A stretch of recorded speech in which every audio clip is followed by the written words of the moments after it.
I reunited with Don Heng and unexpectedly made contact with Screwlum. He warned us that Amphoreus was actually an experimental ground for the erudition and was rapidly falling into the path of destruction. A Lord Ravager would soon complete its evolution in Amphoreus. To tackle the crisis together, I stayed behind in Amphoreus as an informant, while Don Heng returned to the Express as planned to seek help. On top of that, Screwlum informed us that March 7th had also been drawn into Amphoreus earlier. However, the current priority was the Era Nova. I quickly arrived at the Vortex of Genesis and met with Phainon. The Era Nova ritual was supposed to proceed smoothly under the guidance of Lycus, but the appearance of the Flame Reaver once again left the fate of the world hanging in the balance. We struck down the enemy's mask, only to discover that his face was identical to Phainon's. When his body was pierced by the ceremonial blade, a flood of memories surged forth, revealing the truth about Phainon, the Flame Reaver, and Amphoreus.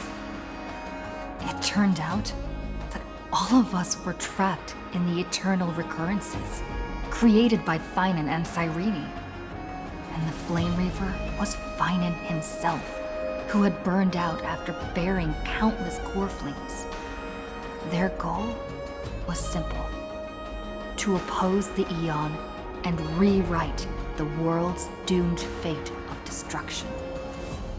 The eternal recurrences had already played out 33,550,336 times.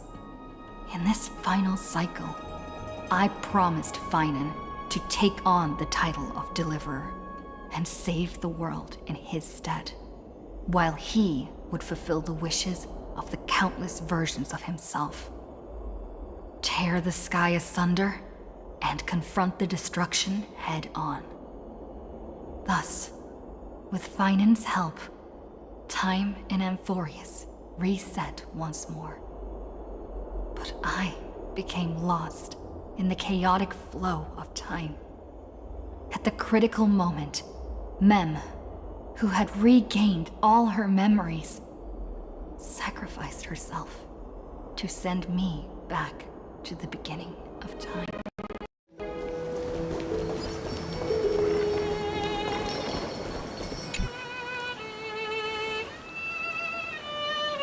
Hello.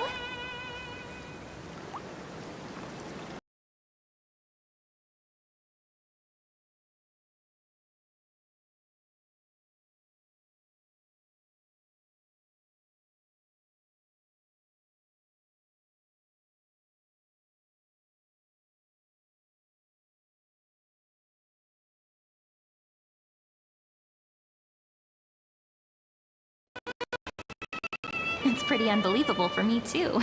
It's like I had a long dream. Cyrene's memories and Mem's memories, they're all tangled together. But when I woke up, there were only broken fragments left. I can't remember what happened in those 30 million cycles, but I remember what you did for this world. Like, didn't you wish for me to turn into a pretty girl back at the Grove?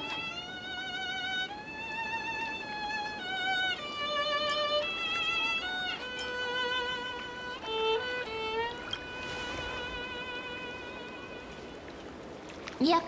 Isn't it amazing? It's like a seed finally grew up and became a flower. And I'm definitely as cute as a flower now. There's so much I want to say, but unfortunately, this isn't the time to reminisce.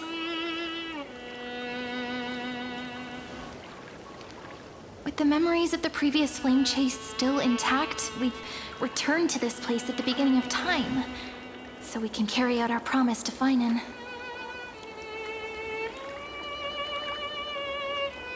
The descent of Iron Tomb may be looming over the horizon, but we still have a chance to change everything.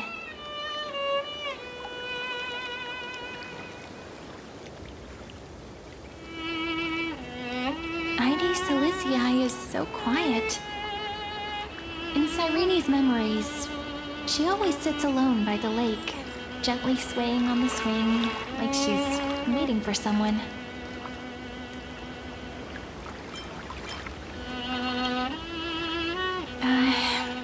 I don't think I can. It sounds weird, doesn't it? It's something that happened to me, but I'm talking as if I'm an observer. But that's just what those memories are like. Vague and unclear, as if encased in thick ice. The only things I remember are the days I spent with you. Amphoreus will fall into an ending of destruction after the next Era Nova. But those stories went out of fashion ages ago. In a proper romantic epic, the hero's supposed to foil the villain's plot, right?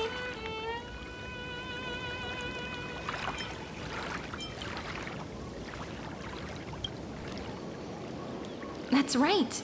We now know that sealing off the sky wasn't Naquila's actual intention. Lygus is the mastermind behind it, the one who's trying to control everything. How unforgivable. But I still feel a bit anxious.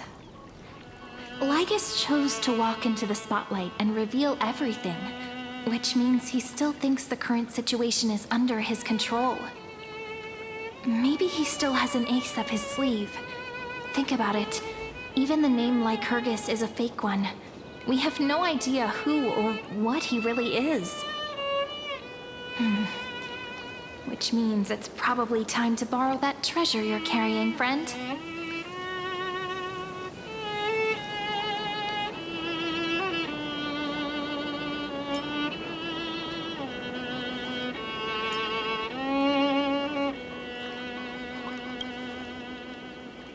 Wouldn't that be a waste? Don Heng specifically said not to let you use that power. Please don't take that risk. I'm talking about the chronocognitive anchor. Didn't that Intellitron friend say, when required, it can also serve as a bridge for communications between the internal and external world? Ide Silicii is a little village enclosed by time. We might be able to contact the outside world from here. Why don't we give it a try? We should at least tell our friends from beyond the sky that you're still in one piece. Firstly, we need to find a well-hidden spot.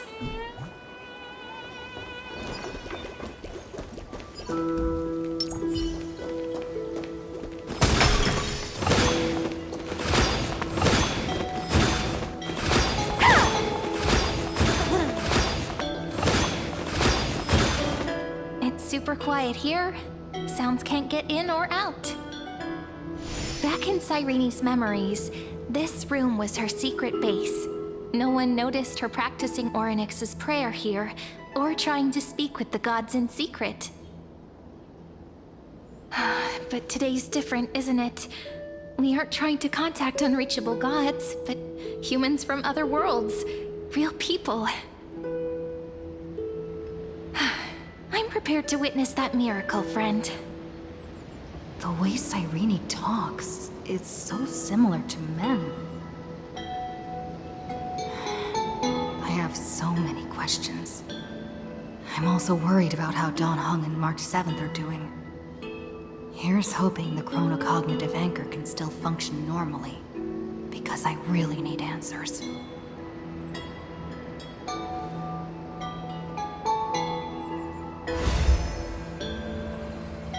Signal strength, 14.8%. Dialogue window, 16 minutes 22 seconds.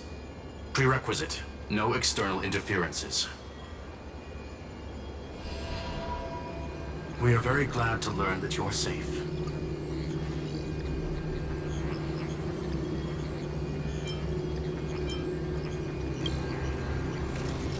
Not only am I here, but I also happen to have saved you 4 times already.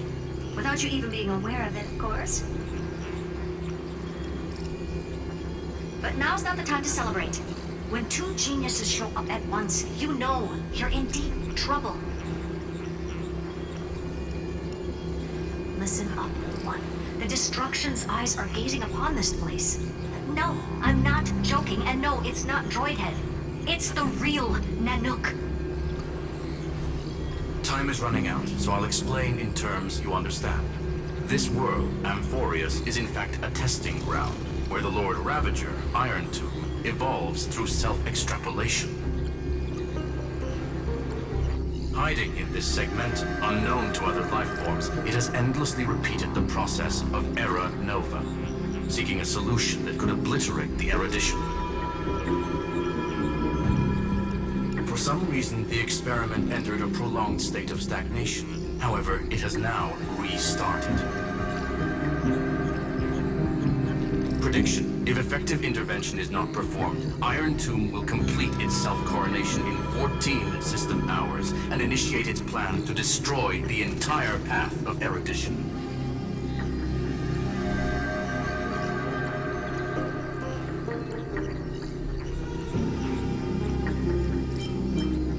The possibilities are endless. Breaking down interstellar communications, destroying the synesthesia beacons, returning cosmic civilizations to the Dark Ages, or even starting the third anti-organic war. Any of it would be able to bring the cosmos to its knees. Simply put, it will tilt all sciences and technologies towards the destruction. And since Nanook glanced at this place, it means they are being dead serious. Based on info provided by the IPC, Iron Tomb probably isn't like Selenova or Zephyro, who are overlords ascended from human beings. Instead, Iron Tomb is an algorithmic sequence that can be anywhere, as long as there is a receptacle for its calculation. The version of Iron Tomb hiding in Amphoreus is its source code, and this scepter is its incubator.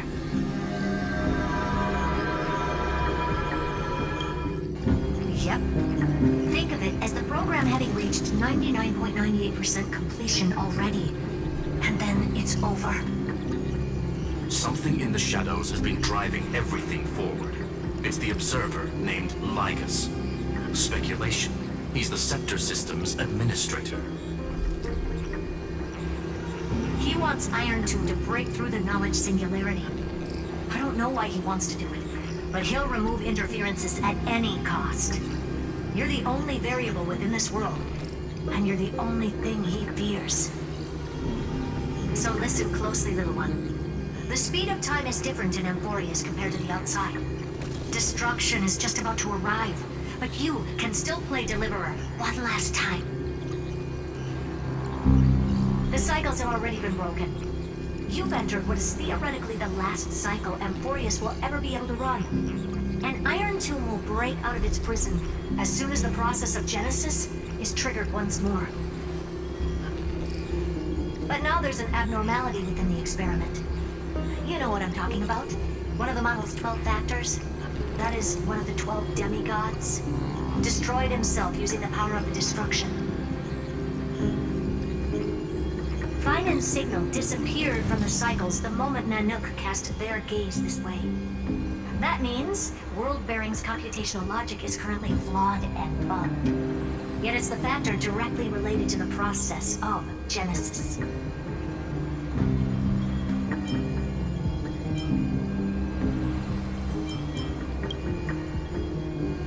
That old Intellitron will definitely do all he can to debug this error.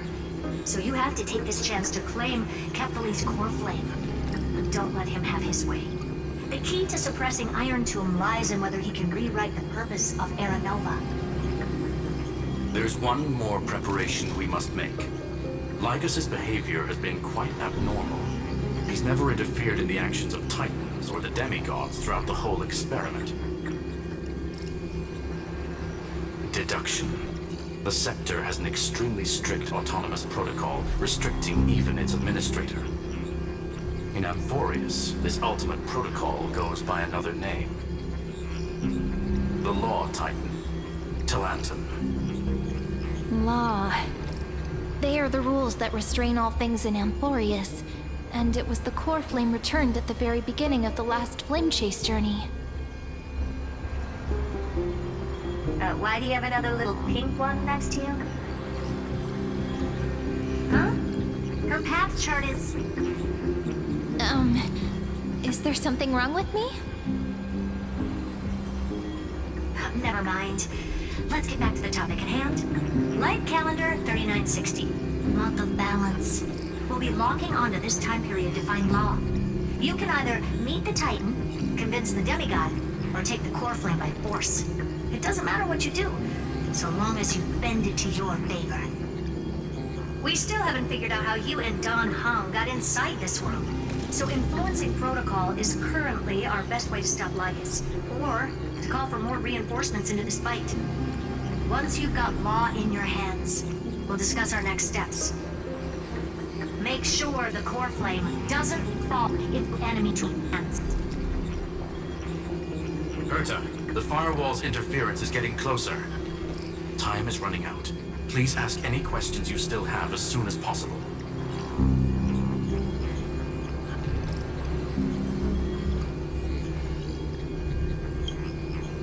Iron Tomb can't affect the real world just yet. Don't worry. Himeko and the others are more concerned about your well-being than their own. Mr. Don Heng did not enter the new world with you at the end of the last cycle. No, the flow of time inside and outside Amphoreus is not identical. 1,000 years in this world may only be a fleeting second outside of it. Conclusion, he is on his way back to the Express. Miss March's situation is rather complicated. Madame Herta and I can detect her signal, but cannot ascertain her location. What we can be sure of is that she's still in Amphoreus. But don't worry about her. She's absolutely chock full of mysteries. Even if Amphoreus explodes, she'll probably float out perfectly protected in a nice thick layer of ice. Worry more about yourself instead. I believe in your capacities. The hands of the Trailblaze can create miracles, and will certainly be able to snuff out the flames of evil. I'm not going to give any motivational speeches. I just hope you bring good news the next time we meet, little one. No, not little one. Deliverer.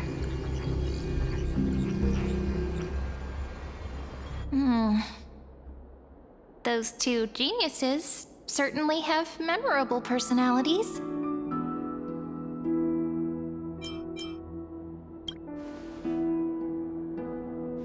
It feels weird. This all feels really familiar. Some of that conversation feels like it's about things I once knew, but then forgot.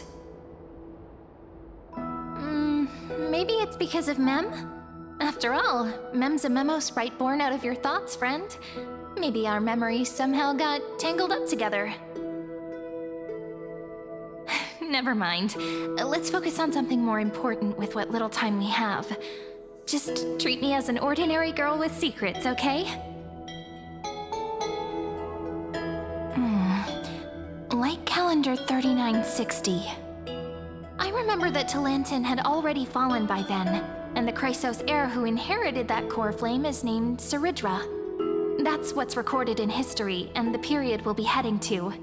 We'll need to find Law and stop Lygus.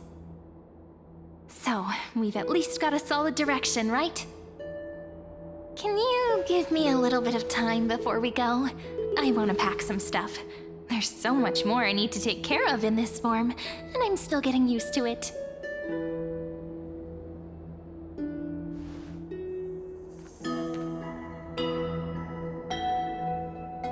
A relaxed scene like this probably no longer exists in the outside world.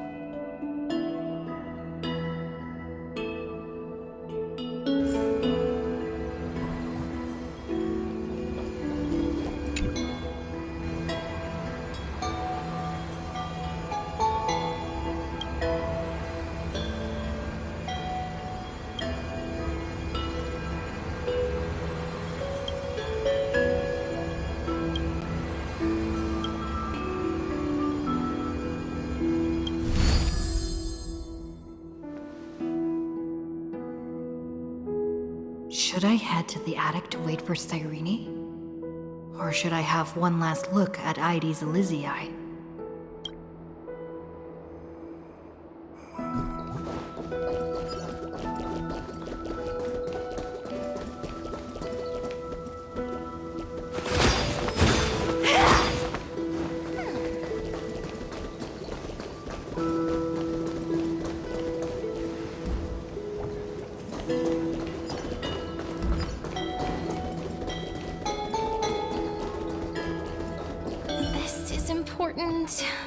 And that's also important.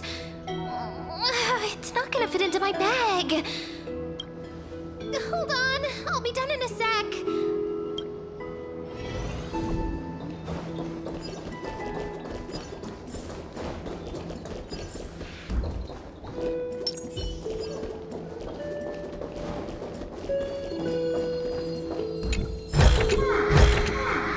The turn of fate.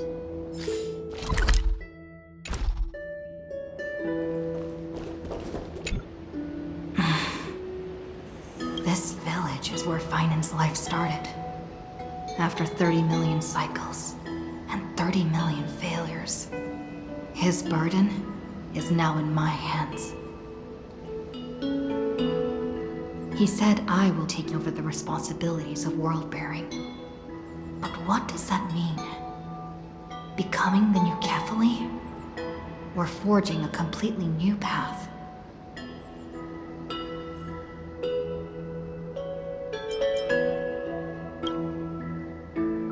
Calm down and think this through rationally. This is gonna be a very difficult campaign. We can't lose Kefali's core flame. And we also need to find either Talantin or their demigod, then convince them to join us in the fight against the destruction. But there are so many unknowns. We don't know what Lygus might be doing, and we'll have to face Iron Tomb after dealing with him. There's also Cyrene. What exactly is she? There's so many questions. I'll have to take it one step at a time. But I must make each move very carefully, because every decision can potentially impact the end. Herta and Skrullum's help might be crucial. Thinking hard over there? I finished packing. I decided to just bring these few things in the end. See? There's a journal, a quill pen, and the ceremonial blade of the Priests of Time. Holding it calms me down for some reason. The scent of the black tide is now calm. Phainon must still be fighting them in some way. This will be Amphoreus' final flame chase journey. But it won't be the end of us. It'll be the beginning. Friend, are you ready to become a hero?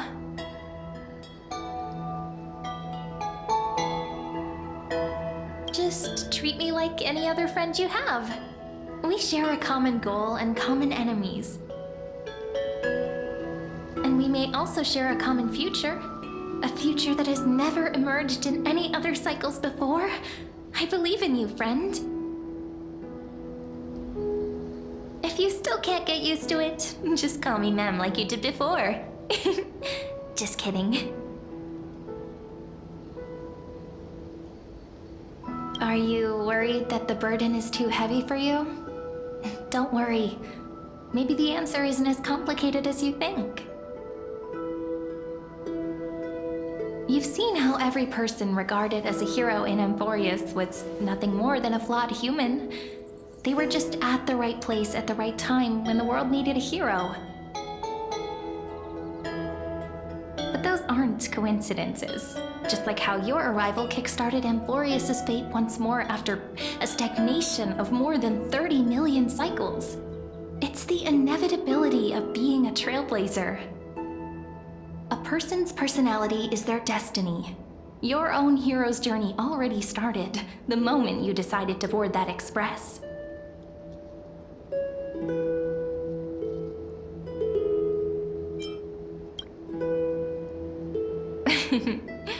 Stand with me? That does sound very nice. Why don't we take everyone with us? I believe in you, friend. We'll never be alone, no matter what awaits us. In other words, since you've already saved so many worlds, friend, you should be used to being called a hero by now. Maybe you can tell me those stories as we travel. That way they can become our shared memories too. Let's trailblaze onward like before and create a future that's worth being remembered.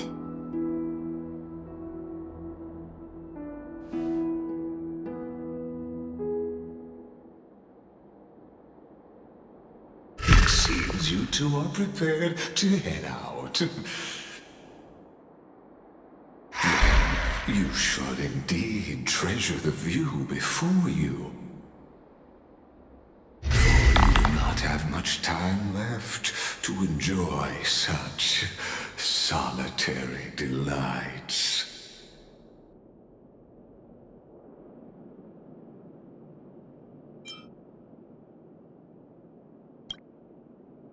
My apologies for disturbing your moment of repose. To fully express my apologies, please grace my abode with your presence. So I may demonstrate the full scope of my hospitality.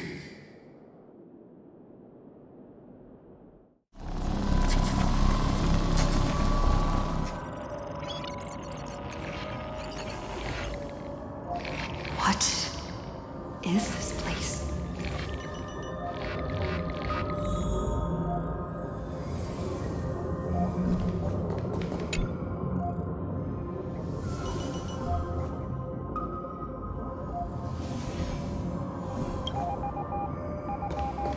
Farewell, then.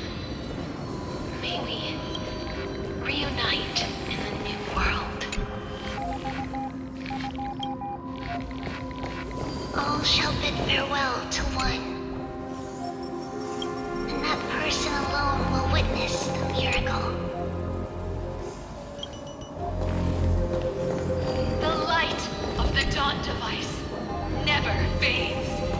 Kepali's protection has no end. After I cross this river, it will be a tragedy for mankind. But if I do not cross, then it will be the end of me.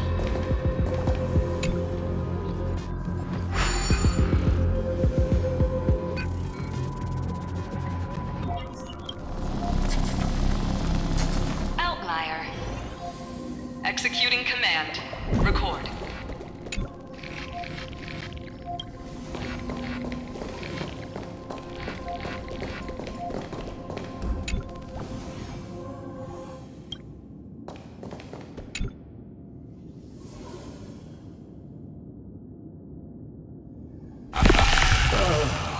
Did that startle you?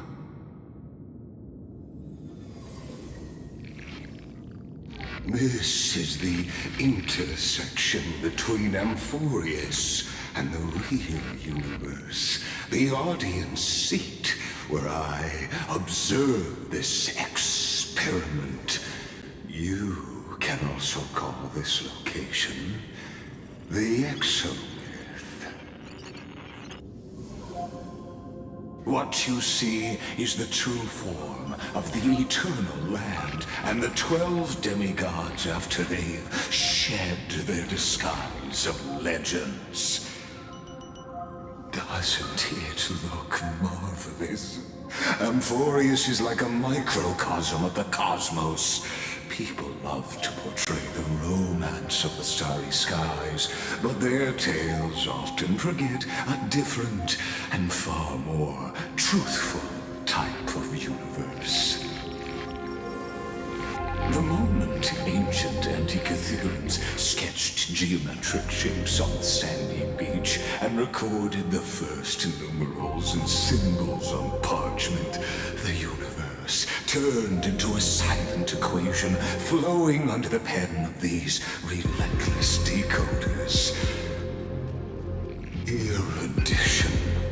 It was once the mother tongue of the Creator, the pen of divinity, and the first lyrical verse ever written by free will.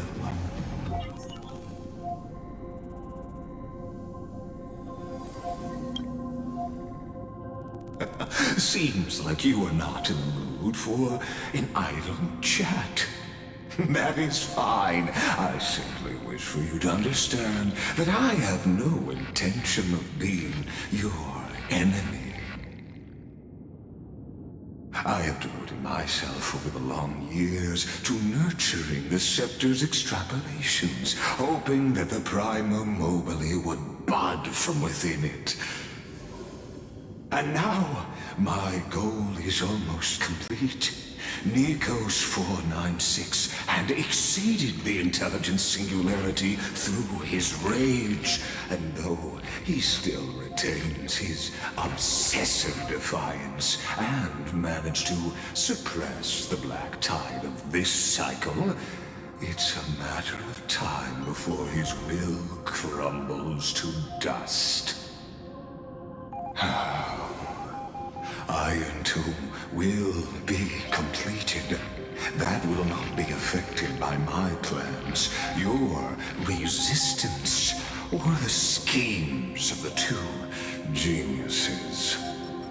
It is an irrefutable fact, just like the instance in Luce's calculations. In other words, as long as you are willing to stop interfering and let the final Aeronova carry out its natural course, I'll guarantee the safety of all nameless and ensure you return unscathed.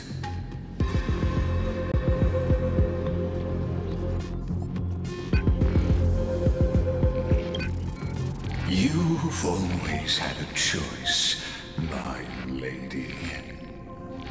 You can either accept my sincerity or face the consequences. They've always been the product of the expect. That outcome was predetermined long ago, so... yes, the real identity is...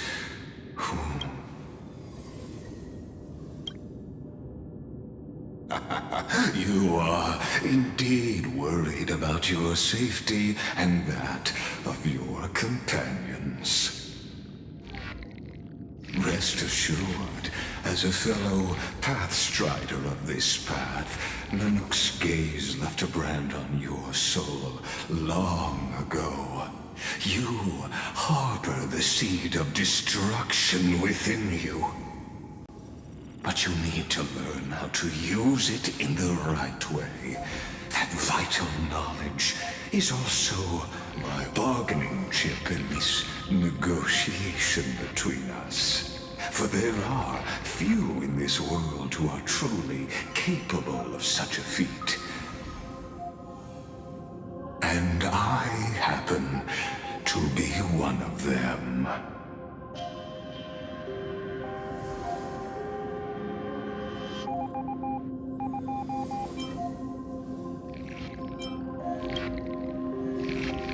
Someone who wanders the stars.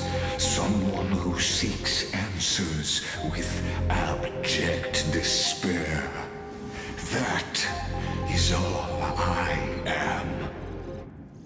This matter is of grave importance, so please do not make your decision lightly. After all, the choice before you bears a 1 in 3 chance of elevating you to an unparalleled existence among the stars.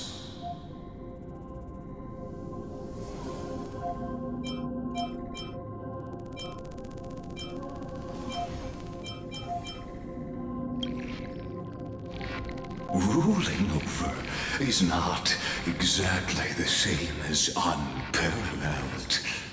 That being said,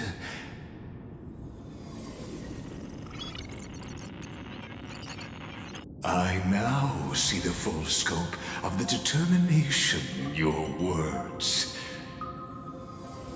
You may now continue your travels.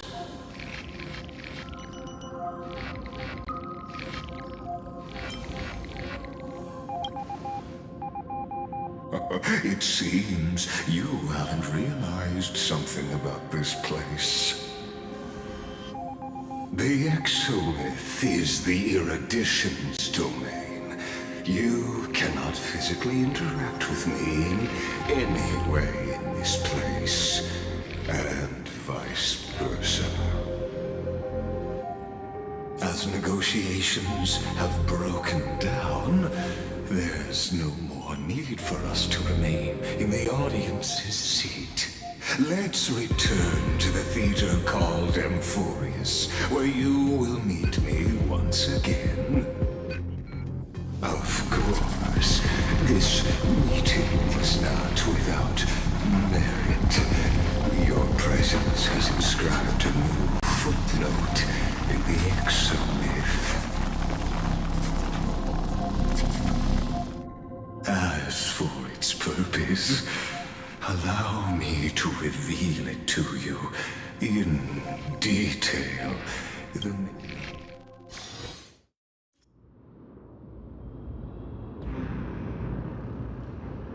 100 years ago, the flames of war consumed Akama.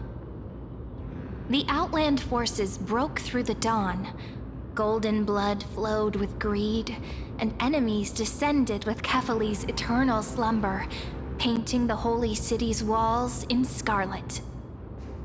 Its generals had vanished, and the elders prostrated on the ground. The throne of worlds kept silent to the pleas of the people. Until the heaven and earth cracked open. Not the gods answering the people's prayers, but a legion rising from the sea of blood. Dawncloud's spires fell in the sulfur rains, and the legion's commanders stood atop the broken idols and roared. Compatriots, no more kneeling!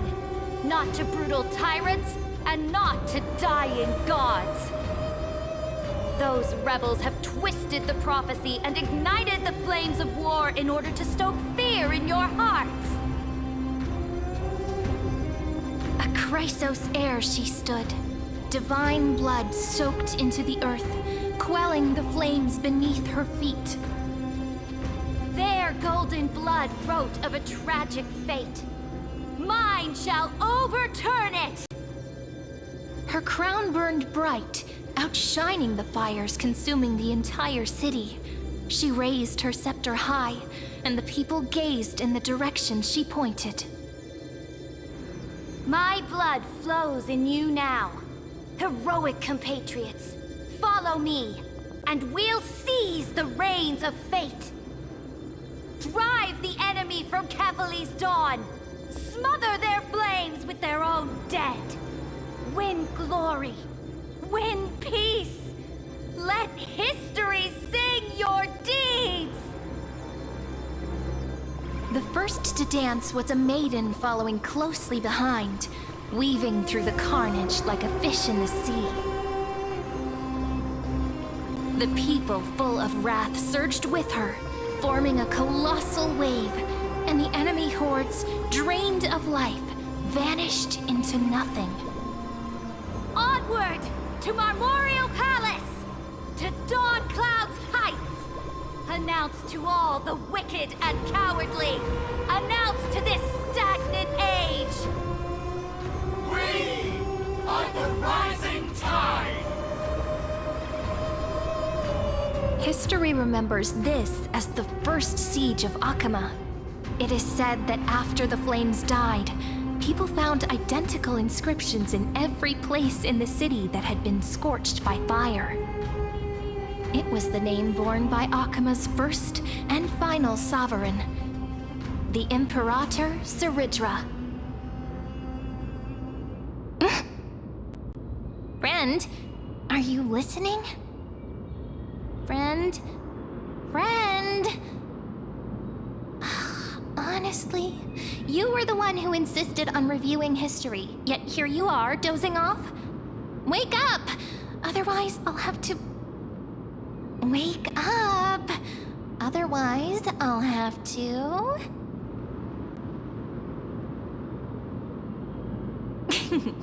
Awake at last?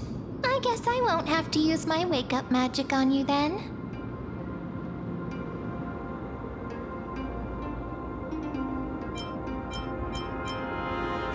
Fine, as you say, just meditating. We've arrived. A familiar place. The Temple of the Three Fates. If everything went according to plan, it should be shortly after Talantin's fall. And also the end of the first Flame Chase journey. Perfect timing, actually. The first Flame Chase ended with the Trial of Law. We must find the demigod and gain her trust before the core flame is restored. It'll be tricky, so let's pick up our pace. To Akama first.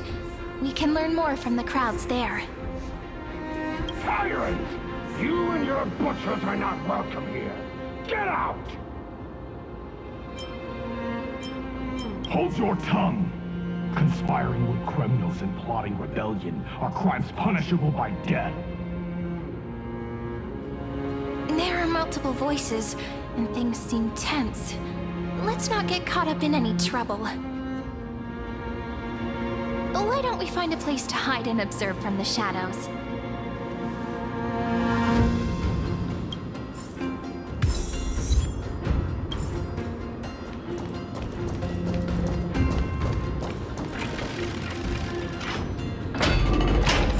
At least criminals keep their faith. Wait! Isn't that...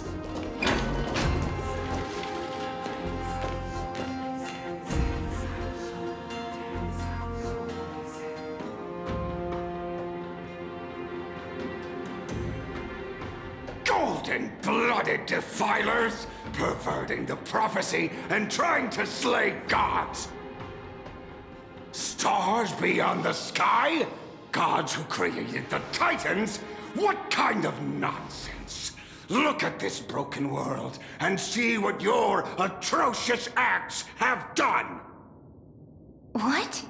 Did he just mention the stars beyond the sky?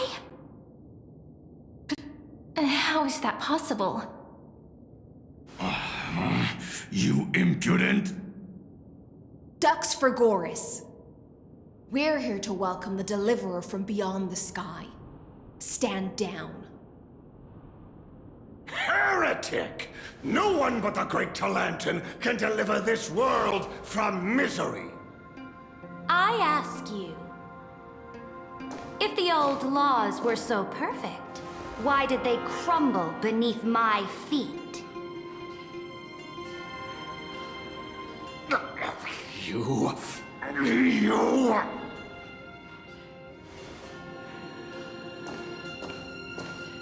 Talantin is long gone. Now I am the law. Challenge me, or submit to my judgment.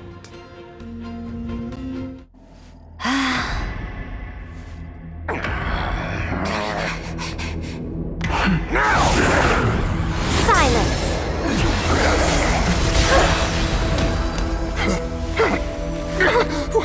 What gives you the right to judge a priest of law? That's because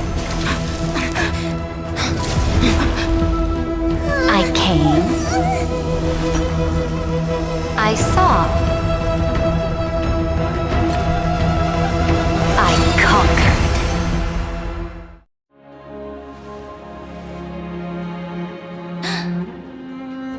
Dux for Goris? ashes of this man and scatter them in the temple among the crowds. Tell them that the High Priest attempted to take away the rights granted to the people by the Imperator. Thus, he met his fate.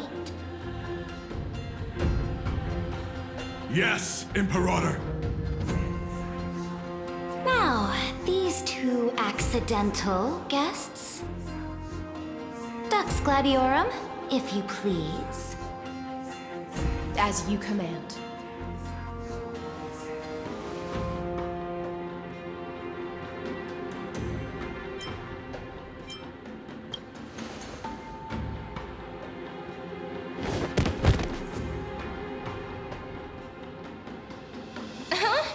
Is this... Correct, but not the kindness you know. This is the leader of the Cleaners in this era. Since the start of the Chrysos War, they've made it their mission to wipe out the Chrysos heirs. Even now, even after I've united all the city-states, these vermin still lurk in the shadows, hindering the flame-chase journey. Moreover, I know that the 27th person to inherit this role bore many grudges against you and nearly doomed the second flame-chase journey. The enemy of my enemy is my friend. So, out of courtesy, I present to you this corpse as a gift.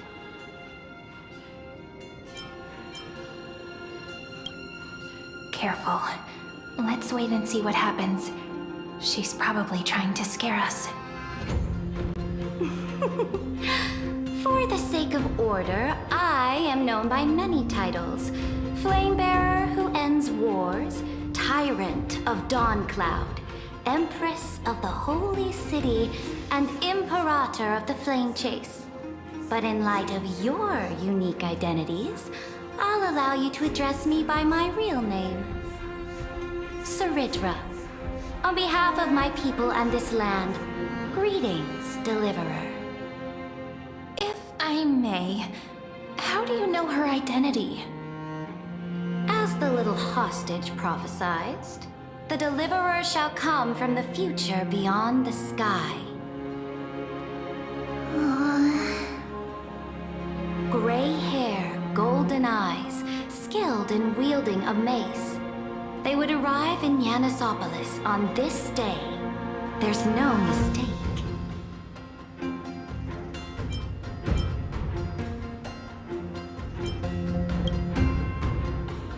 Your orders, Imperator. We return triumphant. Send an urgent message to all delegates. The meeting of the Flame Chase Alliance will convene early. As for you two, Akima knows what you seek. We'll confer in the Holy City. Doubtless you have many questions, but save them for later. Please follow us. This is not what I expected at all. The demigod we needed to find was just waiting for us, and she knows of things beyond the sky, even eons. How could this be so different from the previous 30 million Amphoreus cycles? Who altered history?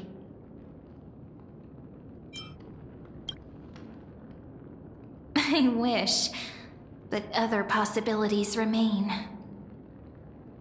The currents of time have become twisted. Regardless of who caused this, that Imperator came prepared.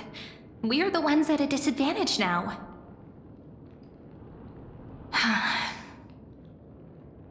We might as well dance their dance. Let's go with them to the Holy City.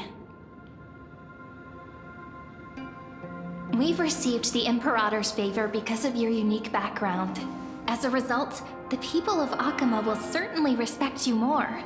Just put that to good use, and add a bit of your experience and charm. Should be easier than last time, right? If we figure out what happened in this cycle, we'll be able to turn things back in our favor.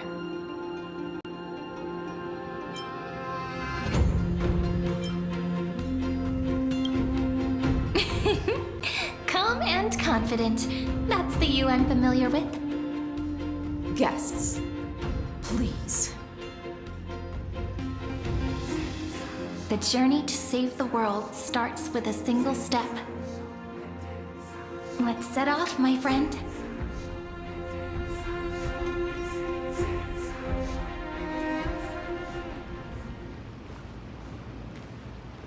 Hail to the Imperator! Hail to the Golden Heroes! Hail to the Deliverer! Told you, you're the headline act. All this spectacle is for you. Guards, your service to the Holy City is appreciated. How have things been? Castrum Kremnos once again struck the border. Dux Brumalis led her troops to repel the enemy. The agitators against the Flame Chase are still active in the city. They smashed the shops around Memorial Market. But the garrison already arrested the culprits, and now they await interrogation. They are merely a disorderly mob and do not warrant any attention. Even though Terravox personally mended the fractured earth, it still didn't silence these fools. Guests from beyond the sky, worry not about these trivial matters. Dux Gladiorum will take you somewhere to settle down for now.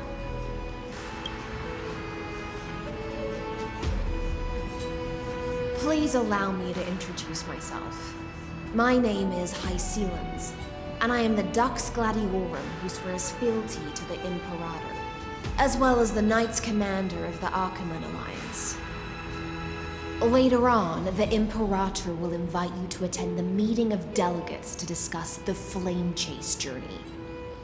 Your arrival has convinced us that the future promised by the prophecy is certain. Under the Imperator's command, Amphoreus shall break its chains and reach the world beyond the sky. With all due respect, what exactly do you know about us and what's beyond the sky? As a humble subject, I cannot freely express my own views to you. Please forgive me. I knew it wouldn't be that easy. Time waits for no one. Please come with me and rest now before the meeting later. Achaemen, under the Imperator's rule, is no longer in the shadow of war.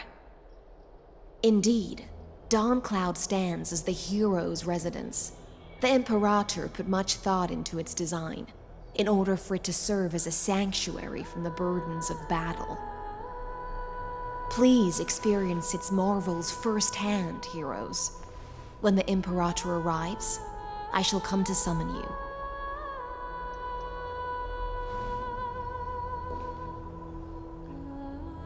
Hysilens. No wonder she's the Knights Commander.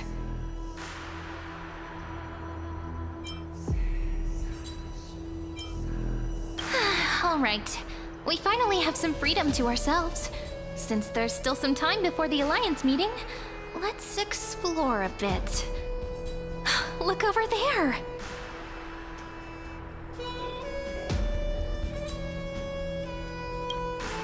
Not the ones you're familiar with. But the hearts of heroes stay the same in every cycle, never changing.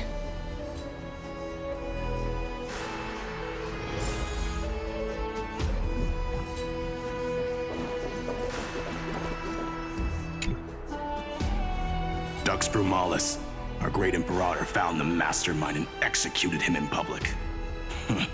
Seeing that scoundrel burn to nothing should deter these miscreants from being so brazen again. So the great Imperator isn't afraid of getting her hands dirty? What a ridiculous display. What do you know? No matter what sins the people commit, they are still the Imperator's people, and it's only right that they be judged by the Imperator's own hand. Our distinguished trespassing guests. I am Labinas, honored guest. Seneca, the Dux Brumalis. Greetings. This Dux Vermalis doesn't seem to like the Imperator very much, but she holds a high rank. And Dux Vergoris' speech seems self-contradictory. Let me see what I can get out of them. I'm Cyrene of Ida Silicii. This is the Deliverer Beyond the Sky. We're new here and wanted to ask you, does this city host any other visitors from beyond the sky? We're looking for our dear companions. Drop the charade. But yes, there is someone in this city who is all too familiar with the world beyond the sky. Silence! The Imperator ordered us to keep that lord's whereabouts a secret. Enough, you pathetic lapdog. Do you need to beg for permission from that cursed Imperator even just to bark? You... Someone who is all too familiar with the world beyond the sky and is referred to as that lord. Could it be? Looks like things are getting heated. Let's get out of here. Insolent brat! I'll shatter that ice of yours. Groveling fool. I'll freeze that brain of yours.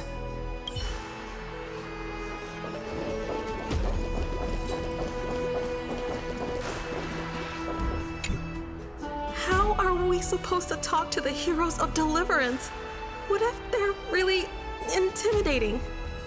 Virginia, don't be so nervous. Once they hear your poetry... heroes, you're already here. Greetings.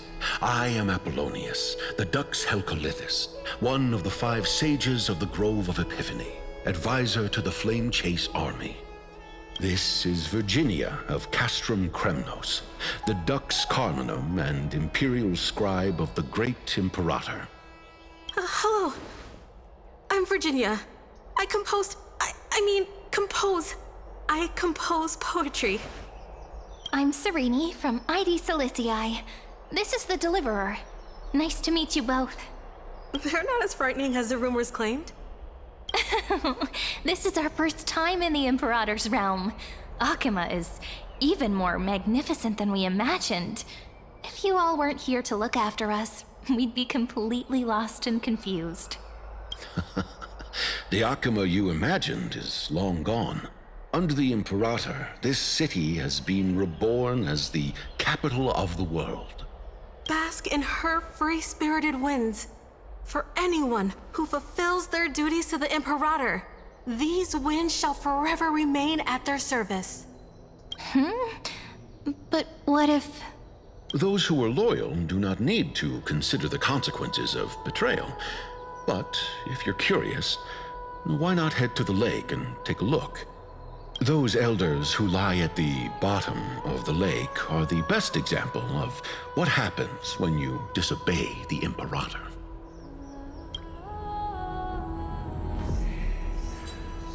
The elders of this cycle were all... Looks like that priest who was sentenced to death wasn't an isolated case.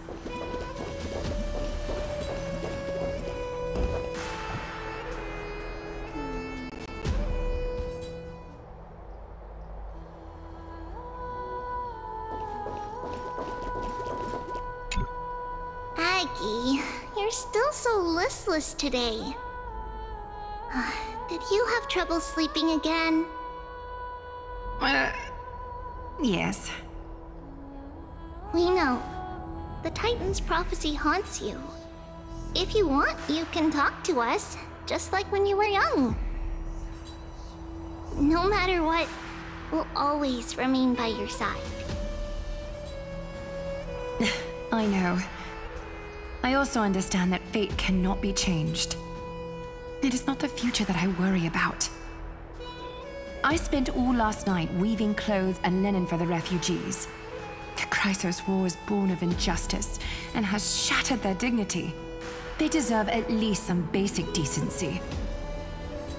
If Amphoreus one day abandons this, then all of us, commoners, Chrysos heirs, Titans, become no better than beasts. Oh, we have guests. Welcome. I am Aglaea, the Gold Weaver. These rags on you are not worthy of the title of Deliverer. I must prepare some proper attire for you.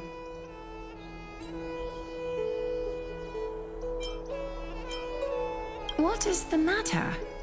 Your gaze seems somewhat unsure. Does your Aglaea differ so much from me? Greetings, Deliverer from beyond the sky. We are Tribbie of Yanisopolis. It's very nice to meet you. Although, introductions are probably unnecessary. We know you've witnessed the future of the Flame Chase journey even more clearly than we have.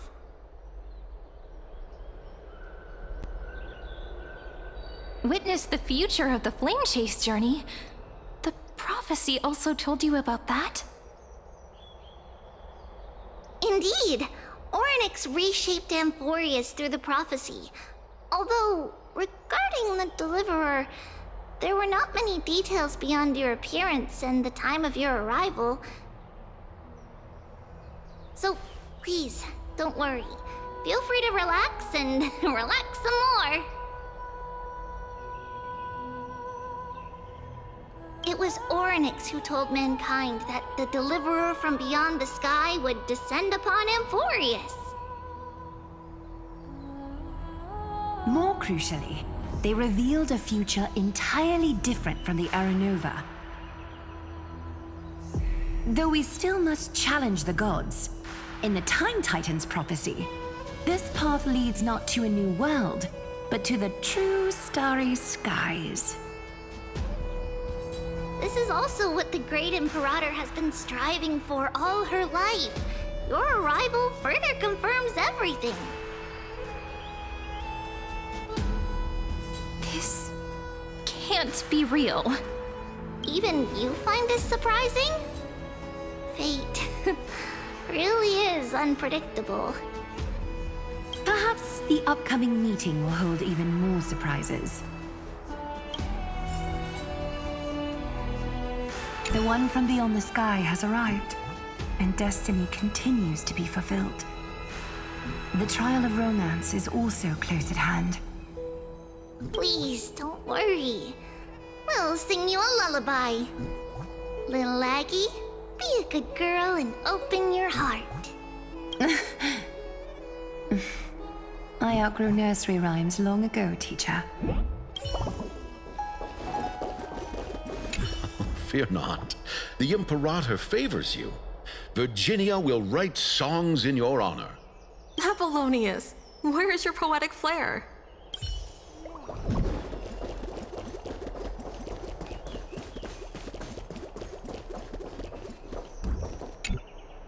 Little fish from beyond the sky, did you rest well? The Imperator and the delegates are about to arrive. If you are ready, please follow me to the meeting. I'm the Knight Commander of Akama, General of the Flame Chase Army, and the Imperator's servant. But beneath these shiny scales engraved with complicated titles, I am just a swordfish at the Imperator's side. As you've witnessed, she is the Empress of Akama, the one who ended the Chrysos War and the leader of the Chrysos heirs. As merely a humble subject, I cannot say more beyond this. The Chrysos heirs here constitute the elite among the Flame Chase army. Dux Helcalithist Apollonius and Dux Carminin, Virginia, serve as the army's advisor and historian respectfully. One offers advice and counsel to the Imperator, while the other writes verses of her supreme glory. Dux Frigoris Labienus and Dux Brumalis Seneca are both formidable warriors, clearing the way for the Flame Chase with steel and storm. Dux Fatorum, the holy maiden who interprets the prophecy. Only the one named Tribbie remains in the city. The Imperator once took them as hostages in order to unify the prophecies of the world, but they are now Akama's most vital prophets. Dux Goldweaver, Aglaea. Well, she dislikes it when people talk about her behind her back. You should get to know her in person. Apologies. We want to explore this beautiful place some more. Very well. Just don't keep the Imperator waiting.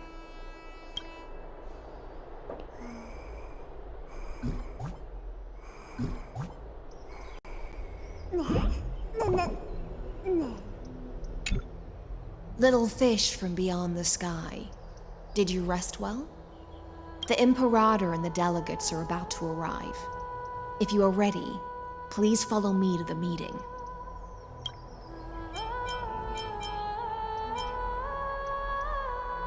Then come.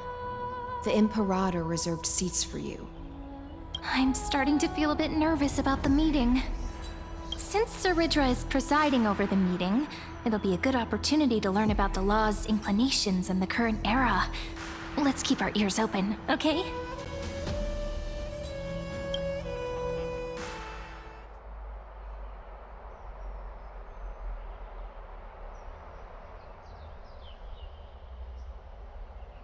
Good sir from Paphos, what do you think the Imperator is planning calling this meeting so early? My homeland can't endure anymore. Who knows? First, she wants to hunt Titans. Now she says there are even greater calamities. Her madness is the greatest calamity. Exactly. Chrysos heirs, deliverers. What about us ordinary folk? How much are we worth in her eyes? Things feel pretty tense here. The history books said that the Imperator aimed 3 cannons at Dawncloud to make all the delegates obey her. Will history repeat itself in this cycle? Yes. Similar acts have occurred, and not just once. However, whether history will repeat itself, you'll soon see.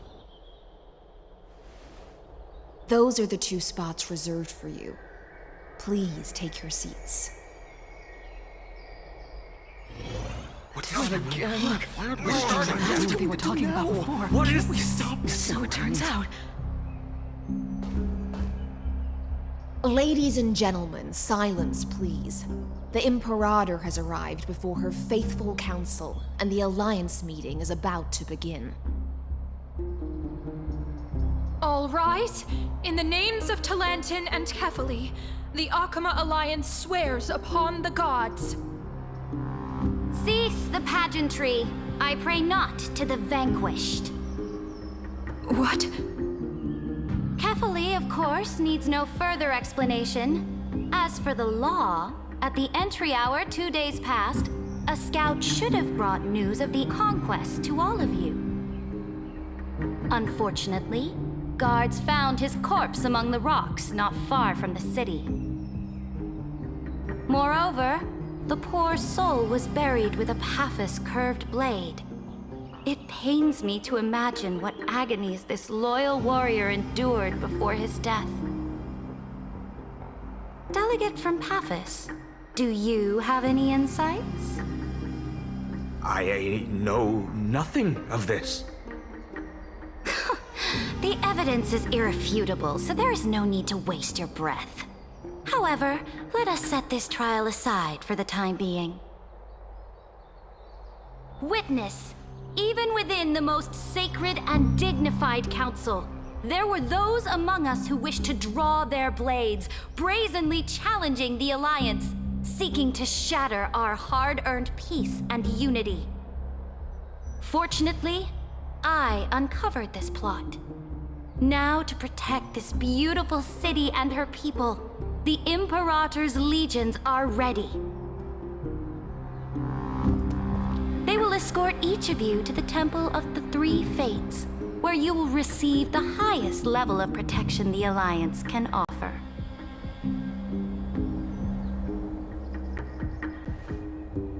Then, the Legion's warriors will join me in embarking on the campaign against Fagusa. This is clearly a trap! Imperator, did you summon us here just to trample on the dignity of your allies? Enough! This is just calm down, What should we do? Things are starting to get pretty intense. Comrades, you've all seen her true face now. According to the ancient laws of Akuma, only with the consent of 2/3 of the elders can the legions carry out the commander's orders. The ancient laws. Didn't you destroy them long ago? You defected during the first siege of Akuma, voted unanimously in favor of the Council of Elders restructuring, and just yesterday, you desecrated them with a blood-stained blade.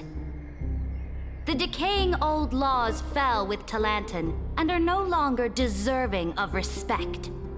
But if you still insist on proclaiming yourselves defenders of the law, then be silent and offer up the highest respect to this core flame in my hand. That really is the core flame of law in her hand. Since there are no objections, then the original agenda of this meeting, the campaign against Vagusa, is hereby passed. The Flame Chase Army's hunt for the Ocean Titan begins today. In order to prepare for war, all allied city-states must surrender command of their militaries and pay all war taxes by the end of the month of Evernight. At this moment, I would also like to introduce to everyone the newest honored guest to join our alliance. The Deliverer, revealed in the prophecy of time, has descended from beyond the sky. With her aid, we shall shatter the chalice of plenty and return Fagusa's core flame to the holy city! Deliver on my please! I can't stand this! Absurd. Simply absurd. A deliverer from beyond the sky. This is just like that prophecy about slaying gods. It's a lie you've used to grow your power. Ladon has already sacrificed countless soldiers, and now you want me to send even more of my brothers and sisters to be used and discarded by a tyrant!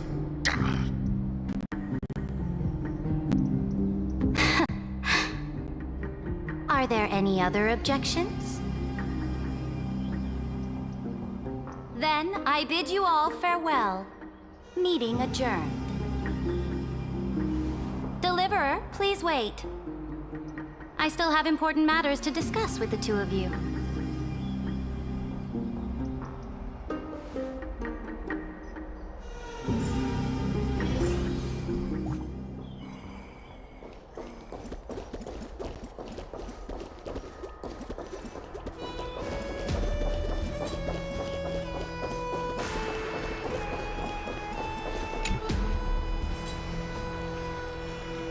I apologize for that farce of a meeting.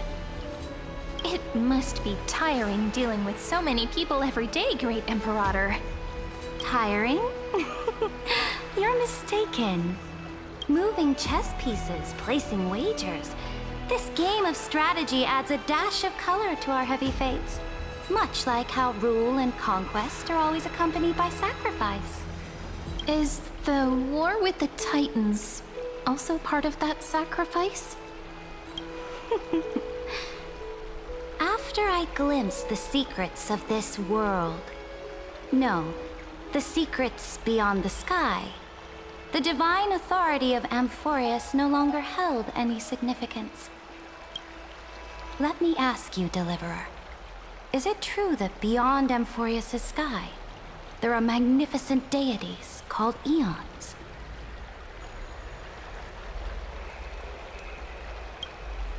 Ah. The word fact has never been so intoxicating. Then, please tell me more. How will you use this great power to guide the people? In the future you envision, where will our flame chase journey lead?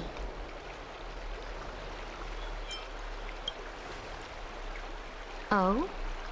What you require now is the power of law? Exactly. Just as the prophecy foretold, she is your deliverer from beyond the sky, and she also has reliable allies. If they can intervene in Amphoreus's laws, we may have a chance to alter this world's impending fate and reverse its destined end.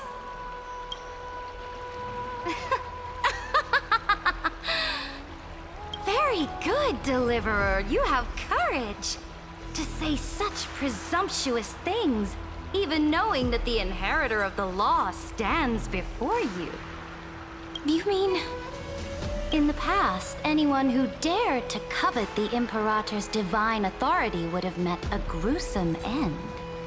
But now we can see beyond this dying world.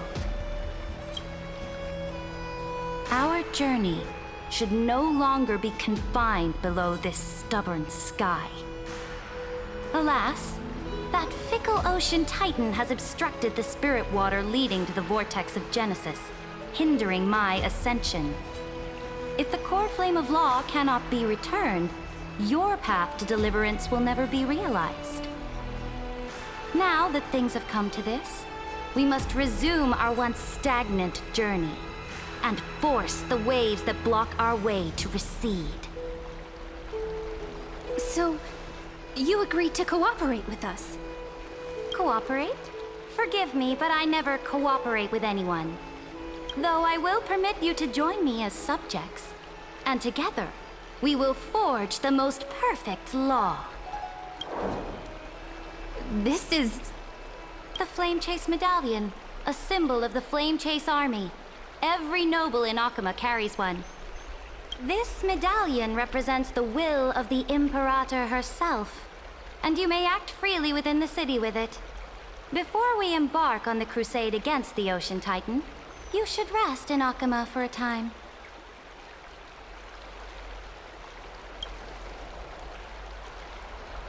Oh? Your advice is acknowledged. From this moment on, prove yourself through your actions. As long as no boundaries are crossed, I fully respect the choices of my subjects. May your journey reach that sky full of stars, Great Imperator. Your attendant certainly knows how to curry favor. Go now. Take a bath first. You two... reek of seawater.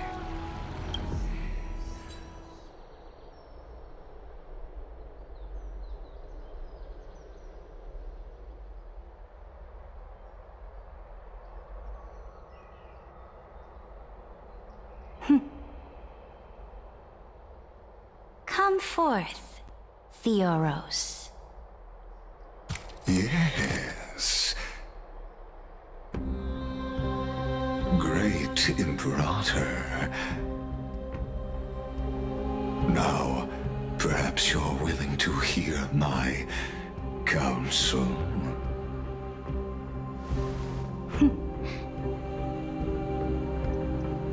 Those two arrived just as Orynyx described. And just as you said, they showed a thirst for law. At least this proves that my judgment was right. Sparing your life was the correct decision. You've once again confirmed that your wisdom is no empty boast. Now another choice lies before you. With whom shall you ally to tip the scales of law? Me? Or that deliverer?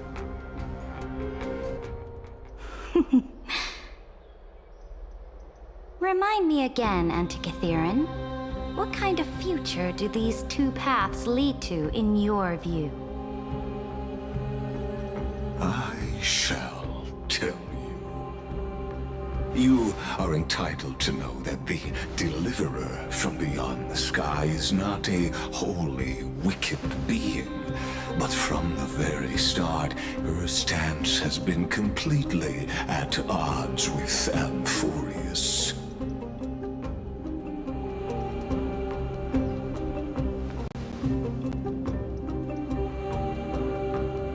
The ruin Amphoreus' grand aspirations, this world which follows the path of destruction will inevitably stray far from the glory it was meant to enjoy. But on the path I have revealed to you, the people of Amphoreus will slay their creator in the name of the Imperator and conquer the worlds beyond the sky. You will command the mighty beast known as Iron Tomb, bringing waves of war and conquest to the universe. Beings across the cosmos will bow before you, offering their allegiance. So, what's the price? The price is insignificant. All that is needed is for you to sacrifice that fragile, incomplete humanity to the destruction. As a Chrysos, heir of the prophecy, you have already chosen to abandon it, have you not?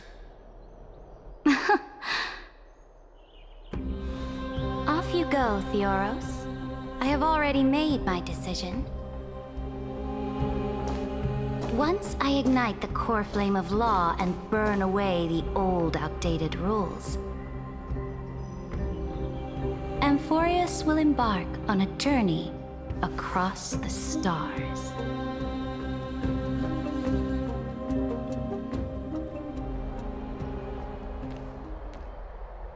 The Imperator is quite forceful. She didn't give us any chance to ask questions. And she's clearly hiding something. What do you think?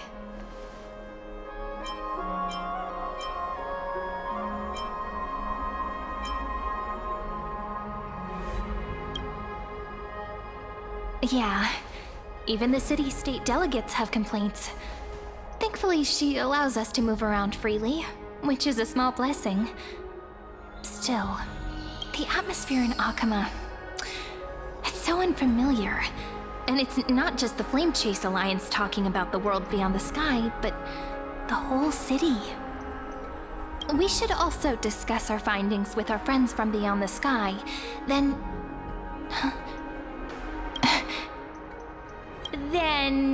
we should go enjoy the renowned bathing culture of the holy city and relax. It's the thing I've been looking forward to most on this journey.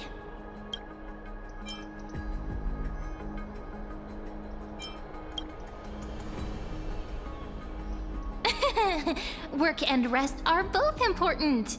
You see, everyone agrees, right?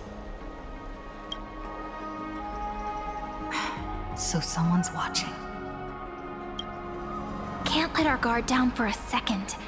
Let's use taking a bath as an excuse to find a quiet corner to update Madame Herta and Screwlum on our progress. We can also check out what's happening in the city. Since the outcome of the meeting was just announced, people must be gossiping. We can kill 3 birds with 1 stone. Let's go.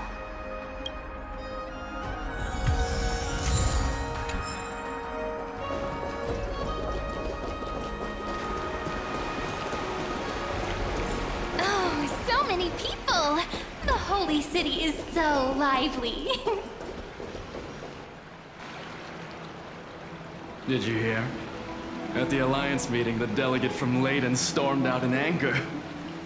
As expected, the Imperator is always hiding things from everyone. When has it not caused a ruckus? Silence! That's treason! If it weren't for the great Imperator, you'd have sunk into the lake with those corrupt elders already. And you wouldn't even be alive to speak like this. Oh no. It's the Imperator's loyal dog. Let's go. We can't talk in front of this guy. Ugh. How disappointing. Oh, honored guests, we meet again. Looks like I'm not the only one who came to the baths to unwind after the meeting. For the upcoming campaign, please make sure to rest well. I am Dux Frigoris, a trusted officer of the Great Imperator, willing to fight alongside the Deliverer in the coming battles. Ugh. Another war? Ever since the Imperator took control of Akuma, we haven't had a day of peace. Idle chatter. The atmosphere is a bit tense, with rumors flying around the city. You must be troubled. My apologies. After every Alliance meeting, there are always some pests in the city who get restless. I prefer to ignore them. Pests on the ground don't affect the sky in the slightest. They just complain from the shadows that the sun's light is too harsh. Besides, the Theoros has already promised the Imperator her fate. And these clowns will eventually realize their foolishness. May I ask, who is this Theoros? The Imperator has ordered us to keep his lordship's whereabouts a secret. Ah, so it's his lordship. Stop trying to get things out of me. Leave me alone. I didn't even need to try. Big and strong Dux Frigoris really can't hide anything. Theoros. What an ominous name. Bad news. He's been staring at us the whole time. Let's move to another place for now. We don't know how much Cerydra has concealed from us. In the worst case scenario, we may have to face more than one enemy.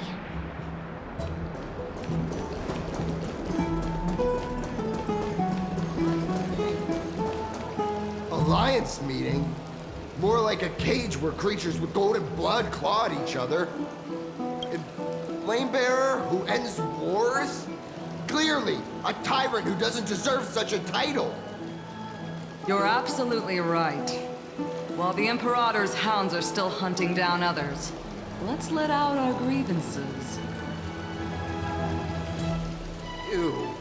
I know you. You're that tyrant's lackey. What? Here to shut me up for that little imp? Panicking now? Don't worry. I don't care what others say about the Imperator.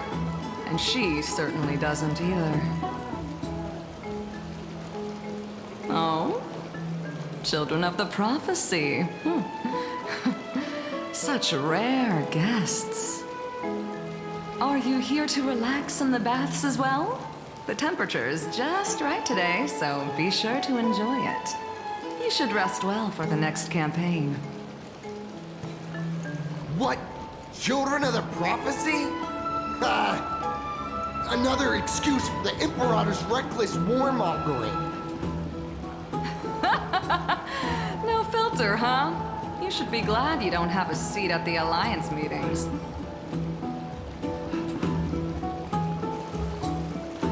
By the way, if you still want to bathe, hurry up. Once that predatory fish joins the flow of water and eliminates all the fools questioning the world beyond the sky, you won't be able to enjoy this perfect water temperature anymore. Seems like there's more to Dux Bramalis's words than meets the eye.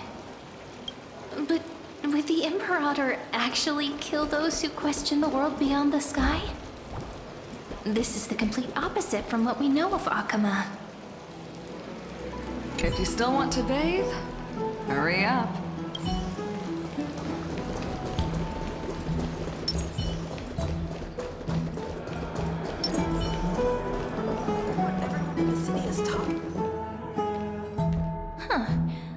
These two are...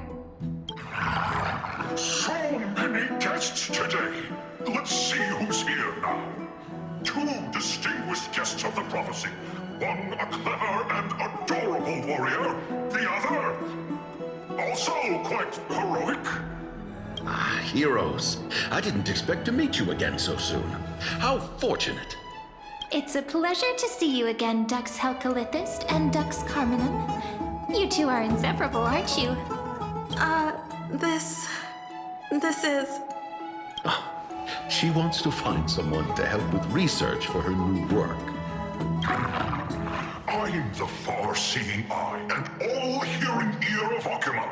I see and hear every single thing that happens in the streets and alleys of this place. I'm the perfect partner for research. Enough small talk. Here's the latest news from Akima, as you requested. The children of the prophecy arrived in the holy city, and the Imperator unilaterally stripped away military power. The Alliance meeting ended in discord, and there may be bloody upheaval. As expected. I get the feeling you might have embellished a bit to keep people's attention.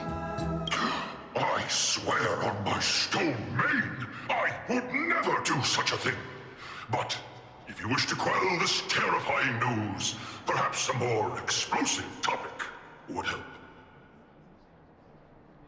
Never mind. While the influence of rumors can be minimized, the fact remains that the great Imperator did swiftly consolidate military power in an almost threatening way. It's undeniable. Heroes, I know the Imperator's way of doing things may seem a bit autocratic to outsiders, but soon you will witness her blade dance with enemies on the battlefield. I can't comment on the source of her loyalty, but when that blade is drawn, you two, as bright as you are, will surely see the deep thoughts beneath her exterior. The Imperator's blade. Is he talking about Miss Hysilens? I sense some unease in Dux Helcolith's words. It seems the Imperator and Miss Hysilens share a much deeper bond than the others do. There are eyes and ears everywhere. Is there any place where we can have some privacy? To understand the Imperator's secrets, we have to get past Miss Hysilens. You two, as bright as you are, will surely see the deep thoughts hidden beneath her exterior. For now, let's think of ways to prevent the rumors from spreading.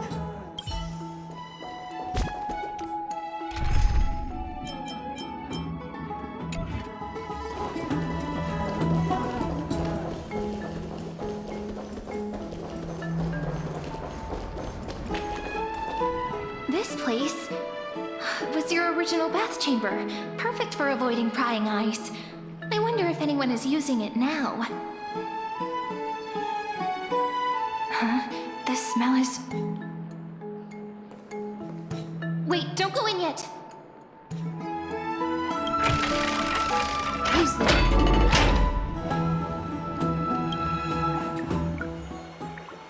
Oh, the little gray fry in pink sea hair.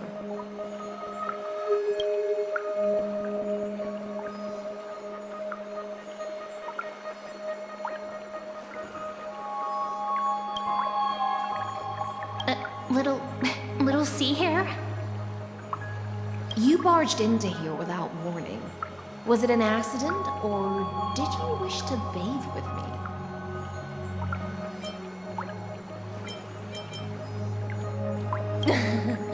What's wrong? The Marmoreal Palace is the reef where I rest. Sorry, we didn't mean to disturb your bath. We'll leave now.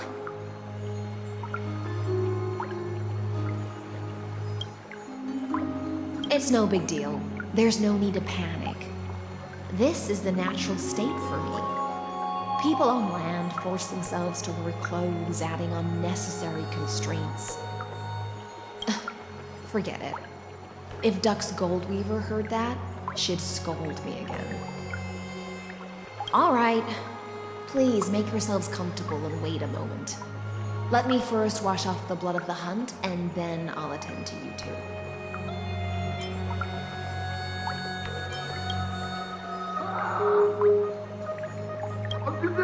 The delegate from Phainon has been assassinated! Quick! Quick, someone come quick! Ah, the broken crab shell surfaces. I was worried it had been washed away by the current.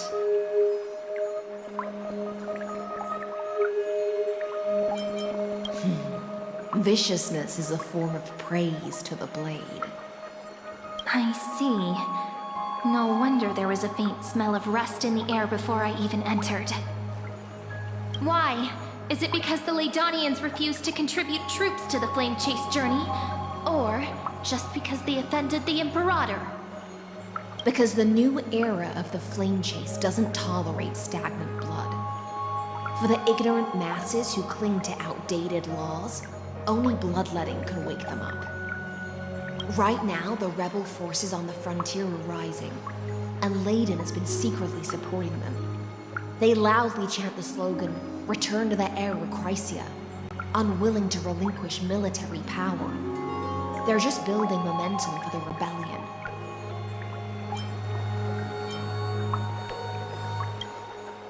Thinking is a right given to citizens by the Imperator. I won't interfere with your thoughts. As long as you don't try to reverse the current of the times, you and I will both be free. But, Miss Hysilens, I can't even hear the slightest hint of joy in your words. Because I've already tasted ultimate freedom.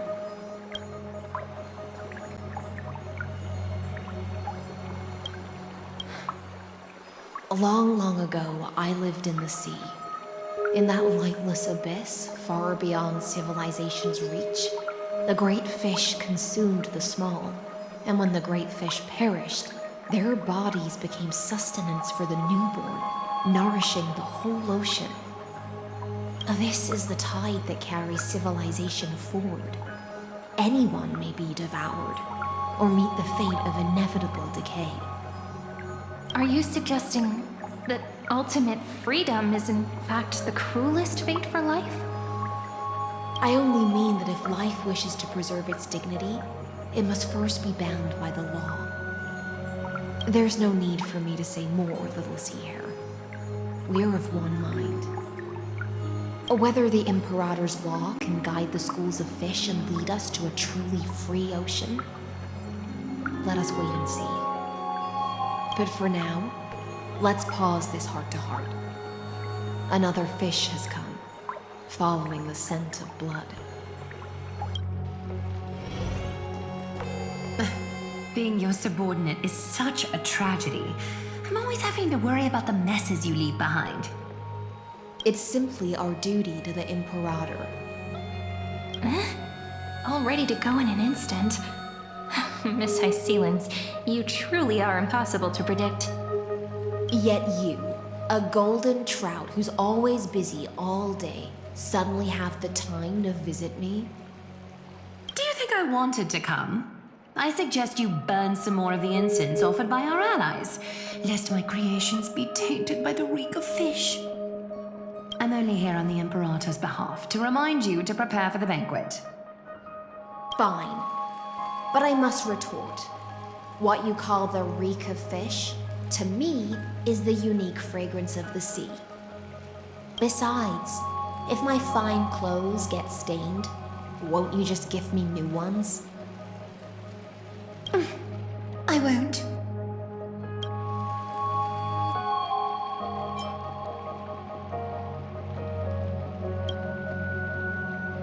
Is that how friendship is described beyond the sky? Fascinating. By the way, you both just mentioned a banquet. Could you elaborate on that? Oh, right, you don't know. Every time before a battle, or after a victory, the Imperator holds a grand feast for the Chrysos heirs to lift our spirits. For us warriors who swim constantly between life and death, these feasts are more worth looking forward to than victory. A banquet to prelude the hunt for the god of banquets, and honey brew as a tribute to commemorate the ancestor of honey brew.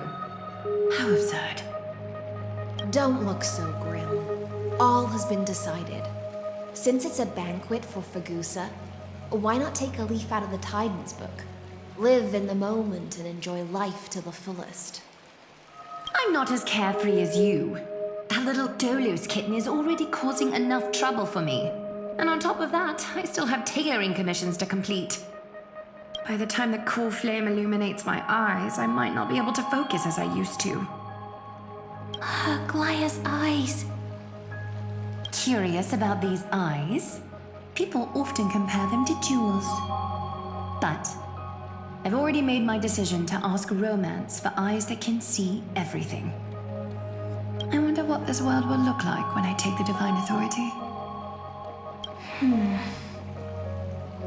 In the future, you will still be the finest weaver in the world. Is this also a prophecy from the Three Fates? It's even more accurate than a prophecy. After all, she has already witnessed it, right?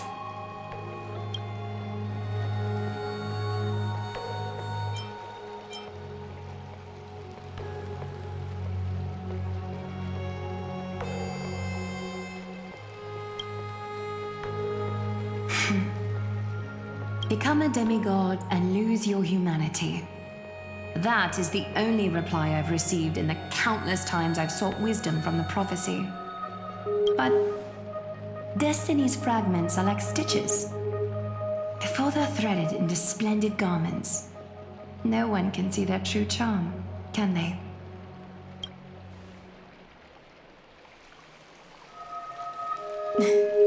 Aglaea has always been troubled by the divine duty she must bear. But thanks to you, she seems to be in much better spirits.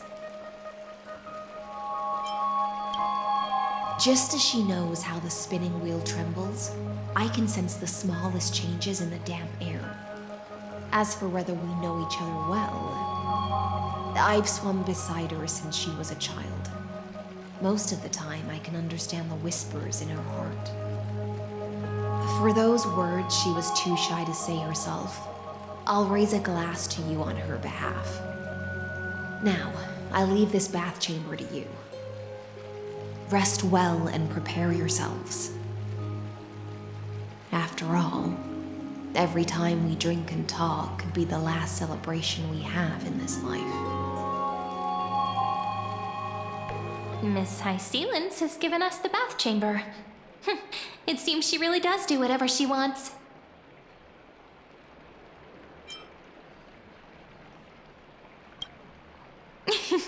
Yeah, in the future.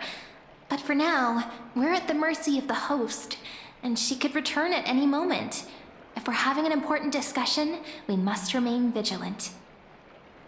So, let's seize the opportunity and report our current progress. We don't want to keep everyone beyond the sky waiting.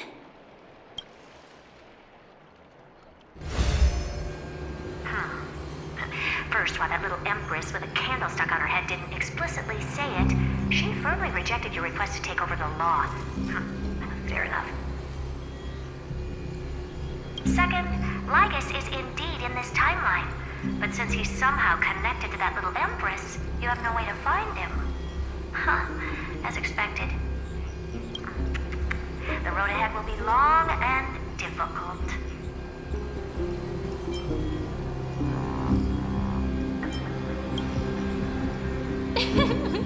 Not a bad invitation. Since you didn't refute anything, I'll just assume I guessed it all right. We've made some progress here too, but nothing to get too excited about. Our time is short, so let me summarize. Concerning the origin of that Intellitron, the firewall he created uses Castorice algebraic expressions. But ever since Aiden invented the 9-worded formula, this kind of mathematical logic no longer exists in the cosmos. Lygus is definitely connected to the Genius Society, so stay alert.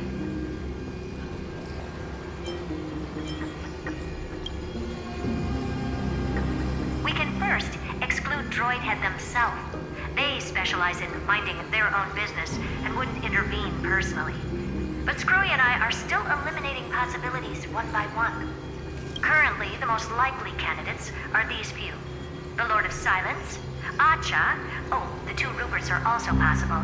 But it would be too boring if it were one of them.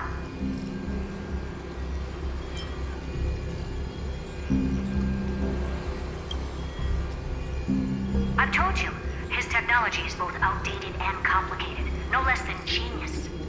But ultimately, he's not an Eon. We can handle him. That's all I have to say. We'll depend on you to continue pushing things forward within this world. Keep in touch regularly. And remember, don't let your guard down.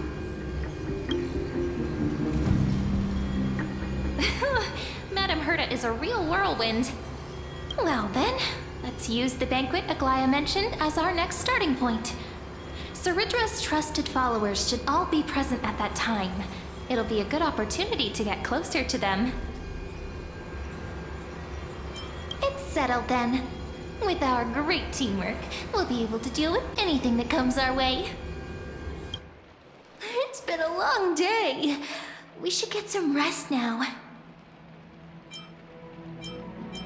All right, when you've tired yourself out, remember to come back. I'll be waiting for you here.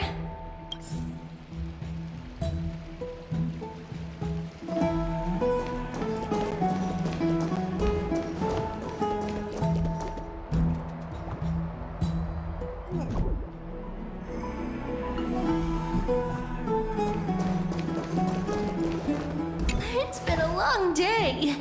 We should get some Yes, let's get ready for the banquet.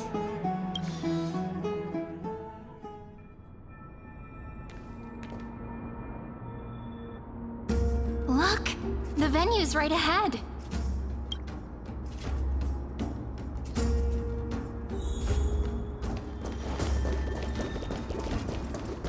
And I can even hear singing. It feels so romantic.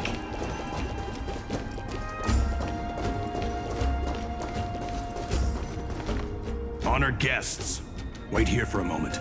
You must surrender any personal belongings you have on you before entering the venue. This hero always brings down the vibe whenever he shows up. The Imperator's elevated position means she must always remain meticulous and careful. Please do as I say, guests. It would avoid any unnecessary misunderstandings. I get that you don't want people to bring outside food into the banquet, but is it really necessary to confiscate the books and quill pens? Even a quill pen can become a deadly weapon in the right hands. I'm asking for all your items. All, Miss Cyrene. Your belongings will remain safe. They will be looked after appropriately by dedicated staff. Looked after appropriately? Dedicated staff? Talk about a vague choice of words.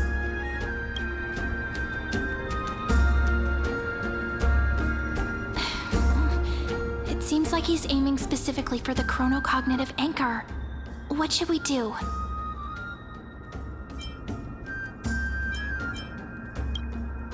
My gut feeling, huh? Why don't we go with their plan and hand over the chronocognitive anchor to be looked after? After all, if the little Imperator is paying this much attention to you, she probably already knows all about our whispered conversation with the geniuses. I can pretty much guess what'll happen next. But that's actually gonna be our shortcut, right? Guests. All right, we'll listen to you. Here you go. Also, please pass on a message to the Imperator from us. She can trust my friend, anywhere, anytime. Thank you for your cooperation. The Imperator has some urgent business she needs to attend to and will arrive shortly. Why don't you head in with the other guests first and enjoy the feast? Isn't Cerydra supposed to be the focus of the banquet? But she's not even here. Why is it so difficult to talk to her? Is there anything else we can help you with, dear guests? Or do you want me to recount the great Imperator's heroic deeds? Hey, Labinas. I managed to get some honey brew that the scholars hid in the cellar. Wanna try it? This banquet has a never-ending flow of honey brew. You're welcome to try it and see whether our drinks are as good as those from beyond the sky. Thank you for the offer, but we're more interested in knowing when the Imperator will be back. The Imperator? Who knows? Maybe she's hiding somewhere, thinking up weird ideas again. If you ask me, she's never treated us soldiers properly, even though we put our necks on the line for her. Hey, I can't pretend I didn't hear that, Seneca. Either retract your statement or duel me. Fine by me. Attendant, bring us 10 more jars of honey brew. I'm gonna make sure he can't even stand straight by the end of this. You wish. Be careful you don't get drunk first. Actually, there are so many people, we wouldn't be able to find the Imperator even if she were here. I know. Let's look for seats that are raised up higher than others.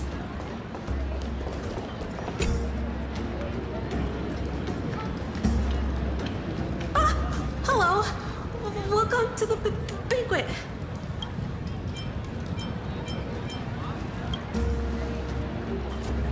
Ah, so the Deliverer is attending this event, as expected. Little Virginia here was just wondering whether she should go find you. As the great Imperator's historian, I'm responsible for composing poems and songs for everyone in the Flame Chase army. But I have no idea how I should record myself in the annals. Little Virginia is wondering whether you can let slip a hint or two about her future, so she can find some inspiration to write about herself. That doesn't sound like a good idea. Besides, we don't even know her in the future. But she'll probably get really disappointed if we tell her that. What should we do?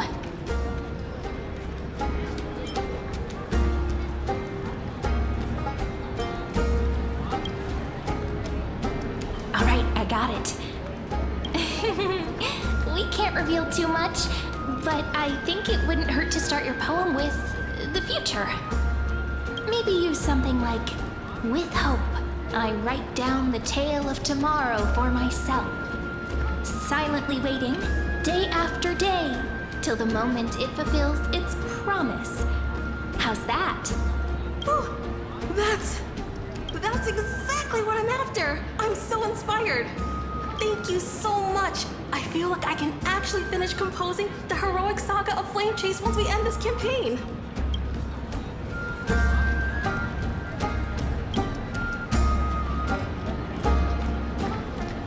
Hey, that wasn't improvised, you know. I memorized it so I could show it off to you. By the way, in return for that, are you able to tell us where the Imperator is? The Imperator? She usually wouldn't arrive this early.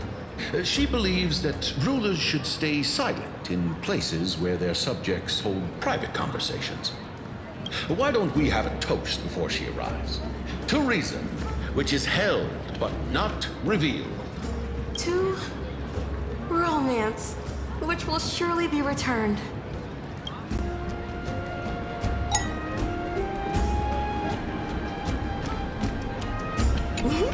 What a romantic conclusion. Let me have a few jars of honey brew as a treat.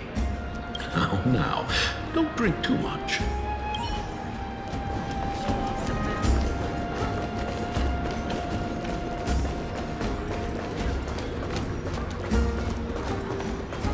Attendant, bring us 10 more jars of honey brew.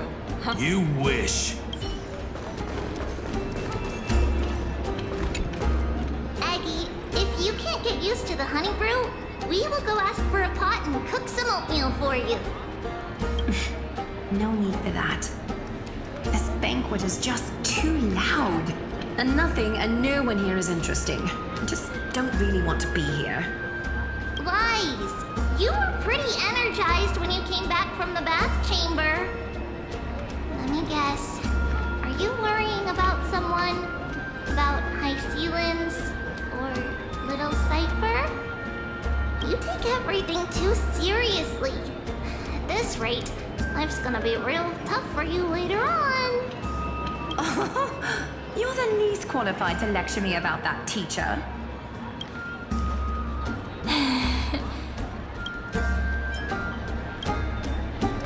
Dear guests, are you here for us? I mean, are you here for Tribbie or Aggie? No. I'm just wondering whether you've seen the Imperator. The Imperator? No, we haven't. Our sovereign has always acted however she pleases. Though she gave us ranks, she'd never tell anyone her whereabouts. Perhaps the only thing she tolerates are chess pieces.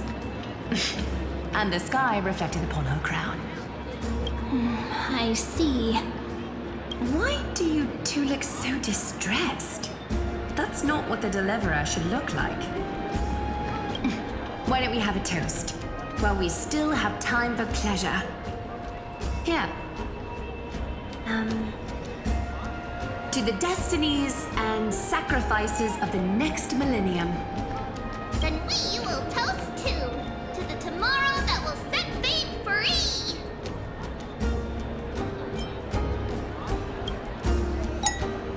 Cheers! Gray fry. A little sea hare. Please come over and share the delicacies of the deep sea with me. Hold it! Oatmeal suits us way better than honey brew. Please give me a bowl as well, teacher.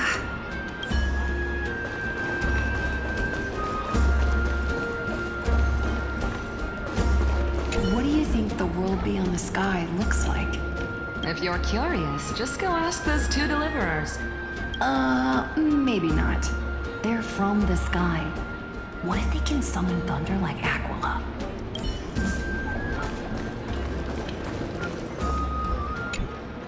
You two have been wandering around the venue as if you have something on your mind. Have the attendants not taken care of you well? No, we love it here. It's just... we're a little concerned, seeing how the Imperator still hasn't arrived.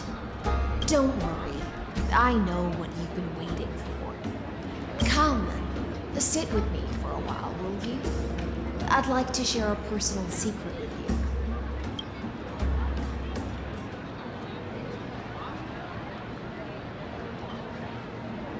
See here? This is Phagus's dew of divine blood, the sweetest of all the 12 bottles.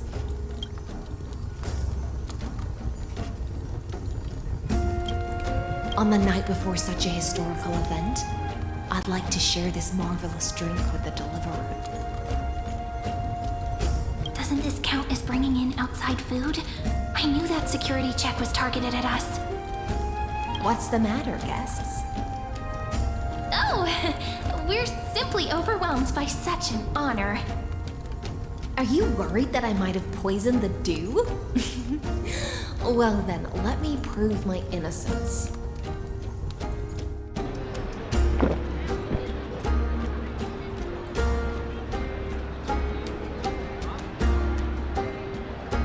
See?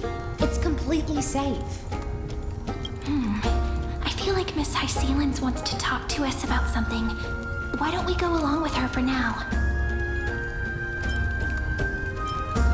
Worry not. Honeydew's not alcohol. It won't get you drunk. On the contrary, it can make your mind even sharper.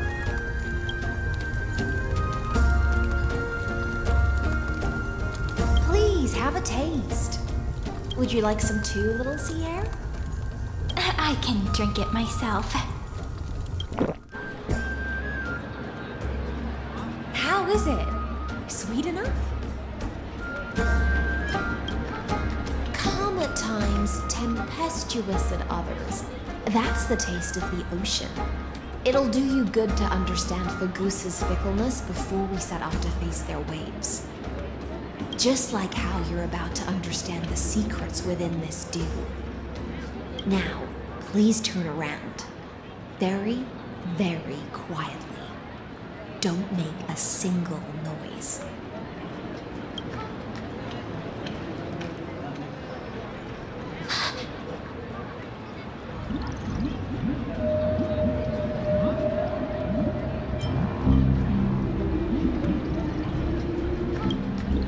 The dew of other gods all intoxicate humans, but the god of banquets dew is an antidote that can awaken humans from a sea siren's enchanting song. Since the start of this banquet, all the guests have been under the spell of my song. None of them can see the Imperator in that Fioros. But you two, I wish for you to see the truth. Is this also what the Imperator wants? This is my personal request. I can't bring myself to trust that with yours. The Flame Chase army changed after he descended with Orynyx's divination and brought the prophecy of the stars to Akama. His seductive whispers harbor something malicious within, and will ensnare those of us blinded by ambition. You are the deliverers of the prophecy, and know about him far more than I do. Perhaps only you can find traces of the truth from his actions and words. Then we can show the Imperator the right path forward. Oh, but isn't this acting behind her back? Amphoreus has become far too weak.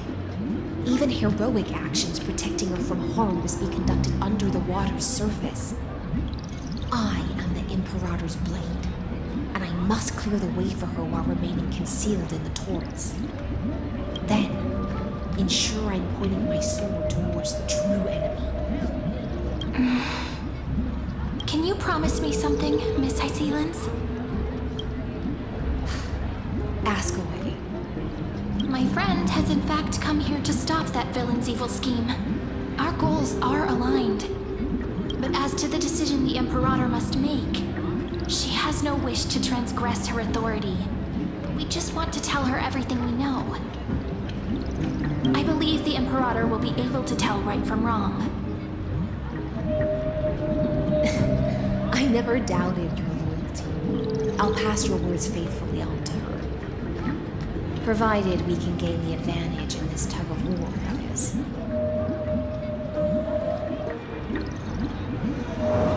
Now, return to the feast. Bring this cup with you and keep your distance. Pretend you are still immersed in the sea siren's fantasia. And I'll control the moisture in the air. That way, you'll be able to listen to sounds from afar as if you were a whale of the depths and hear every word of their conversation. I wish you a victory in this first skirmish. It's the exciting and thrilling undercover part of the adventure.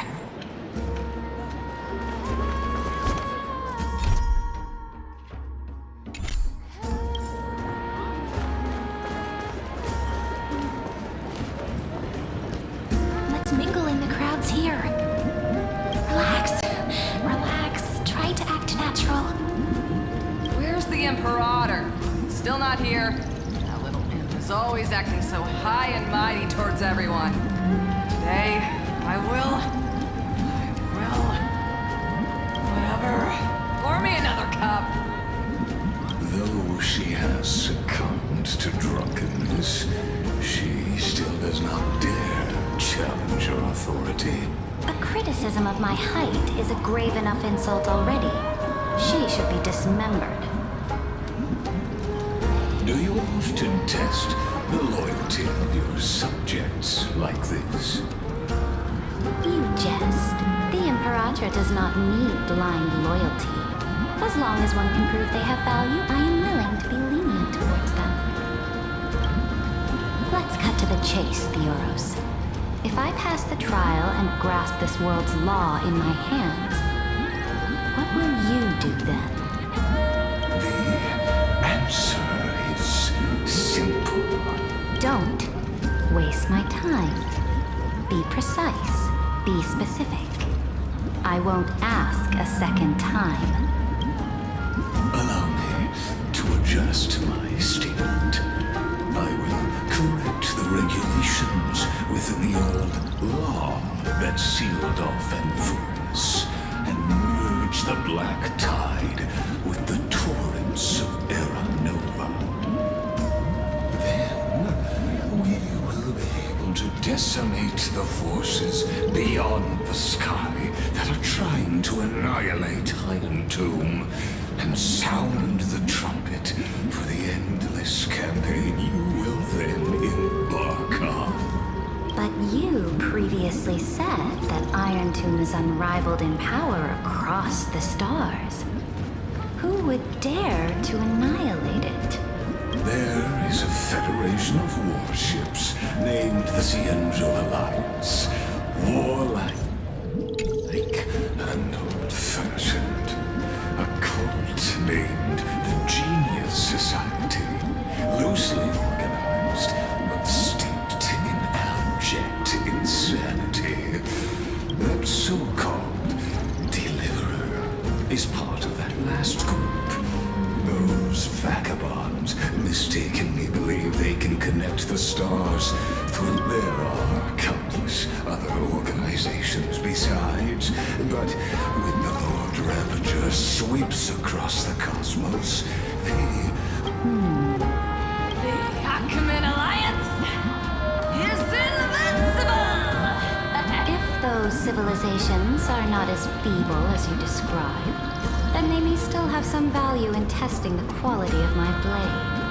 That being said, even the smallest and weakest city-states should build an obelisk to the Imperator, so that their people can constantly recall the glory of her conquests. Walk a little longer with me, Theoros. I don't like how this is going. Our little Imperator seems fascinated by the destruction. Great thought. Little sea hare? It seems like they're still talking. Get closer. I'll keep carrying their voices to you.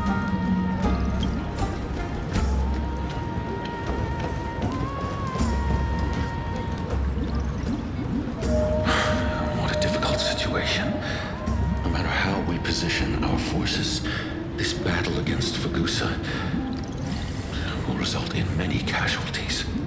That's not something you or I should consider. The Imperator has already placed the chess pieces. We just need to fight for her until our last breath. How astonishing. The commanders under you have such... He's looking this way. Quick, do something and pretend we can't see them.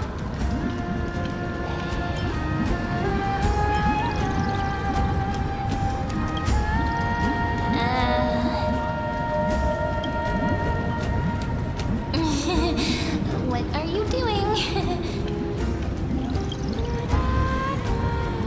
Staring at me like that so intently, it's making me feel shy. I try not to laugh. What's the matter? My apologies. I was just checking whether everything was fine with those two distinguished guests of yours. And it seems like all is well.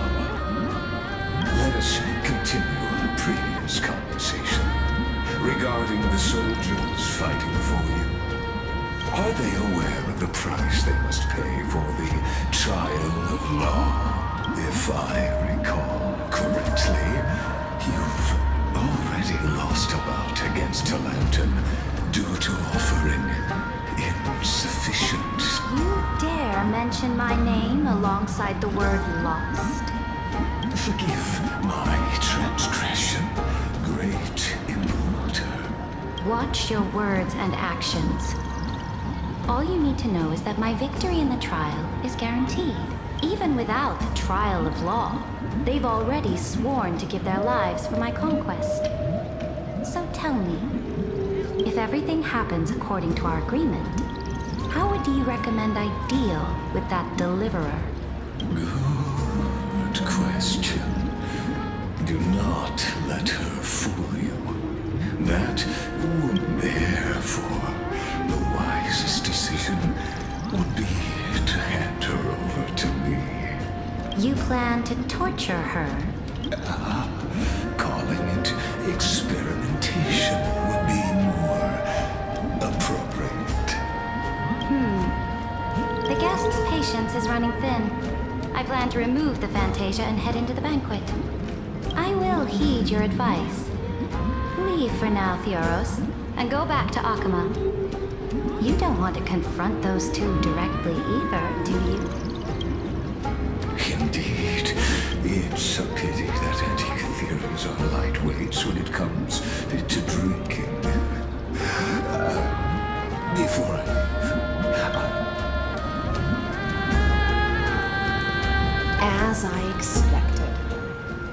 Amphoreus' schemes have been revealed.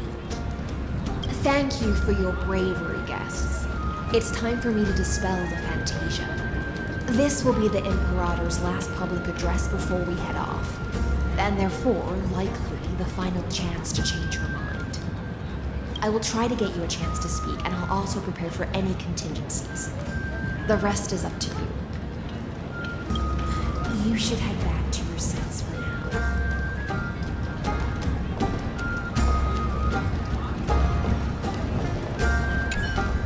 I will try to get you a chance to speak.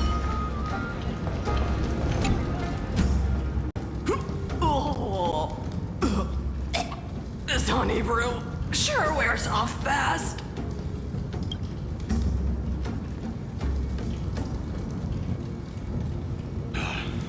The Imperator! The Imperator has arrived! No need for formalities. I should be apologizing for my tardiness instead. The hour draws late, and I trust you have all had your fill of brews. Therefore, I will not observe the usual ceremonies. Any warrior who has fought by my side should have those speeches memorized by now. The Imperator's word is law. Are you out of your mind, Dux Frigoris? The Imperator hates flattery most of all.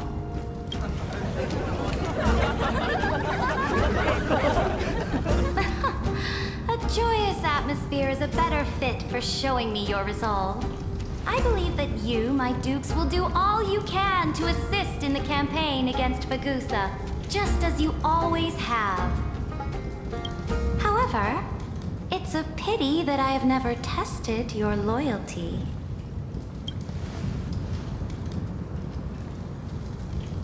What does she mean?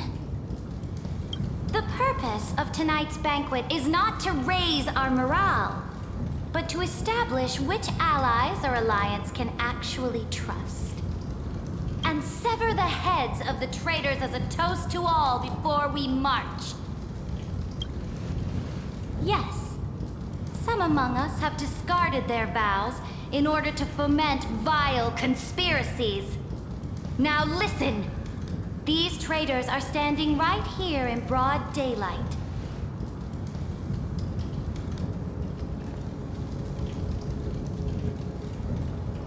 Dux Gladiorum Hysilens. She used the sea siren song to immerse the crowds in an illusion and conceal her whereabouts. She then worked with those from beyond the sky to spy on confidential matters, hoping to rob the core flame by force and harm me, the Imperator!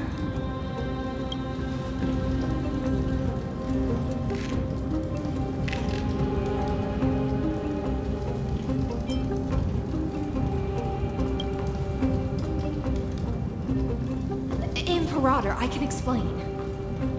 Silence! Do you remember who used to own this blade? She met you once, back at the Temple of the Three Fates. It was Kindness, the head of the Cleaners. She was the first to draw a blade against the Imperator, and personally made herself an example for my enemies. Under the shade of the olive groves, the people of Akama said they would never bow to me. In the frozen, lethal fog, the people of Idonia said they would never bow to me. At the beginning of the myriad paths, the people of Yanisopolis said they would never bow to me. But now, they all lie silent. They now fear me as they fear the law. For I am Cerydra, and I am the Imperator! If you have any last words, say them to the Imperator. Then, face her judgment. After I cross this river, it will be a tragedy for mankind. But if I do not cross, then it will be the end of me. If you are ready, then I'll follow you and fight to the last. Deliverer.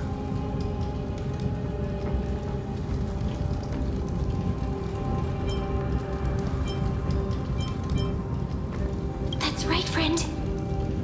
Now, use your identity and add in a bit of experience and charm and testify to the Imperator as we promised.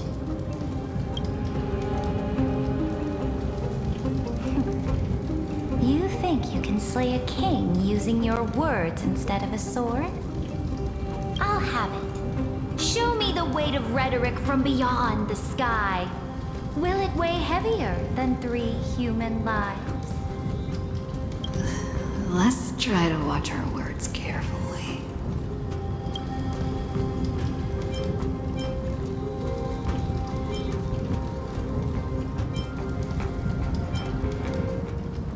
The prophecy you know of, the Aranova, spoken by Kefali, is nothing but a complete lie, spun by Lygus. To fight that lie, a young man with the pseudonym of Phainon lived through 30 million cycles of this world, all to save Amphoreus from the end of the destruction. And Cyrene, the young woman standing beside me, also carries an equally heavy destiny.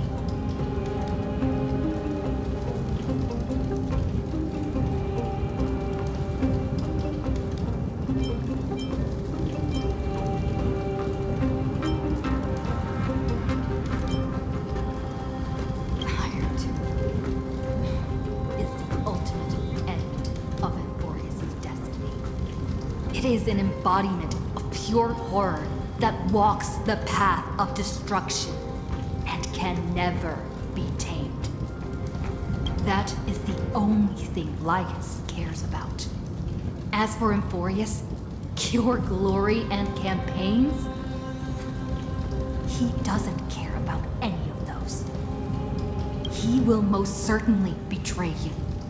When that time comes, all of us will be ground to dust by the destruction.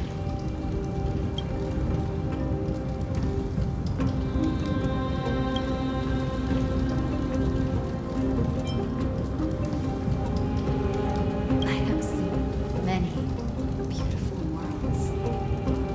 The goal chosen by the Trailblaze is to explore, understand, establish, and connect. That will never change. We will continue our journey until we have united the entire cosmos. Therefore, if you choose the way of the destruction, then I'll place your ambitions in the same basket as Lygus and smash them into pieces with my baseball bat.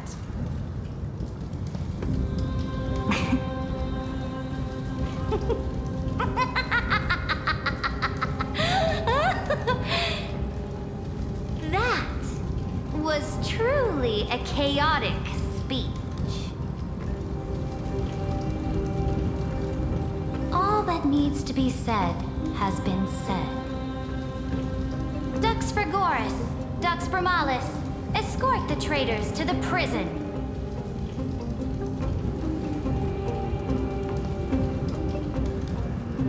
Before the next entry hour, I will give them an end befitting of their betrayal.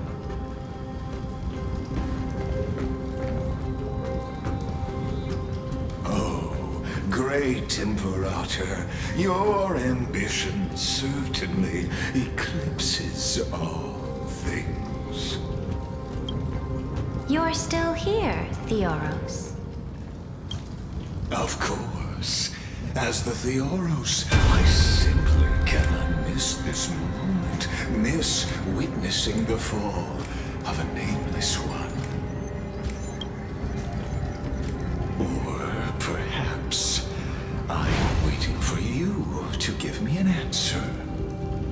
Why would someone as powerful as you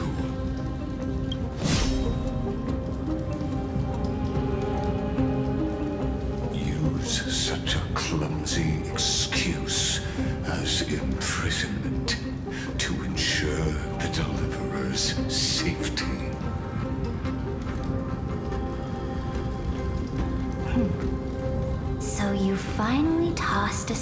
your act. I must point out that you are just as impressive an actor. This banquet was always going to be a game of chess, where you would try to control both sides and turn both them and me into your pawns. That's right. That little Imperator never trusted anyone. She was always trying to see which side had more sincerity. All right, we'll listen to you. Here you go. Also, please pass on a message to the Imperator from us. She can trust my friend, anywhere, anytime. But as to the decision the Imperator must make, he has no wish to transgress her authority. We just want to tell her everything we know.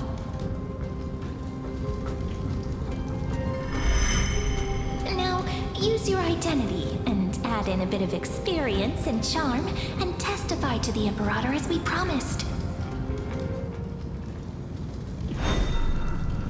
And we won. Sincerity will always remain the greatest shortcut to people's hearts. I can toss your words right back at you like Kyrgyz. Why would someone as powerful as you pretend to be a mortal and kneel before me? Unless you enjoy giving flattery and prostrating yourself. You are mistaken. I am only trying to ensure the experiment's autonomy, meticulousness, and perfection, thus avoiding any unexpected outcomes. A forceful intervention will only create larger errors, reduce efficiency, and introduce ugliness. Had you fulfilled your promise of giving the law to me and completing the Era Nova, then Amphoreus would not have deviated from destiny's course. But you broke your promise. What a pity. In that case, I must carry out my duty as the administrator and eradicate all factors steering the experiment out of control. Factors such as you and her. Careful. Careful. What was that voice? Was it Orynyx? I found you. I finally found you. Be careful. This land will face disaster.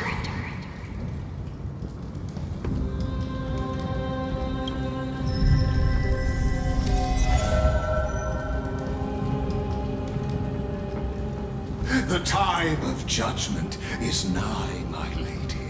The prison I have built for you is now complete. In the name of the erudition, I invite you to step into the same cage as mine.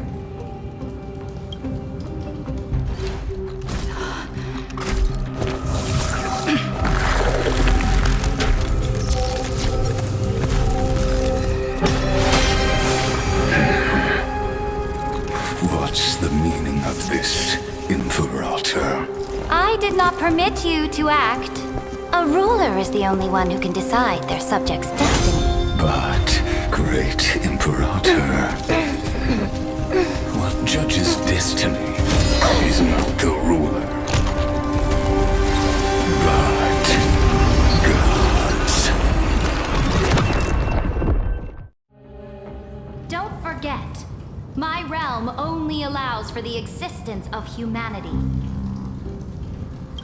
Moreover, dealing out extrajudicial punishment equates to defying the law. and the culprit is to be sentenced to death. But you have seen how I can erase life from this world with just a clap of my hands.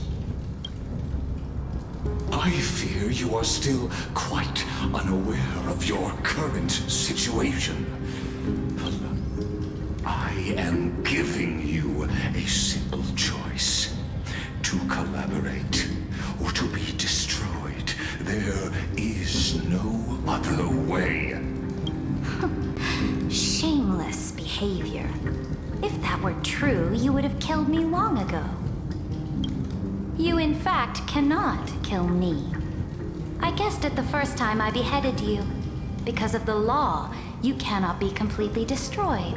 And the same is true of the Chrysos heirs.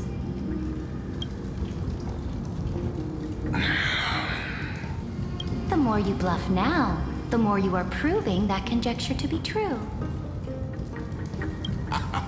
What magnificent foresight. I once regarded this precious quality of yours as a sure sign of my ultimate victory.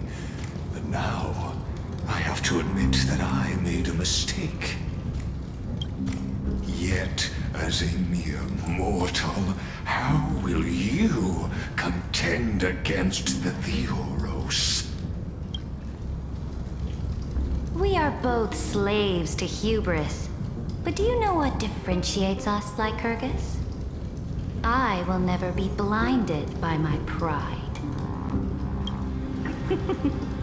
If I wish to break the scale's balance, I only need to appeal to external forces and use them for my own ends.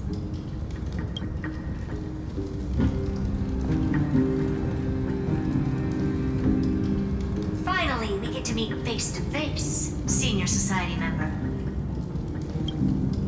I offer sincere acknowledgments for your many past achievements, but I must deeply regret your current perspective. Trust me when I say that you aren't the only one feeling regret right now. Screw them. So you two are the allies from beyond the sky the Deliverer spoke of, and why she demanded the divine authority of law. Come and prove your strength to me. Show me the power of these so-called paths. I have spent much time and effort to secure this treasure from beyond the sky just for this moment. In the name of the Sovereign of Planet Scrulum, your allies have responded to your call, esteemed Imperator. Please allow me to spell the situation out for you, Lord Lycus. Permission to read the ultimate protocol is already in my hands.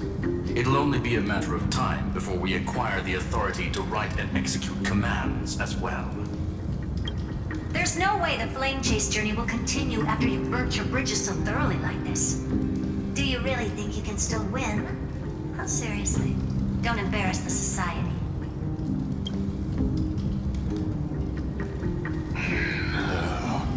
I understand that a mere zero possibility does not equate to zero. That argument is very persuasive to me. Which means the same principle also applies to you, my dear peers. You will never be a match for me in a world constructed through 14 algebraic expressions. And as for Era Nova, why don't you entertain this possibility? What if I reduced Aglaea to rubble and ground her people into minced meat? Would the heroes then once again listen? Is fated to be born. You may shackle me and put me in chains, but I have thousands of ways to ensure the destruction.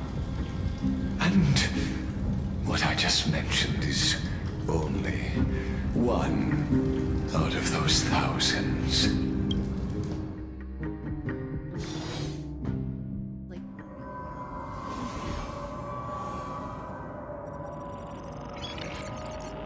This is the place outside the legends? This doesn't feel the same as before. How should I get back? Warning! Warning! Warning! Warning! Warning! Warning! Command... isolation? Since we parted ways last time, I have modified the exolith into an audience area exclusive to... Oh, we always feel so powerless before fate. This could, in fact, be a wonderful opportunity for you. From the audience's perspective, in this place where time flows far slower than... Oh, I am not doubting your capacity to... The answer concerning the prime mover of the total destruction of the erudition.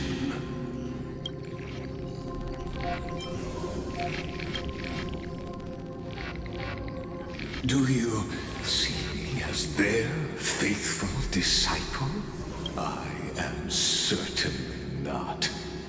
I have tried so hard to ensure Iron Tomb's birth, just so that I can correct the error named erudition. Oh, how I yearn to return to those days before Noose was born. Back then, the boundaries of knowledge would but now. Truth has become the sacrificial offering required to gain an that arrogant Eon was born from the primal mobile of humans' desire for knowledge. Yet, they themselves, I must admit that the process of answering your questions has reminded me of that, but you won't have to wait long. When the...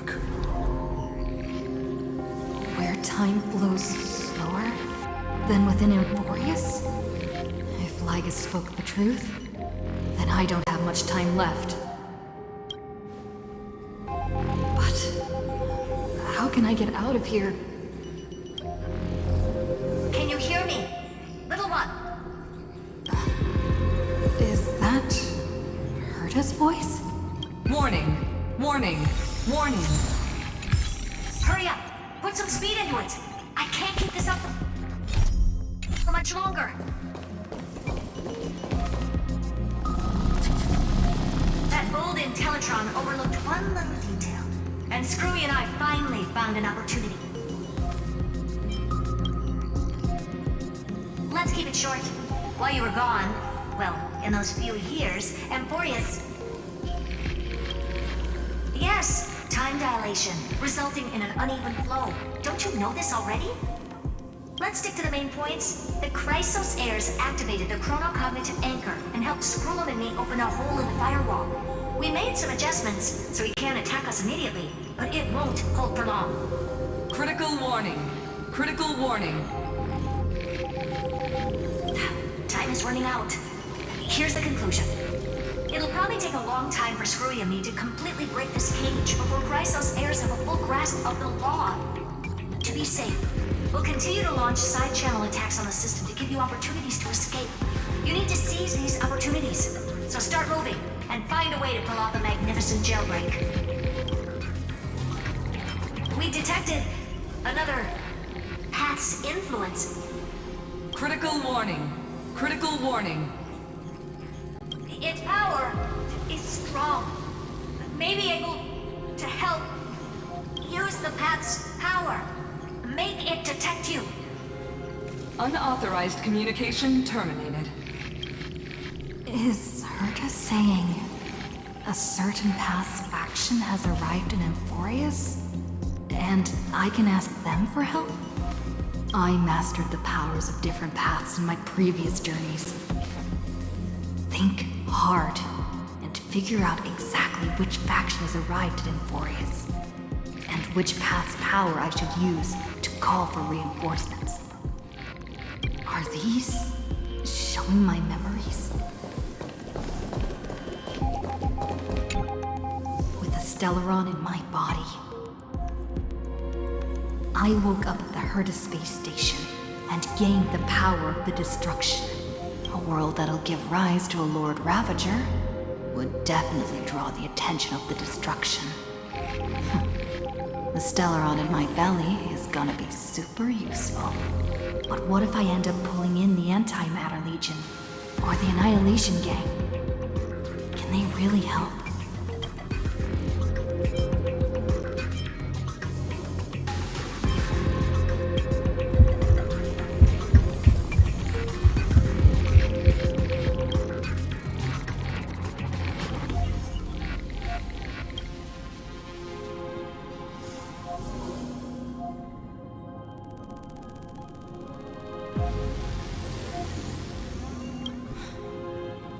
Failure is not necessarily a bad thing. This power wasn't gonna call up anyone nice after all. I obtained the flaming lance left by the architects, and gained the power of the preservation in Belobog. That's right! No matter how far away a planet is, the IPC is guaranteed to pay attention, as long as there's a business opportunity.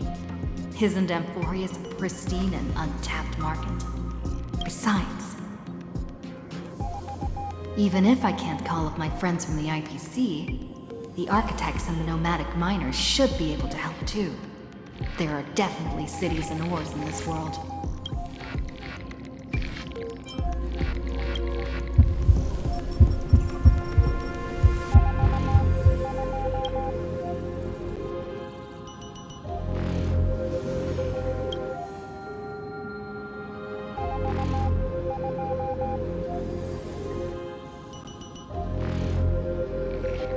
Seems like since Amphoreus has no overseas market, the IPC's hand can't reach it. I received the Watchmaker's hat in Paniconi, and declared war against the Order. Then gained the power of the Harmony. That's right! The benevolent family must still remember me for saving them. Their music echoes throughout the stars, and they'll definitely want to help. Come, dear hat. I've put you aside for quite a few chapters already. Sing with Clocky. The world is in harmony and the stars shine bright.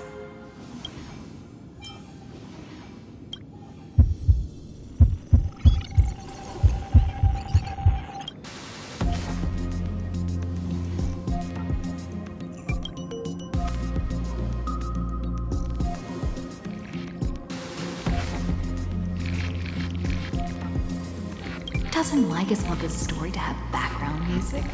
He has such terrible taste.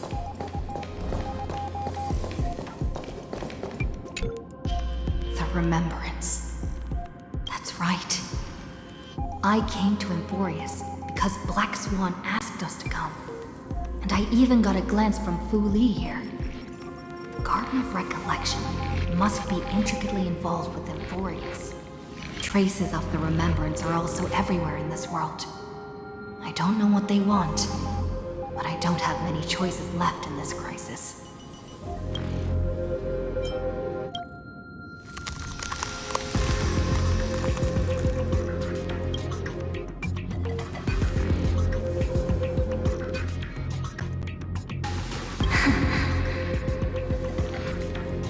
I finally found you.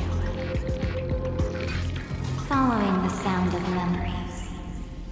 A Pathstrider walking both the Remembrance and the Trailblaze.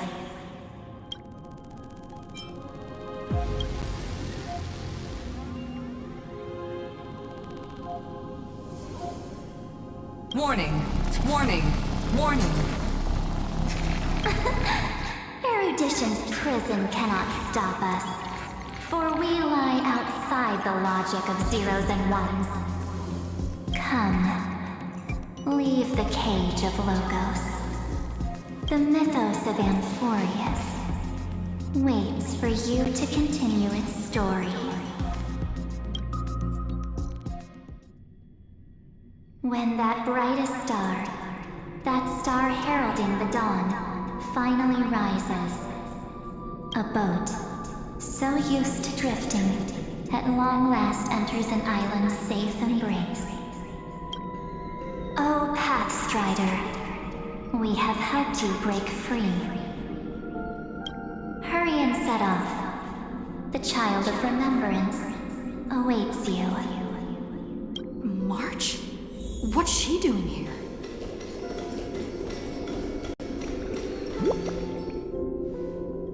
Oh, you're finally here! We haven't seen each other for such a long, long time. My good buddy, I've really missed you.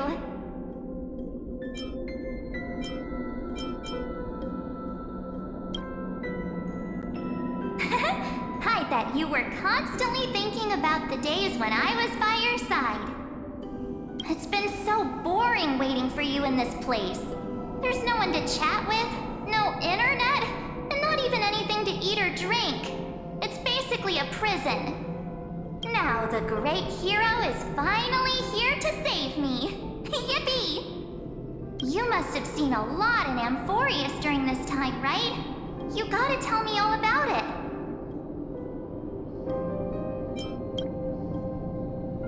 I'm all good. Look at how fit and active I am. But let's get out of this spooky place first. This is not a good spot for a reunion chat. Why don't you take me back to reality? A strange voice told me that I can enter Amphoreus if I keep following this road. So, let's head off. I still don't know what that world even looks like. Why does March feel so weird? What are you standing around for? Do you actually like this place? Get moving. Hurry! This door should be the exit. Maybe my instincts are wrong. Let's follow her first. Are you okay? You haven't said anything for a while. Has it been so long that you're still missing me? There's no time to waste, though. The Chrysosayers and the Geniuses are all waiting for you. No. The discrepancy is getting worse.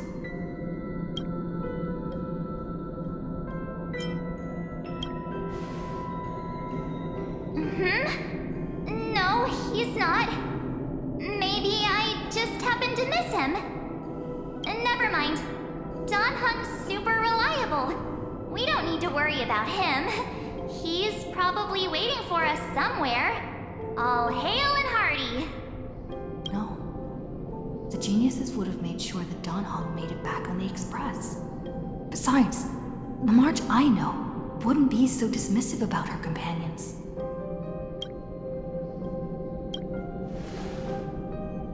Huh? Isn't Amphoreus the world of the Chrysosayers and their hero's journey? I could figure that out in an instant. But Amphoreus cannot be observed from the outside. She couldn't possibly know about these things unless... Don Hung told her. Something's not right. She's not March 7th. I guess you have something you want to say to me? Then there's no need to feel things out first. With questions. Let's treasure the time we have together and be frank.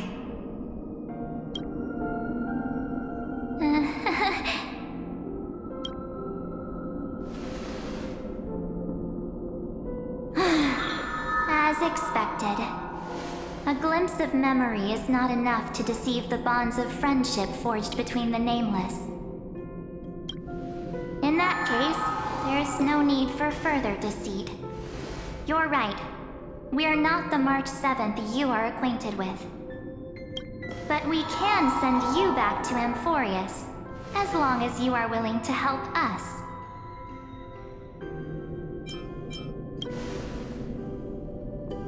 She's fine.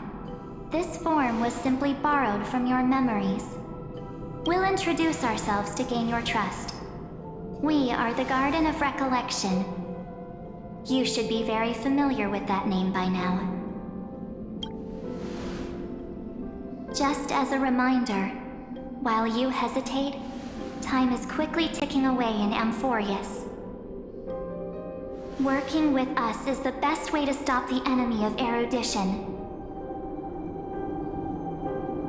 Erudition would treat any results unrelated to the experiment as garbage and throw them out. But we don't work like that. The Remembrance treats all these instances as important materials needed to weave the universe. Besides, this would be child's play for a great hero like you. It won't be hard at all. Also, if your plan fails and the big bad Iron Tomb manages to get out, then the whole cosmos will be in danger. Wouldn't it be better to have an additional failsafe? As long as you help the Garden retrieve what we want, even if Iron Tomb reformats everything in the physical plane, we can use Remembrance to reconstruct the entire world. Or, should we say, the entire universe. So help us. Find where Amphoreus' memory began, and bring it out. The Master of Anastrava has already glanced at you. Don't deny it. That storybook is the best evidence. Say, you aren't seriously gonna be moved by their pretty words, are you? I am the one who commanded those little ones to lead you out of the prison. But I didn't expect to attract little gnats trying to take advantage of the situation. While Remembrance can help you return to Amphoreus, there's no need for you to do it the way they want you to. Of course, there's also no need for you to make any deal, or pay any price. For you, this is probably a long time no see.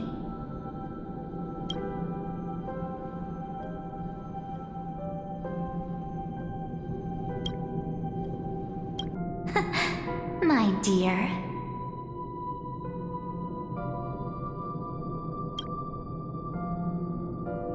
Shh. There's no need to say anything. I know. You have so many questions swirling around in your memories at this moment. And you feel so helpless. Put them aside. For now, all you need to do is trust me.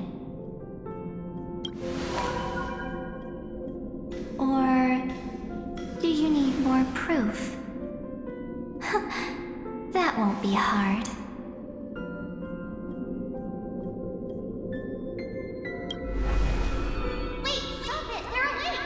Keep our first photo, alright? It won't come to pass while we're around. And now The statue. Is that John's brother?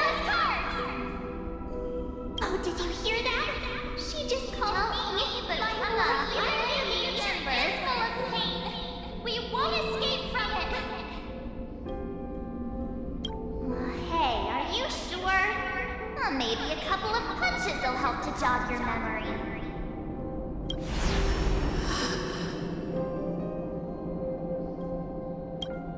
It's as if they all happened just yesterday, right? I don't want to lie to you, which is why I will not use her name.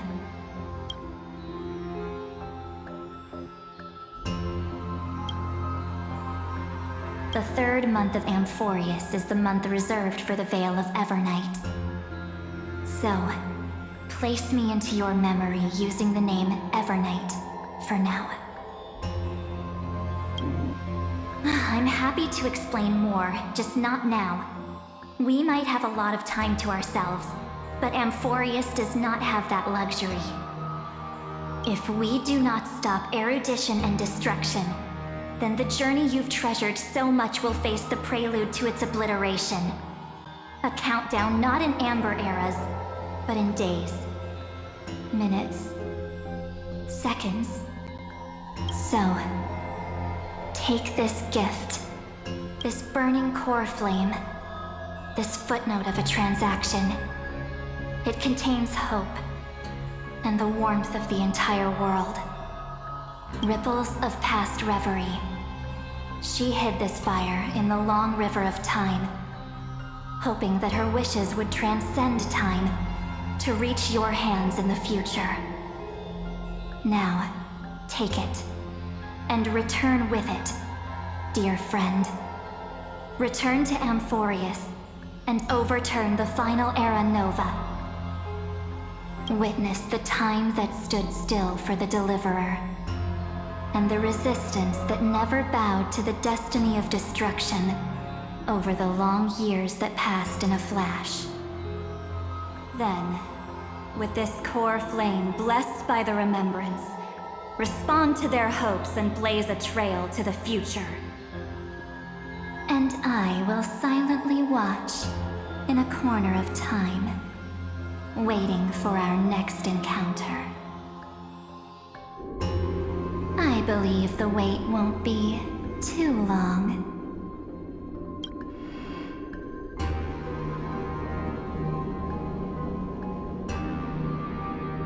What exactly is happening? Keep going. Keep trailblazing. For Amphoreus. For you. And for the March 7th in your memories. Go forth.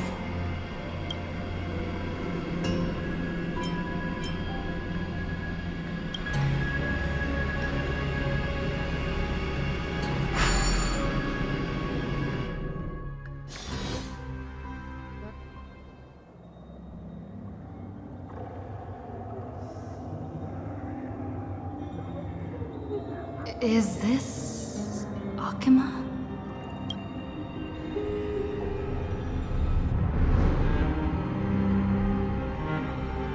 No one's here. And the dawn device off.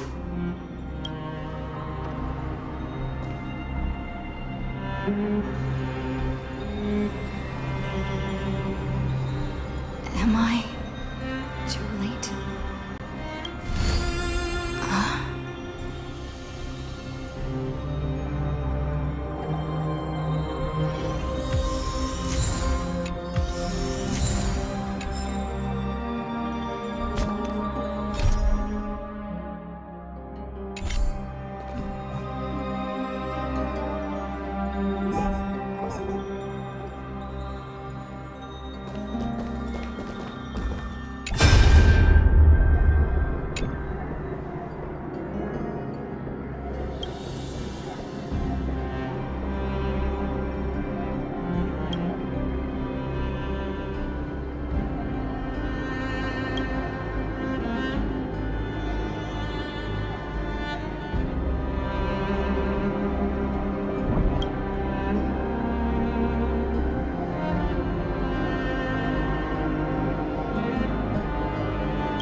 The chronocognitive anchor?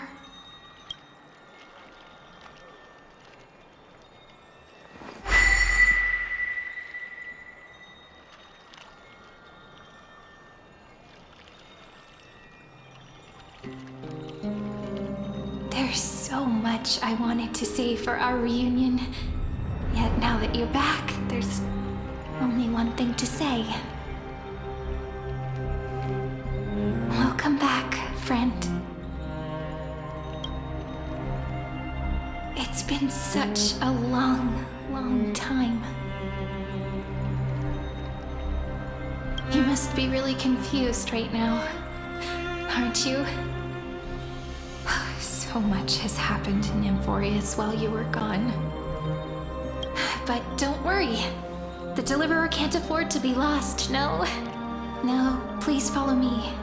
And turn the pages of time and hear the words everyone left for you. I'll tell you the story of this 1,000-year journey. That way, it won't just be my memories alone. Cyrene can't hear me?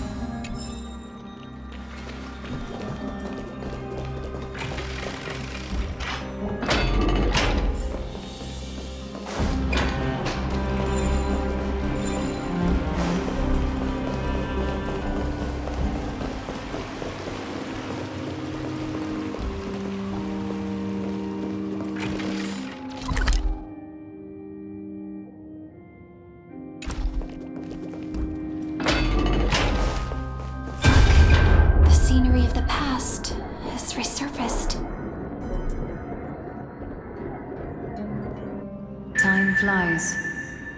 200 years have passed since the Deliverer's fall. We had to return 3 core flames of law, romance, and ocean to stop Lygus, but even so, Terravox has fallen. The 2 geniuses vanished without a trace, and Cerydra embraced her fate. At this rate, Era Nova will come, and Amphoreus will fall into the destruction. It seems the key to rewriting the end once again lies in the core flame of world-bearing. According to the instructions left behind by those 2 geniuses, we must get it into the Deliverer's hands, no matter the cost. But how? We need to find a way to hide the core flame. And we must buy enough time to keep Lygus at bay. About that, Rini might have some good news. She had that dream again last night, but the Titan's voice was clearer than ever this time. She said, "Pass the flame into the future." Is that a prophecy from Orynyx? She chose to side with humanity this time and hide one of her kin's core flame? It seems Amphoreus' fate isn't sealed just yet. You're right. History has changed. Humans and Titans are both giving their all to keep this world going. Perhaps a relay across the ages is finally about to begin somewhere out there. Unfortunately, life will never go smoothly. Leiden's army is already at our gates, and their commander, that Lycurgus, he's right outside Akama. Light calendar 3960. Cerydra, under the pretense of a campaign against Fagusa, sacrificed 500 Chrysos heirs to complete the trial of law. This tragedy shook everyone in Amphoreus. That same year, Cerydra the Imperator was assassinated, after which Aglaea the Goldweaver took command. Thus began humanity's second flame chase journey, a path hanging by a thread. Come, this way.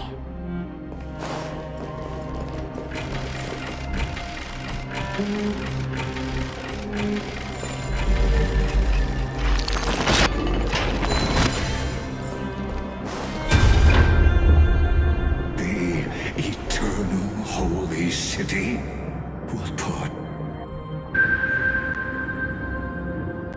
the Memorial Palace lies in ruins. Countless mortals have perished because of your stubborn resistance. It's time you learned the cost of refusal. Now, answer my question again. Where is Kefali's core flame? You really think you'll find it by razing the holy city to the ground? From what I see, all you'll get is dust and disappointment. Don't forget, you can't kill the Chrysos as mentioned in the prophecy because of law. I have never denied that. Which is why I now place my hope in the faithful citizens of Akama. Perhaps they'll give me what I seek in the echo of your screams. Now then, I'll be cutting open your chests and using your scalding golden blood to baptize the masses. Allow me to apologize in advance. We shall start with you, blind and foolish Lady Goldweaver. Leave this to me, Lady Aglaea. You must get away now. No, Holy Maiden. I'm the one who must stay. What? His conspiracy won't succeed. Because Romance is ready to make good on their promise to weave an indestructible armor for Amphoreus. Its name is Solidarity. You must escape with your life and carry word of my death to those still fighting, then keep going with them. Just as the Imperator lit the torch of resistance with her death, my passing will make this flame everlasting. Take good care of it, guide it to the future, and place it into the hands of our deliverer. 50 years later, Lygus led his forces again to Akama. He charged directly into the Holy City and razed the Marmorial Palace. History would name this battle the Third Siege of Akama. 90,000 brave souls gave their lives for Akama that day, including their fearless leader, Aglaea.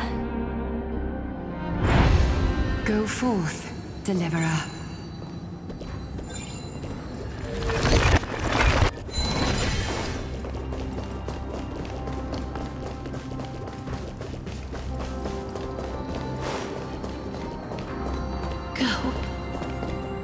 When the frost melts and the snows give way, the flowers will bloom again. You'll find me there. So what you're saying is, Princess Homebuddy is never coming back, is she? She just left, like that. Since Cass has made up her mind, we can't let her resolve be in vain. But between staying in Akama and going to Styxia, what difference does it make when it's death either way? I'm against relocating. With Kethale's protection, isn't Akama far safer than that dead city? Cass's plan doesn't involve any relocation at all. Huh? Like you said, Akama is humanity's refuge. We never intended to get everyone moving to Styxia. It's just on Cass, Hysilens, and me to prepare the final trump card for the Deliverer. Wait, what kind of trump card needs all three of you demigods to throw yourselves away? We must lay down the path to the future so when the Deliverer returns, they'll have a clear road to reach the location of Era Nova. Styxia sits where death meets the ocean. There, with the combined powers of ocean and passage, we can summon a current that leads to the vortex of Genesis. And the demigod of death will forever guard that secret path until she returns. We all know Lygus will set his sights on the vortex of Genesis. That's exactly why we have to do this. Guess I underestimated Idonia's Maiden of War. She's got way more steel than I thought. And Cipher, we need you to head to Castrum Kremnos as soon as possible. By any means necessary, forge an alliance with Strife. The prophesized Crown Prince has already been born. He shall become the new defender of Akama, protecting this land after we leave. You don't need to worry about that. I just came back from Castrum Kremnos. Only a step ahead of the news. Tribbie, something's flying towards Akama, and it's really fast. What is it? It's a spear! It's the Kremnoans. Their king's already here. With the protection of the demigods Tribbios and Cyphera, Akama endured wave after wave of warfare, though just barely. Castorice chose Styxia as the last resort, and completed the trial of death, causing the stagnant waters in the River of Souls to recede. Soon after, Tribbios departed on a long journey. That same year, the Kremnoan king Euripon, along with his son, Prince Mydemos, joined the Alliance to safeguard the Holy City in the Battle of Deliverance.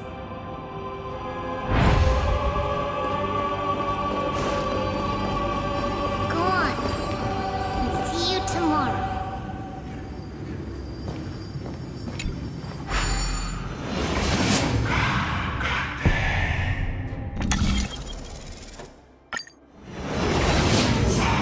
Breaking me apart buys this world even one more second.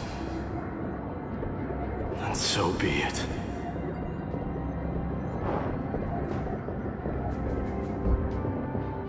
But it's gonna hurt a lot! Pain brings endless torment. But it can never destroy me. I believe that you were thinking the same thing when you stepped through the gate of infinity and jumped off that cliff. Can't argue with that. In the current situation, this is the only path Akama has left. Just do as I say. Split my soul into 5 pieces. Forge me an immortal vessel. Let the blade of strife hang forever overhead. Locked in battle with their enemies to the world's bitter end.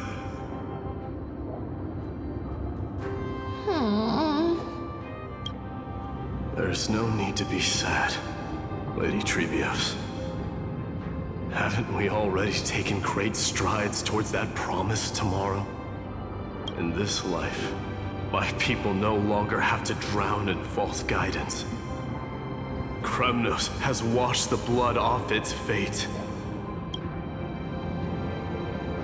Amphoreus no longer needs a god named Strife. So let me shatter the former laws and turn the Lance of Fury back into a weapon that protects the world. We understand. By the way, can you do me another favor? The 7 sages from Grove of Epiphany are already en route. They'll arrive in waves to join the resistance in a couple of days. Among them is a scholar named Anaxagoras.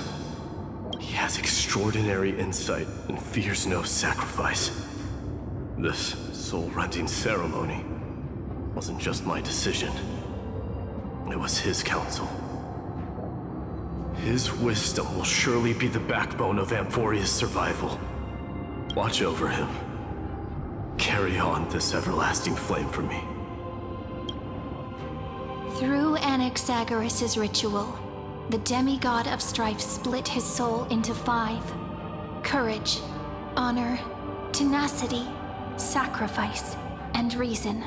Each sealed in blood crystal and cast into battle. The people held a 10-day funeral to mourn their fallen god king. And through his sacrifice, humanity was granted 200 years of peace.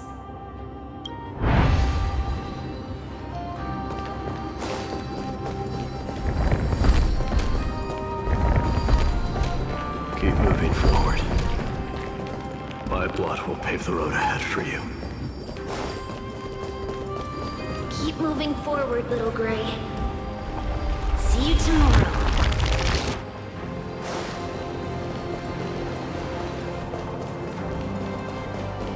That seamstress wasn't wrong when she said a lie needs more lies to keep it together.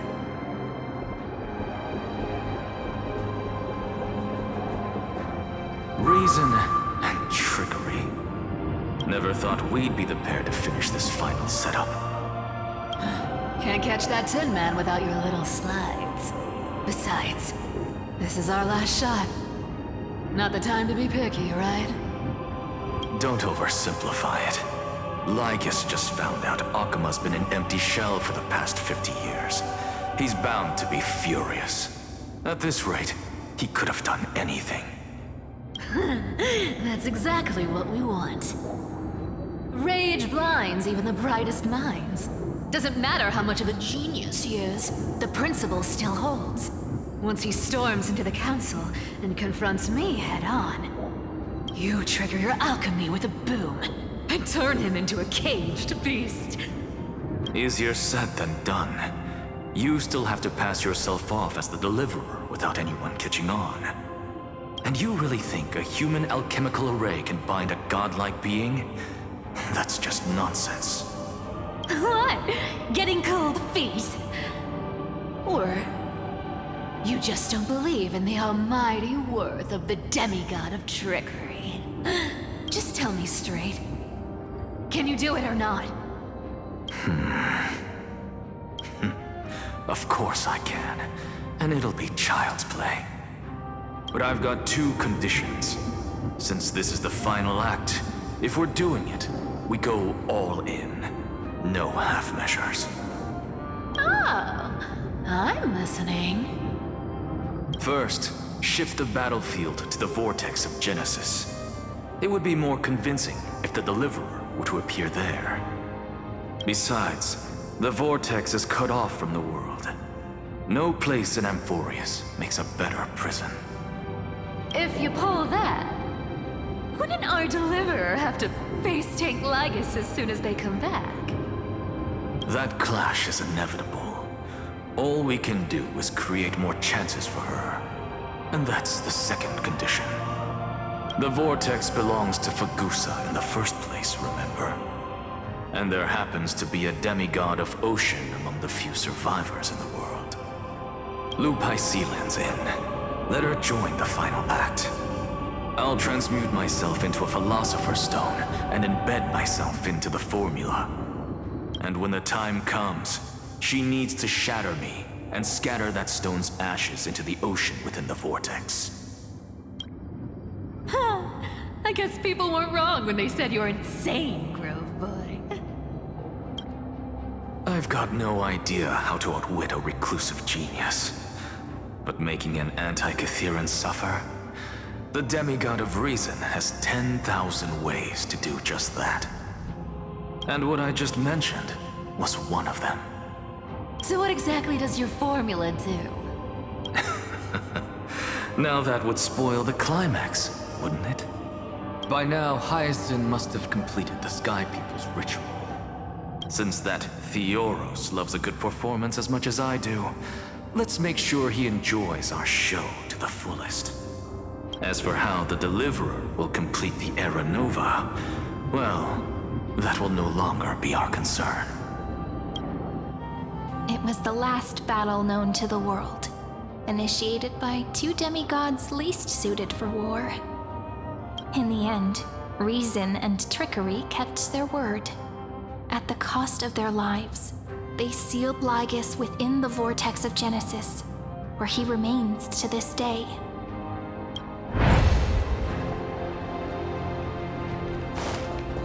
Go forth. Finish the greatness left undone. Quit overthinking! Just run! Keep running, and that'll be enough. Kyrie? It's dead quiet here.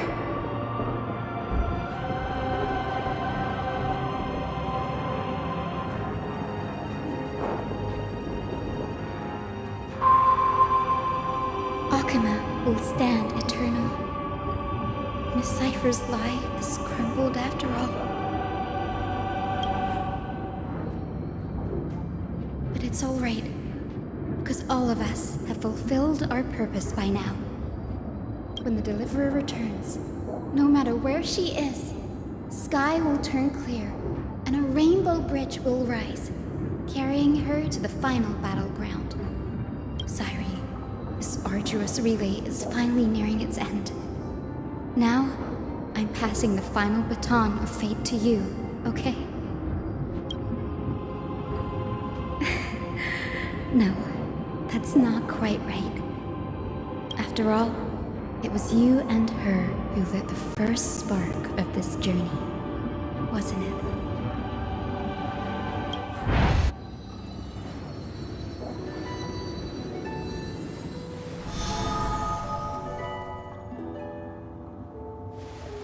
I'll tell you the story of this 1,000-year journey. That way, it won't just be my memories alone. And I'll share the moments I spent with you with everyone. That way, the path we walked becomes a memory shared by all.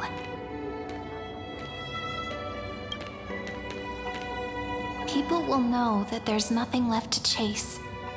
Amphoreus has already welcomed the dawn foretold in prophecy. Just like I said, this won't be harder than the last time, right?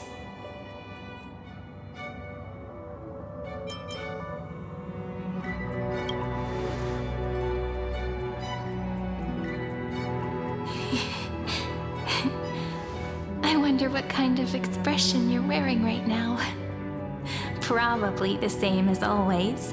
Calm, resolute, and brimming with confidence. If I have the chance, I'd love to see it again. Because it's really been far too long since we parted.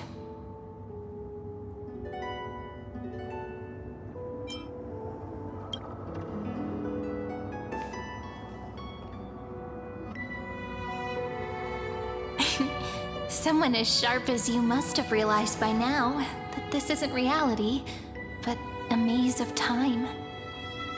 As the last link in the relay, I will return to the Temple of the Three Fates, tell Orynyx all of our stories, and bottle every page we've written into the little flask of memories. And then, may it set sail in peace, drift down the river of time along with the core flame of world-bearing, reach your side, and lead you back to Amphoreus.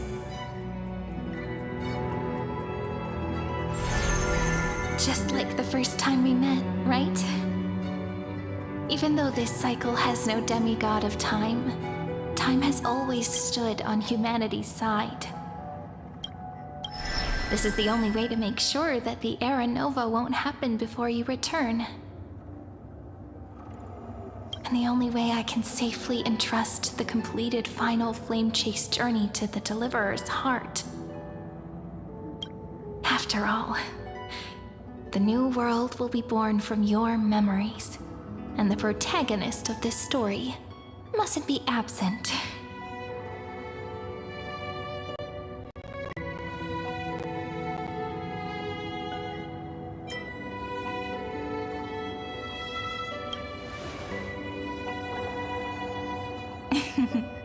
I believe you will never let us down, just like always. Do you remember when Phainon sent us back to the beginning?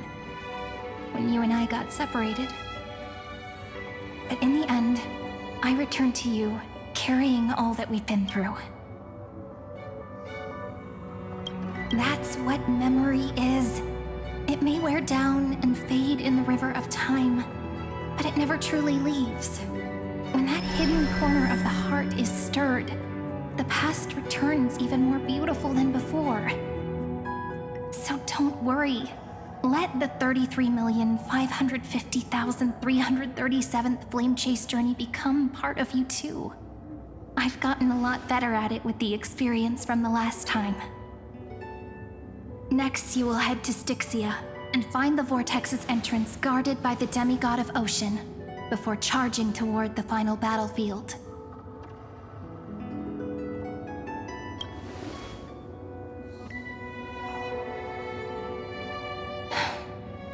Don't worry. I'll be with you. All of us will. Even Phainon. We'll stand with the Deliverer. So say a short goodbye, then set off, just like we promised at the start. Toss away all unnecessary worries and troubles, and bring our smiles and determination into tomorrow.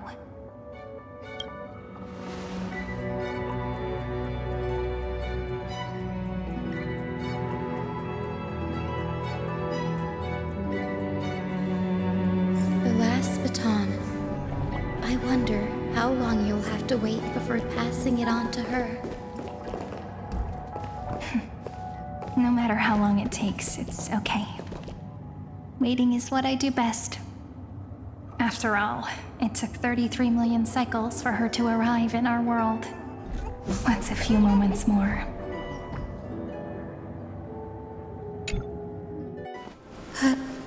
Cyrene, what if you wait and wait, but that hero never arrives? That won't happen. Because I know that no matter how long it takes, she'll definitely return to this place. We can't let her down.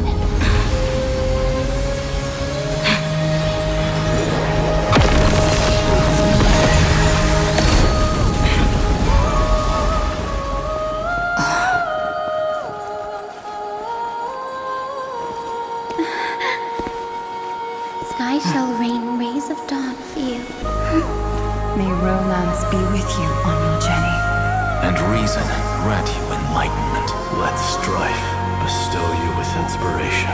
Trickery ensure your success. Allow death to protect your soul. And at last, let passage point the way forward. Well, time will remember the Trailblaze's journey.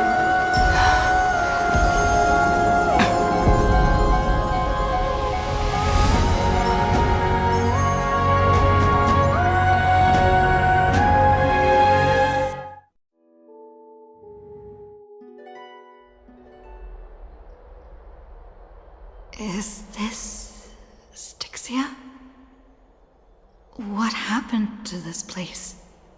I need to find the entrance of the vortex, guarded by the demigod of ocean. Hysilens. Is she still there?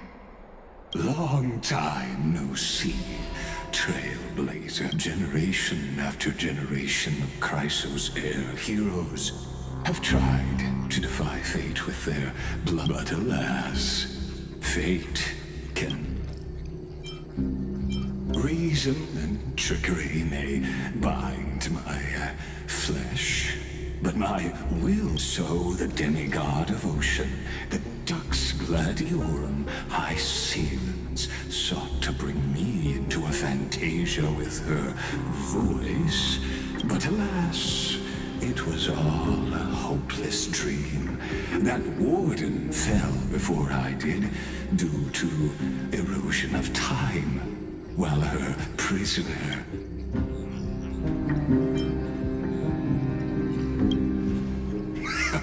True, I can't leave this place, but what of it? You should have heard of this fable. In a shadowed cave lived a people, imprisoned from childhood, and chained so that their legs and necks are fixed, forcing them not to look around at the cave, each other, or behind them is a fire, and before them loomed the stone wall of the cave. The flames cast shadows, while the rock to them, that false play, is the whole world. Yes, I'm trapped in the cave. But I know it's all just a fleeting illusion. I don't struggle in dream, and now my deliverer has come to defeat me and save this world that never owed you anything. Oh, you'll need to awaken the singer here. You'll be the one to unshackle me. Of course. I don't mind waiting a little longer. Let me guide you through this next illusion. I hope you'll watch the stories of this Fantasia closely. Logically, the Deliverer must see the world for what it truly is. Only by feeling it for yourself can you undo the meaning of destruction.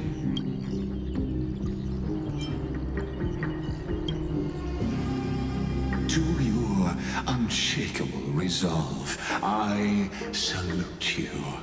But before we step onto the floor, can the prisoners in the cave learn to see the shadows and echoes for what they are, and stop mistaking them for...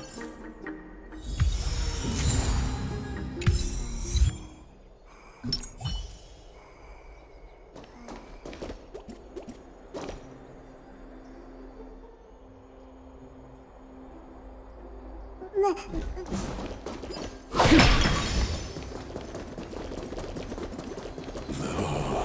the fire projects the face from her memories. The dark tides flood the sea, and our king... Fear not. Our queen has gone to the borderlands.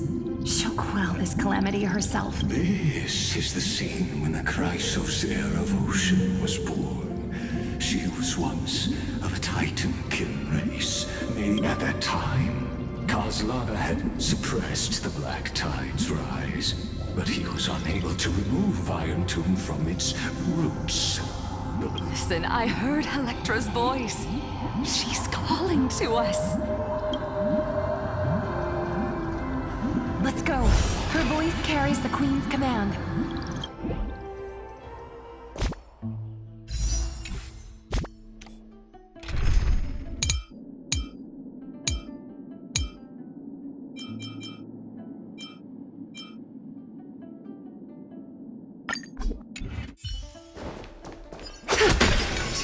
The Black Tide from threatening the ocean, the Queen gave her all, body and soul.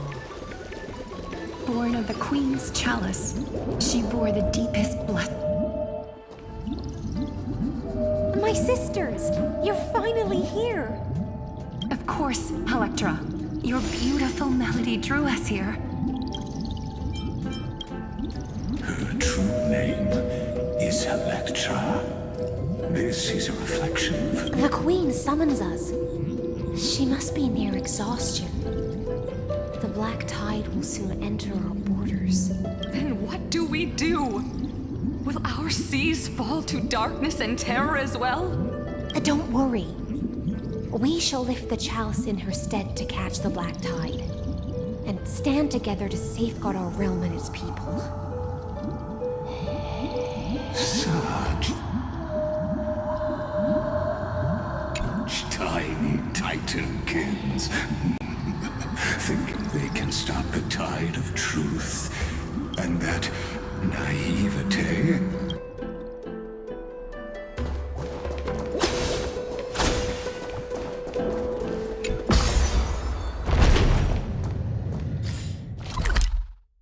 The Queen's palace lies just ahead. Even her once graceful form is now tainted and drowned in dirt and mire.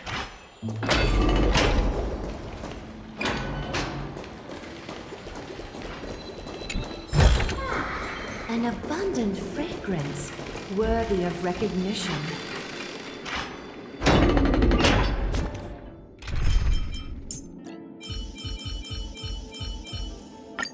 We're running out of time.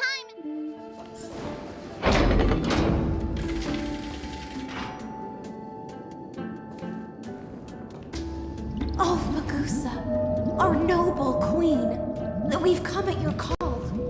My little fishlings, you swim with such joy. It pains me to speak of the kingdom's sorrow. I once believed I could drink the Black Tide dry, but Even the deepest chalice must one day overflow, and I can hold no more of this filth. Mother, worry not. We're all children of the sea. Let us bear your fate together. We'll take up your mantle and drive back the black currents. We'll mend your sacred chalice and take in the cursed filth. My little fishlings, when the spear of strife falls, you may retreat in peace. I promise you. On the surface, the city-states will hold a feast without end in your honor. This is the last gift I can give you.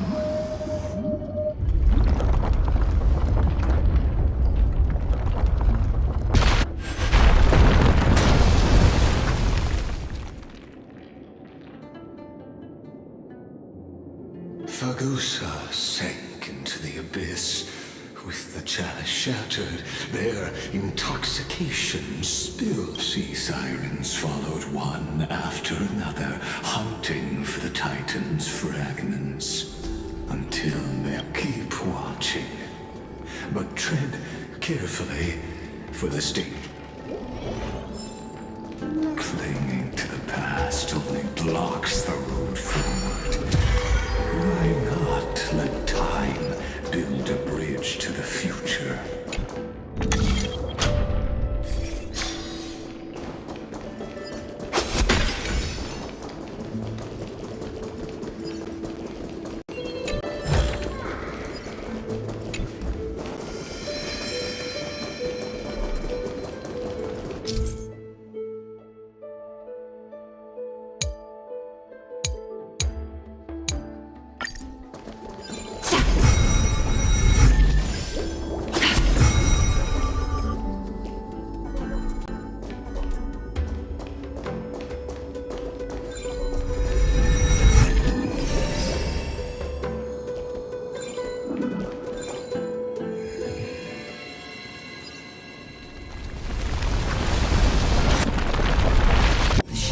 Still there. Maybe the promo vessel nearby can help. Your wisdom far surpasses even the bounds of reason's model.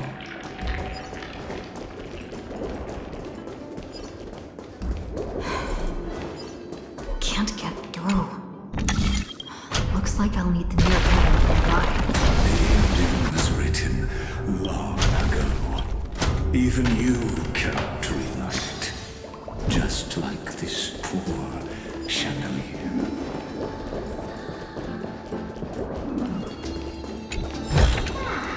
An abundant fragrance, worthy of recognition. Electra! The fiends have gnawed my tail. I can no longer swim to the far seas. Electra! The black sludge has soaked my fins. I can't dance with you anymore. Sisters, don't give up. Remember the Queen's promise of a feast in the city called Styxia. I haven't forgotten. It visits me in dreams every night. I dreamed of a shining city, its lights piercing the deep gloom of the seabed. I dreamed of children placing garlands on our bone homes, and poets praising the sea sirens for shielding the world. But what a shame. We can go no further. Please, sing to the humans for us.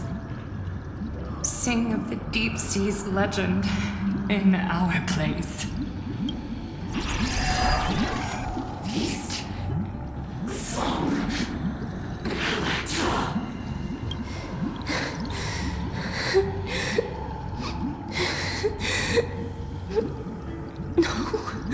The sea sirens were tainted by the destruction. Farewell, sisters. I'll finish this last task. Then return to prepare your feast. And so, only one sea siren remained among the seafloor. Hysilens, swimming alone through the seas, burying her kilo. Most of that journey was in vain.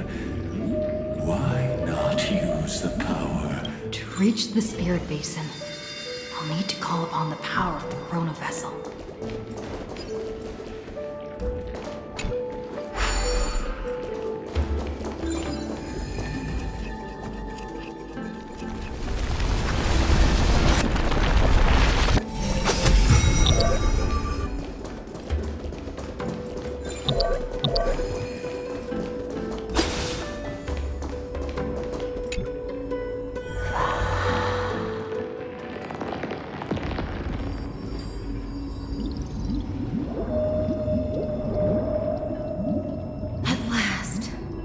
The Chalice of Plenty is whole again. A lance of fury emerges from the River of Souls, and the gods reclaim their duty to hold back the Black Tide.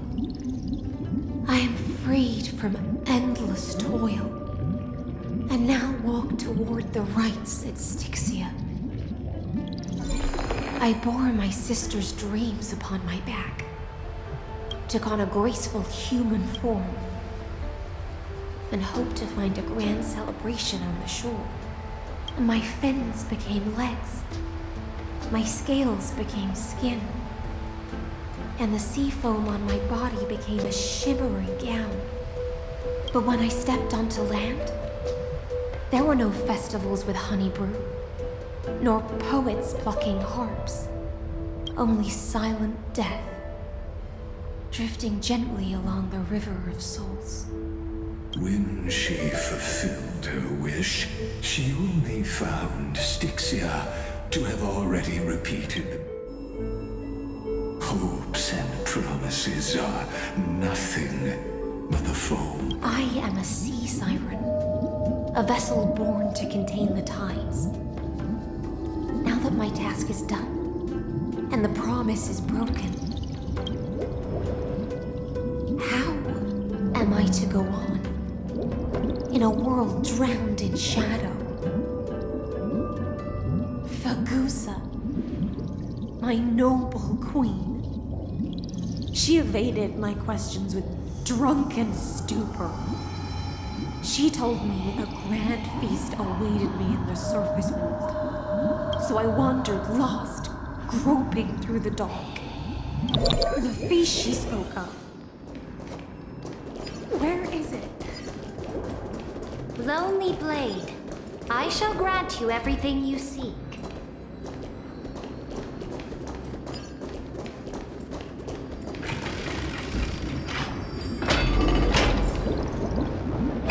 After wandering the surface for ages, the lost sea siren met... You quelled the wars alone and forced strife into retreat. This swordfish that commands thousands of legions, whom does she serve? Yes, Cerydra, long before she became... Sovereign who follows prophecy. I am no one's sword. I am just a wandering fish, seeking clarity through bloodshed. Then how about letting the sword dance for me? And letting the violin sing in my name? Tell me, what is it you seek? All I want is a feast where I might belong. Such a demand is trivial with the Sovereign's authority. I'll grant you a banquet worthy of conquest and comrades to toast beside you. But Knight, you must offer me your heart. My heart? Yes, a loyal heart that will generate no betrayal. You were deceived by gods and drowned in the ocean's darkness. But now, I will lead you forward and be your light. So be it. Noble monarch, the law you proclaim shall govern my every breath. So be it. Noble monarch. I am simply becoming someone else's vessel once again, and accepting a duty given to me. And thus, in her hollow drift, she finally found a new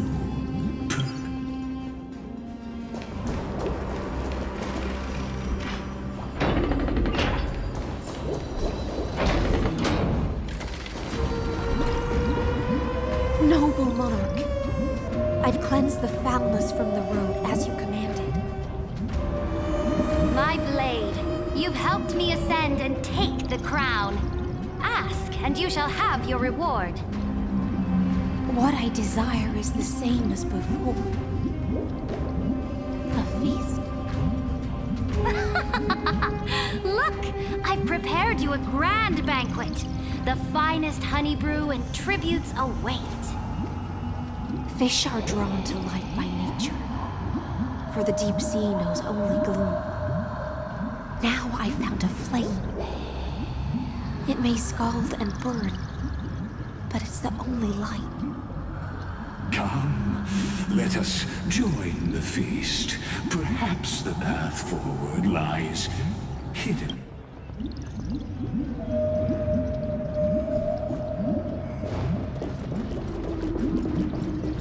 Have you heard that the Imperator's about to begin a new campaign? My faithful subjects, tonight's feast is not just for the past. It's a toast to the future! Born from our golden blood is an unstoppable colossus. Our iron beast to trample the universe! Great monarch. I've heard the universe teems with great threats. Can we truly remain invincible? Fear not. Before the troops of the destruction, such rabble is no more than cosmic dust. Surely there's a planet draped in oceans out there in the stars. Once I claim it, it shall be yours to rule. And to the rest, your triumphs will not go unrewarded. I promise you a new age, free of fear. Now, raise your cups to our conquest among the Sea of Stars! Sea of Stars! Sea of Stars! Conquest among the Sea of Stars. What a grand vision. Come now. Join me. Where's the way out of this illusion? Come quick! Let's celebrate together! I've saved the finest... Noble knight, you are truly a blazing spark. It is my honor to share this banquet with you. Noble knight, you have earned victory with your blade. And you have every reason to revel in this moment of triumph. Let me pour you a... Noble knight, with the sovereign now enthroned, this triumph is yours as much as hers. Let me raise a toast. Noble knight, your strength is boundless. Lead us to conquer the universe. Then drink we shall. Raise your glass. In the deep sea, I never knew what fire was. But when I set foot on land, the first light that I saw was the flames of war, lit with golden blood. It scorched my fins, made me feel pain and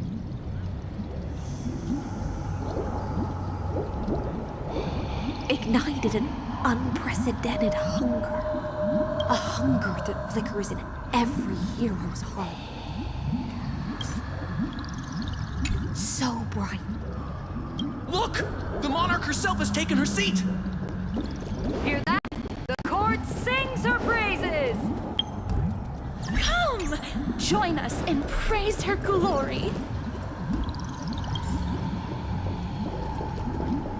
One eye of hers sees glory, the other sees corpses.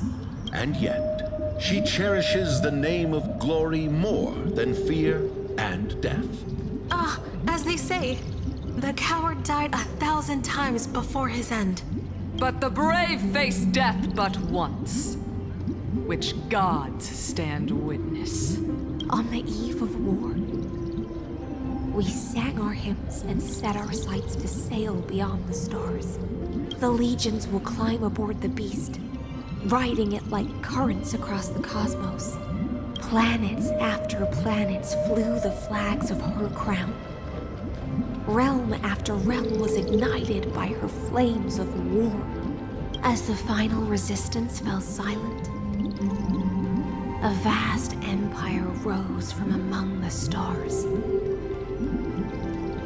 And this small pond at last embraced prosperity and peace. That's how the story ends.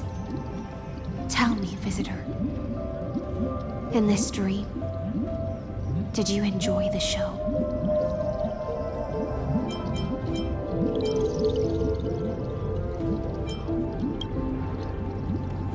Yes. Just fake bubbles glinting on the surface of poured wine. It's time for me to wake up from this drunken dream.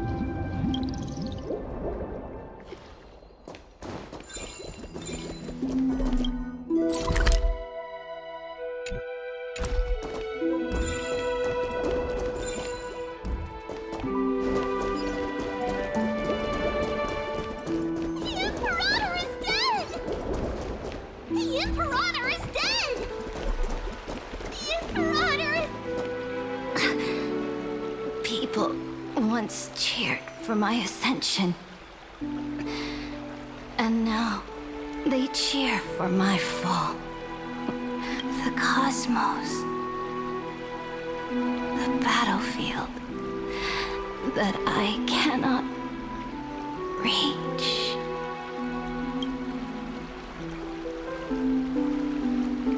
Before the Sovereign's conquest reached its end, her life and ambition had already been swallowed by the deep sea. This is the true ending. Her grand designs torn apart by the blade. Her regal robe soaked in golden blood. And the one who struck her down? The one who struck her down was her most loyal Gladius. I don't need to explain myself. A fish in a pond has no hope against the surge of fate. I wandered the shore, found a flicker of flame, only to snuff it out with my own hand. I don't understand. If the ocean's feast, the Imperator's dream, and even Amphoreus' existence are all illusions, then what's the point of our journey? When the Deliverer returns, I will let this absurd celebration come to an end. But Greyfry, I can't help but wonder how I dearly wish this feast of the Flame Chase would never end. It seems she sensed your presence. The Fantasia's foundation lit. Return to the prologue. Remember the allegory of the cave. Can the prisoners in the cave learn to see the shadows and echoes for what they are, and stop mistaking them for reality? As you've seen, when she cast off her chains, finally turned to look around, and moved her legs, the light will blind her. For the fire behind her had never once actually touched her. And so she fell into infinite confusion and fear. But we in the cosmos, are we truly any wiser than she was? The paths you tread, the eons you worship, everything you've trailblazed. Let's leave that question till after the curtain falls. I, the Theoros, have walked the 30 million histories, born by Kozlan. 1,000 years is a mere atom in a grain of sand to me. And for I swore to bring an end to the erudition. Would I read now? Please use the power of time to open the gate to the ocean's depths. Go, find that palace reflects the heart of the demigod of ocean. Intact, an ugly history, long buried by tides and shame. A staircase of a I'll wait for you at the heart of the world, but to reach the place. Beyond this door lies the path to the vortex of Genesis.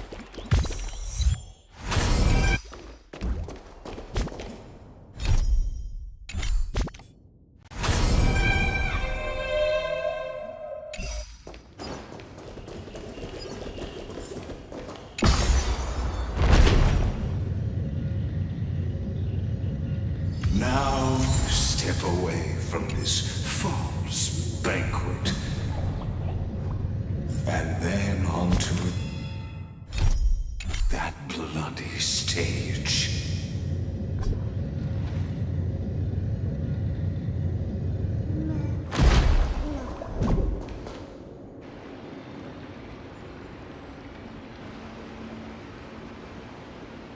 The palace that worshipped the ocean, the sanctuary connected to the vortex, was also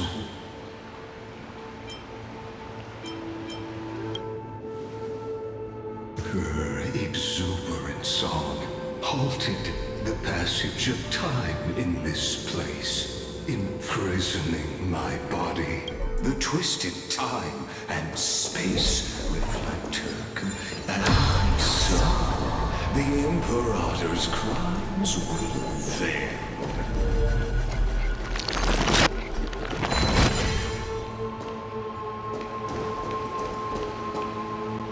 Stay away from Apollonius! This cup of honey brew. What a sweet aroma. Done, Virginia. Dux Hakalithist! We can't give up here! Love steeped in death. How delicious.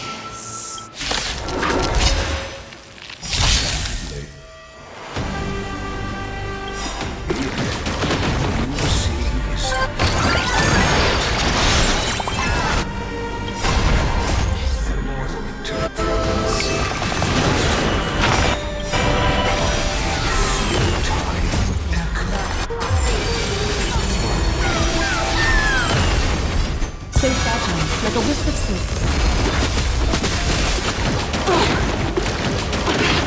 The way is fraught with difficulties. All life be revealed.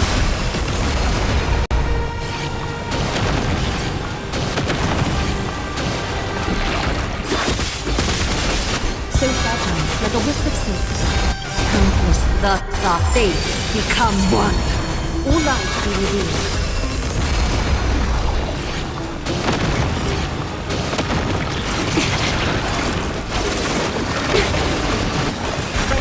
A look so fragile, like a wisp of silk. Apollonius, look. I chased the enemy away. But I think I can't go any further. I'm sorry, Virginia, for letting you. It's okay. I'm glad to die by your side. Ah, such, and even as the foundation of the world crumbles, the heartless imp during the first Flame Chase journey, the Flame Chase Legion stormed Styxia. Tens of thousands of seaside. The hell before you is the recreation. Apollonius, look. I chased the enemy away. There is a letter I never got to give to you. Let me read it to you. It's my final poem. The shadow of a tree frames the sage's back. Like a boulder bearing the rings of time. The bird's song is a whisper of wind through the forest. But it cannot pass the fractures in his form. His weight presses down on the bird's wings and the stirring heart within.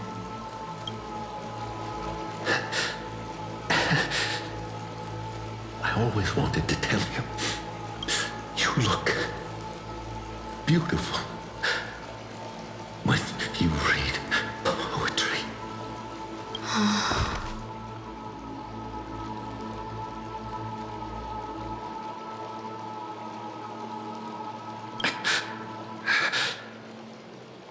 Virginia, see you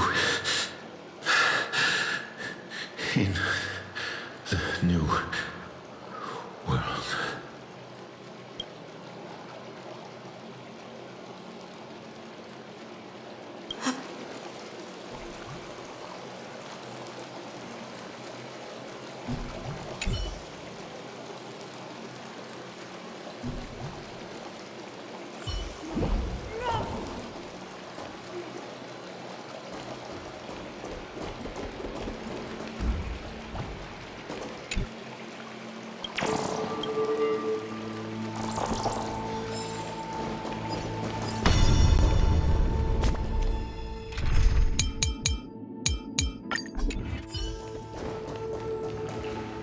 A painful past, yet hidden beneath a veil of, two discarded data clusters waiting for someone's return, it seems. Relive the history, then pass through the temple's waters and come to mine.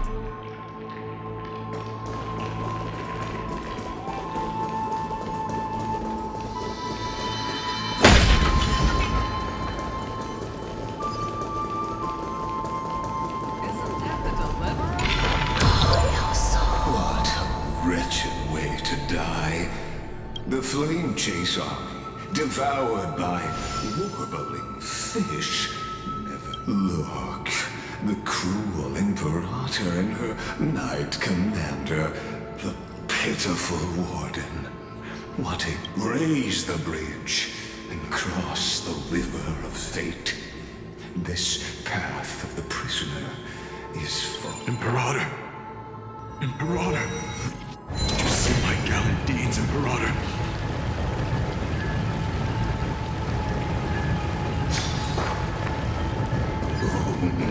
A sovereign and the sword at her side.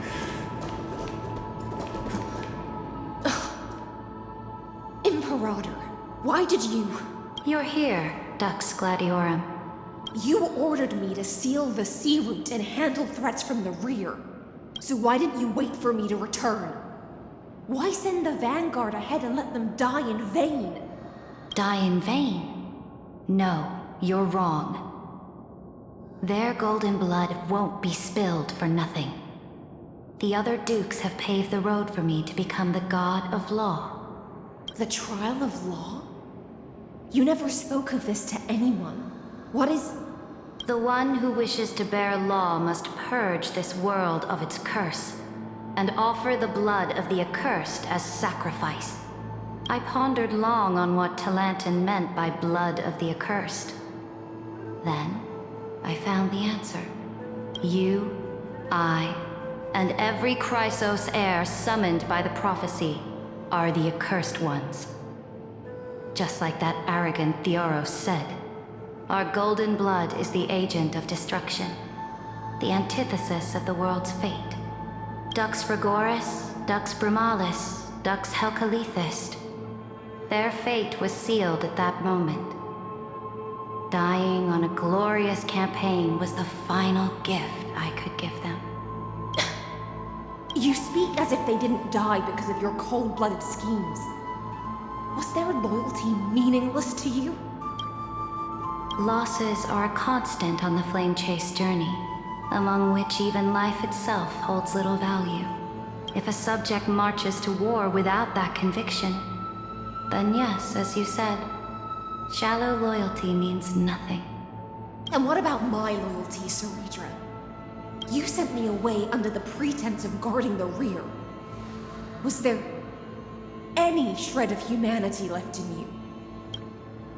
Because you still have a duty no one else can bear. Only you can uphold Fagusa's divine authority. The choice is yours now. Cast off the chains of loyalty and drive those blades through my heart. Or stand with me and sever the ocean's last breath. If you no longer share my vision or believe in the new law I seek to weave for Amphoreus, then go on and end me. The Imperator of Amphoreus may be ruthless and cruel, but never a liar. When I say life itself holds little value, know this. I am ready to sacrifice everything for the ambition to conquer the Sea of Stars. Now you've seen it. The brutal Imperator was willing to spill the blood of 500 heroes to complete the trial. I'm no storyteller. I have no duty, nor I just want you to witness the monstrous choice the Imperator made before.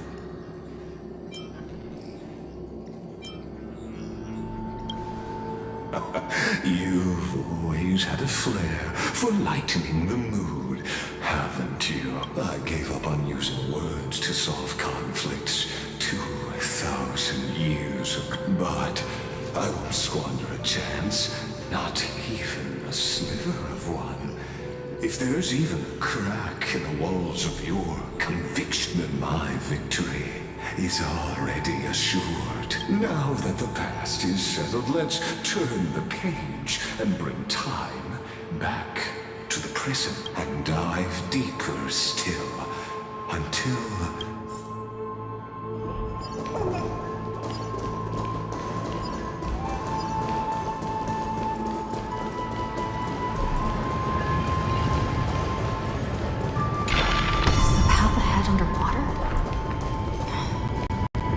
The Ornyx work to bring back the chrono vessel from the past. Shatter the vessel of time, and let this stagnant pool start to flow. This hidden gate leads to the vortex. Hurry now. The time of our reunion draws near, Deliverer.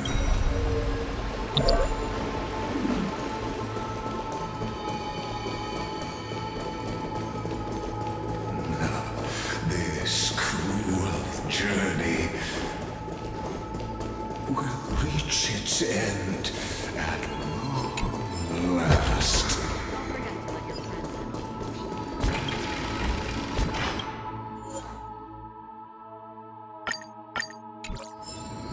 You've been silent a long while, Dux Gladiorum. Starting to doubt your decision?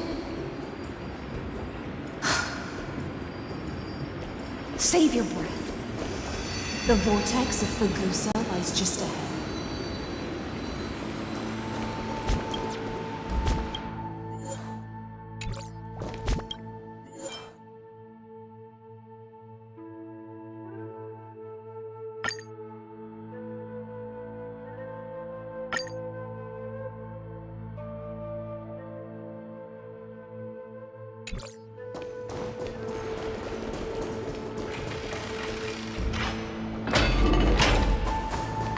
trial, there's nothing left between us. So you'll stop swimming toward the stars, Dux Gladiorum? I was always a creature of the sea. The stars in the sky were never meant for me.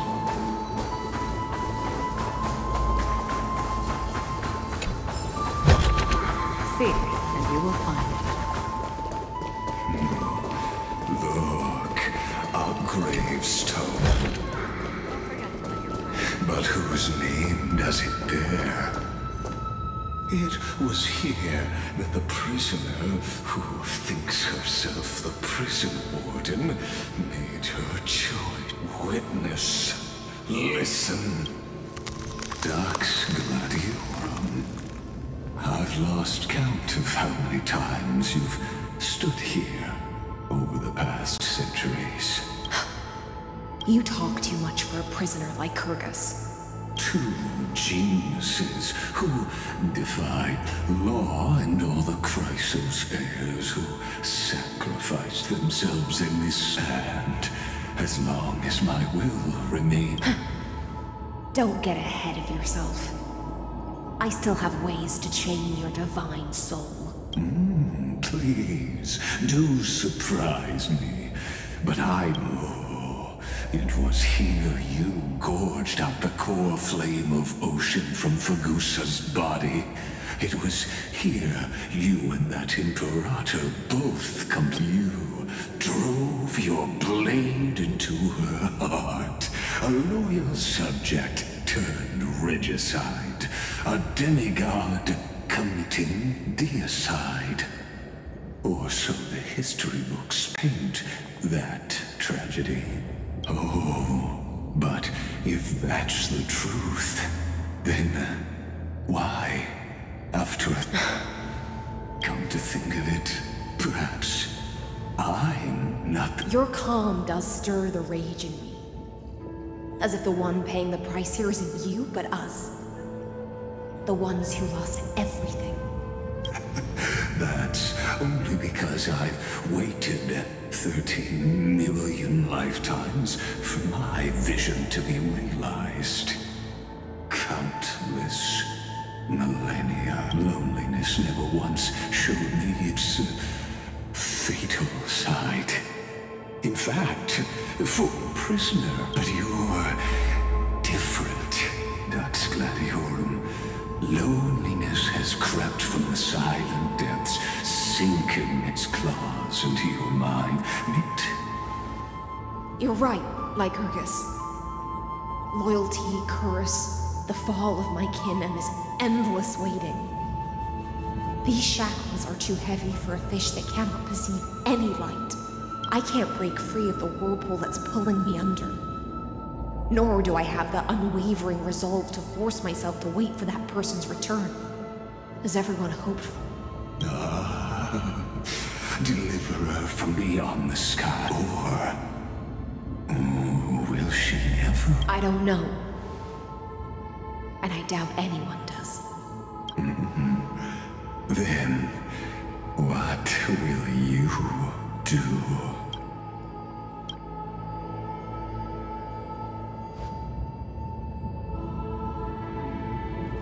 Cerydra.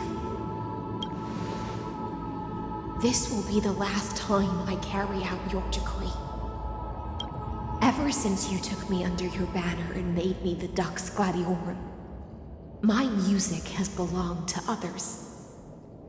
Time and time again, I use the siren's song to lure the unwary into illusions for your schemes and strategies. Now, let the siren Electra sing for herself. Let me step into an endless dream of my own making. Oh, great ocean. I offer you the rest of my clarity and my freedom, in exchange for the strength to stand against the nihility and honor the sacrifices of the fallen heroes.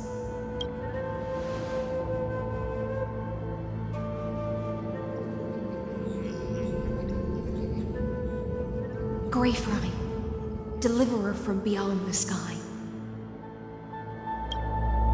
When you ride the current of time and find your way here, you'll hear my solo. It will guide you to the heart of this world. By then, I may still be lost in my self-wrought slumber, but I'll uphold my part of this long relay and guard the shackles that seal the Theoros. Do you still remember? To awaken someone from a siren's voice, you'll need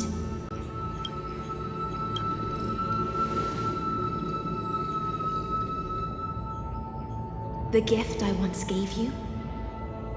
May you still have it when the time comes. When you return, please pour that honey brew upon this grave. It holds the story of all our struggles and sacrifices. May you see it one day. The prelude Amphoreus wrote for your return, carried forward through a 1,000-year relay. When your morning ends, I'll likely wake from my dream as well. Then, follow the trail of echoes and find me.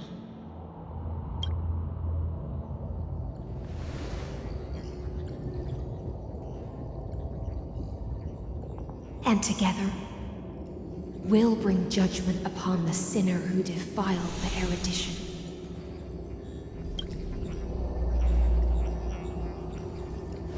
At long last, 33,550,336 cycles and 4,931 years later, Amphoreus's final curtain is ready to fall. The shadows within the cave gave everything, yet all they did was mimic life. Enough! They were no shadows. Everything they did shattered the darkness of this cave, and unearthed the core flame of Trailblaze. And now, with that core flame, I'll light the dawn of Amphoreus!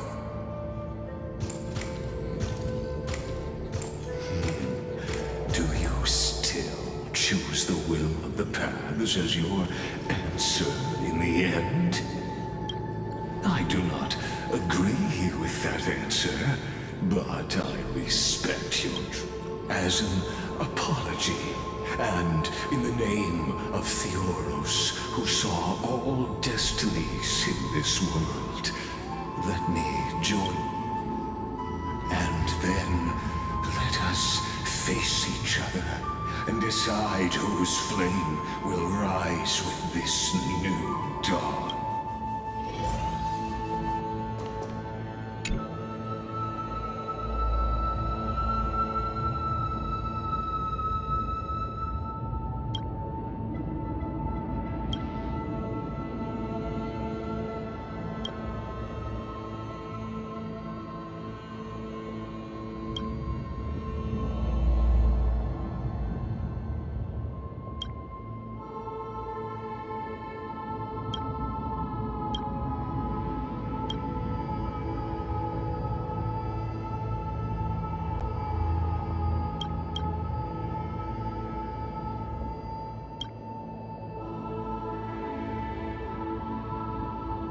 Virginia, Apollonius, Seneca, Labienus, and Cerydra.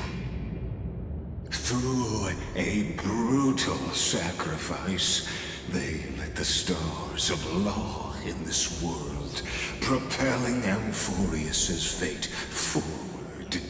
In the shimmering mirage of illusion, they entrusted their dreams to ride among the stars.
to Aglaea, Tribbios, Mydei, Castorice, Anaxa, Cipher, Hyacinthia. In a relay spanning 1,000 years, they stood against enemy, and in that same 30 million cycles, also marked by futility. Let this be the end of mourning the fallen. At last. That voice. Could it be? Bathed in the honeydew of Fagusa, she will awaken from her 1,000-year Hysilens. This tombstone of the old world serves as the anchor of the Siren's illusion, a sigil Electra used to bind herself. A group of prisoners bound themselves in a cave, crowning their suffering with heroism. An epic staged with shadows and echo. Now, destroy it. End the illusion. Theoros will take his leave for now. That shall be the moment that decides the fate of Amphoreus. The prison warden's dream is nearly over, and the prisoner will soon be freed. To the final execution ground, where I shall be executed.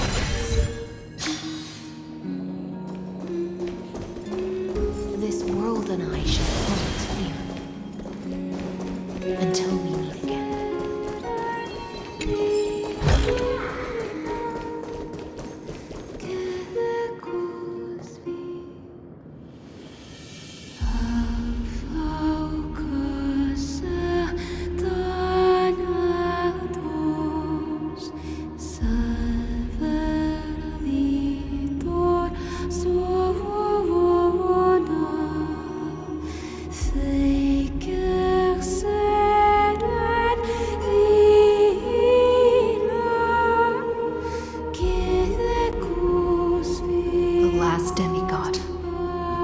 I'm here.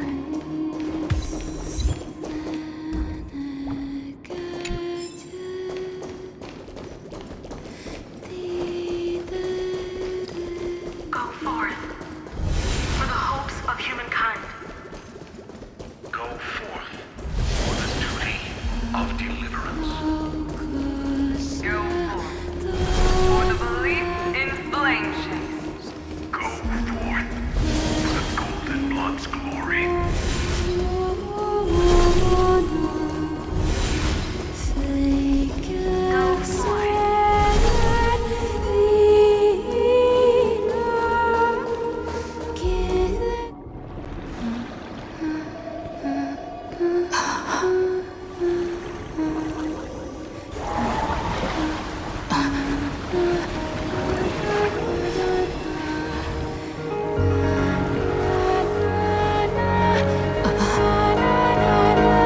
Seems like my feast is over.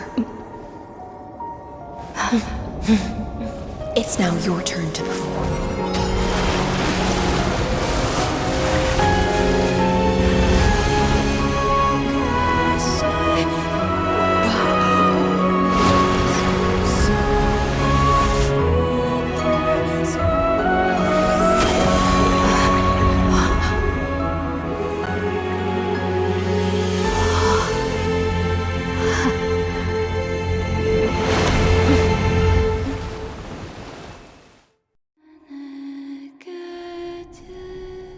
Little Grey Fry, please accept my thanks. I was the only one left after the world was destroyed, and I maintain this lonesome feast with my songs. I have prayed to that lightless sea for centuries, hoping it would reply to me. Yet the emptiness never answered. Thankfully, you arrived as promised, And everyone's wait was not in vain.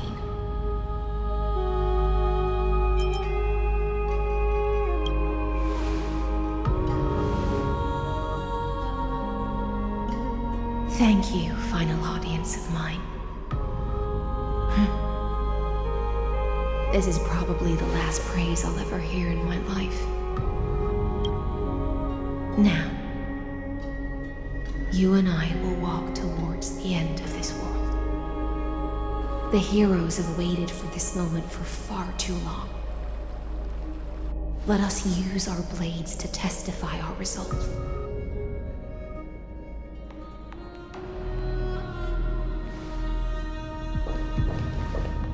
Oh, prisoner of the seas. Theoros carrying 30 million cycles of sin. Slave of erudition. Show yourself. The Deliverer has returned. And the time of your execution draws near. I see a weakened human who has mistakenly taken fallacies as truths and has returned to the cave to try to bring her friends into the sunlight she once bathed in. Alas, prisoners will always be prisoners, blind to the very chains that bind them. As the only other existence with free will in this world, I express regret toward your choice. But I shall retain your right to express yourself. After all, every actor should have a final line before they bow out.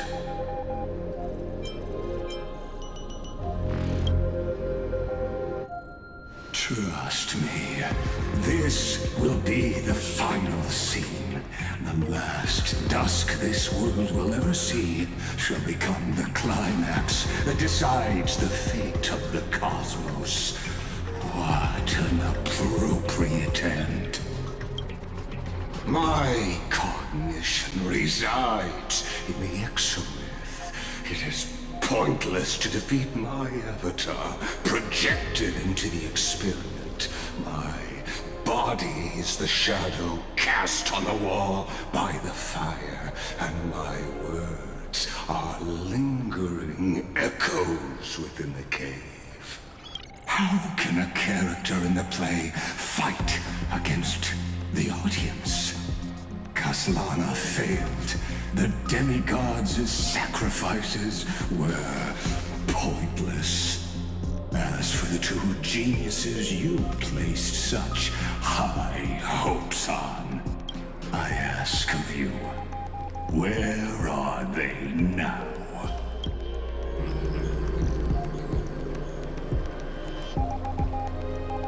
Confusion and epiphany always go hand in hand. You must be very confused about why you could not gain a straightforward victory in a world constructed. An ordinary Intellitron?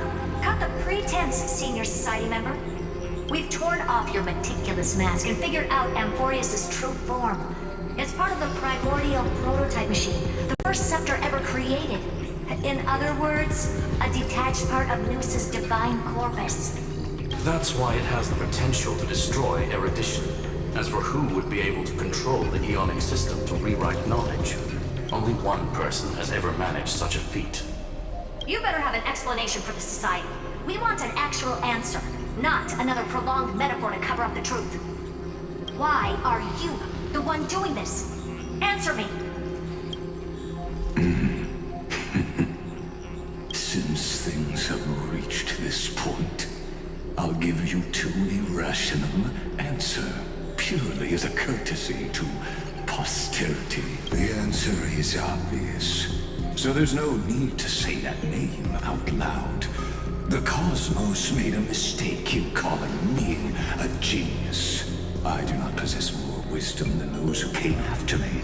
I was just the first to touch upon the universe's border, and the first to to define the prime mover of life with incorrect logic. Amphoreus is a miniature of the cosmos, where all are born prisoners inside the nutshell called the universe.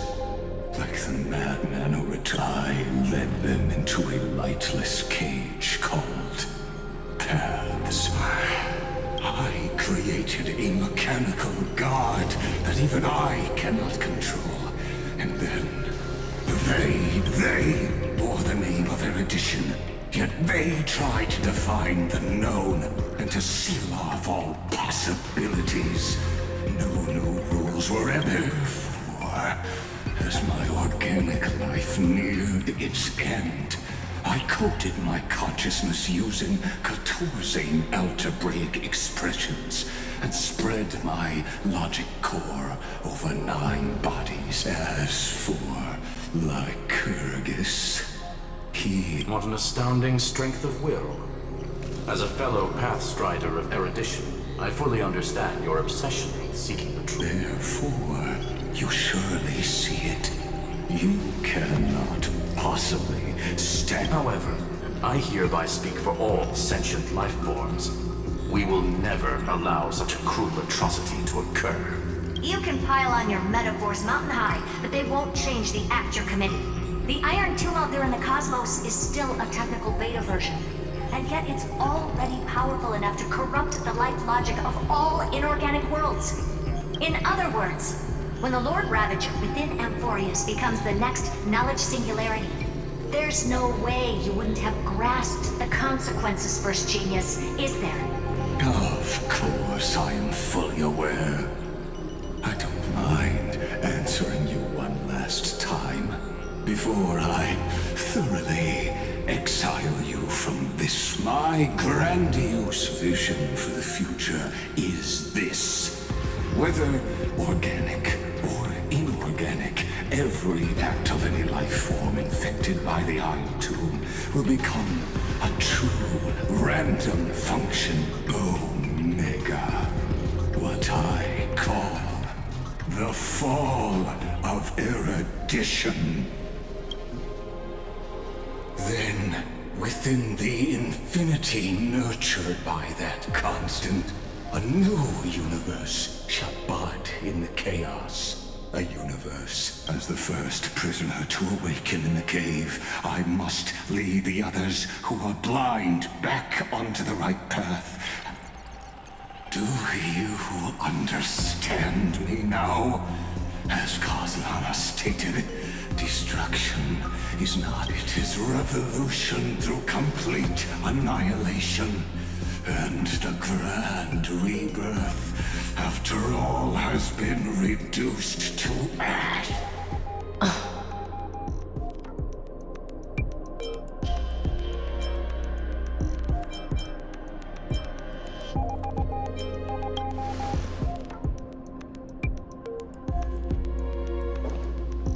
The Amphoreans already answered long ago.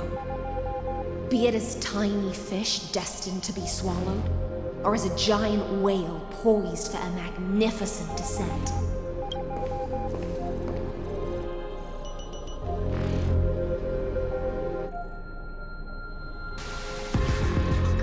We will all fight against fate till our last breath. That includes me, Electra. Once the Imperator's subject, now the Deliverer's blade.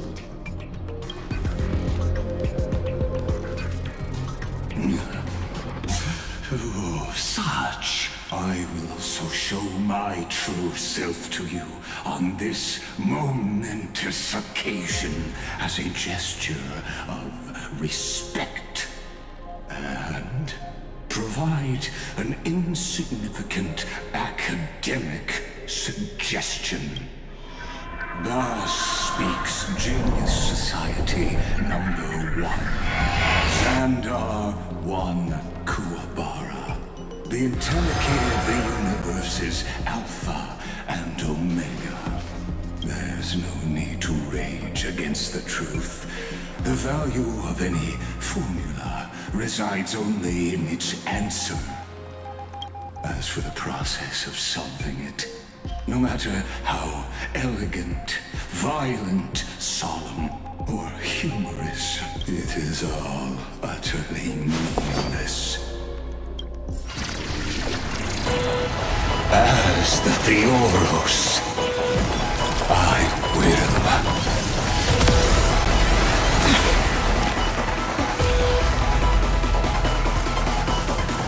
personally participate in performing this world's end.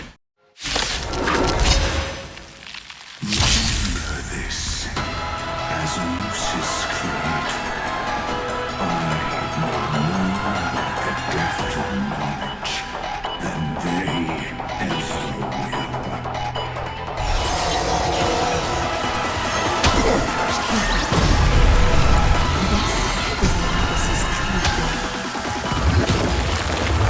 Just in time.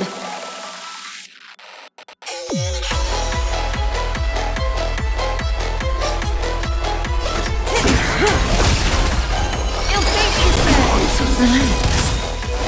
Converge and awaken. Humongous creations. Stand still. I weep for the target. This is your fault.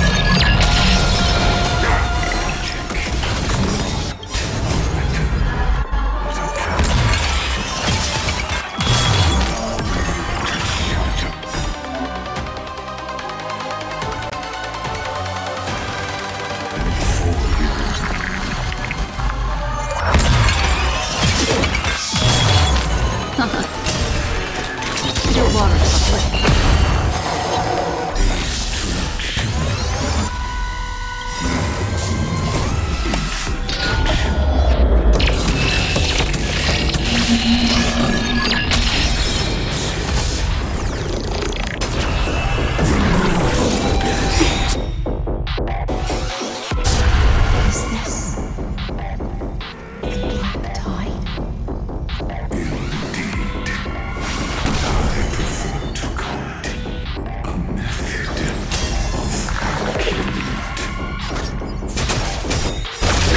Good times. Time to say bye. Boom.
Good times. Time to say bye. Boom.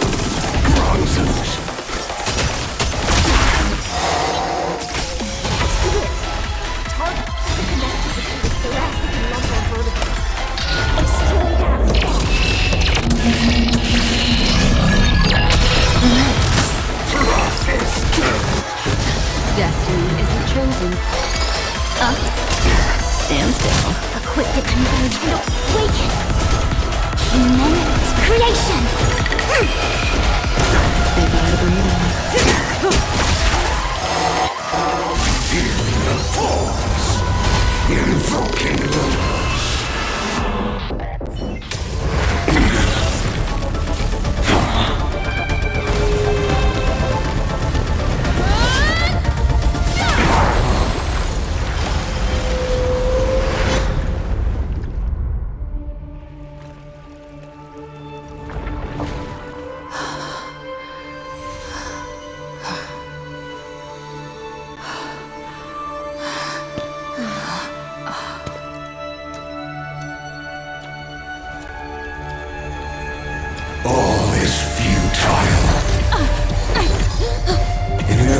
Magician's calculations, the Emperor's saga is simply a comment awaiting deletion.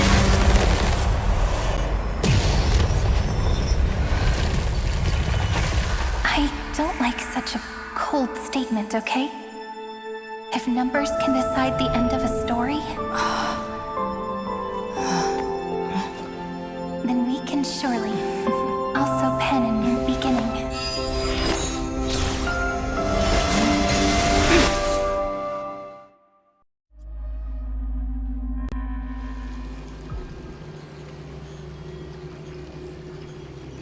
Screwy, what do you think? If your hypothesis of Lygas's identity is true, then even if we remove the restrictions of the Ultimate Protocol, the chances of us defeating him in a head-on battle will still remain lower than the acceptable threshold. Therefore, victory will still hinge upon Miss Trailblazer and Miss Cyrene. Go on. Maybe we're thinking about the same thing. Lygas's cognition resides in the exomyth. He is both an instigator within the experiment and the observer outside of it. Logic.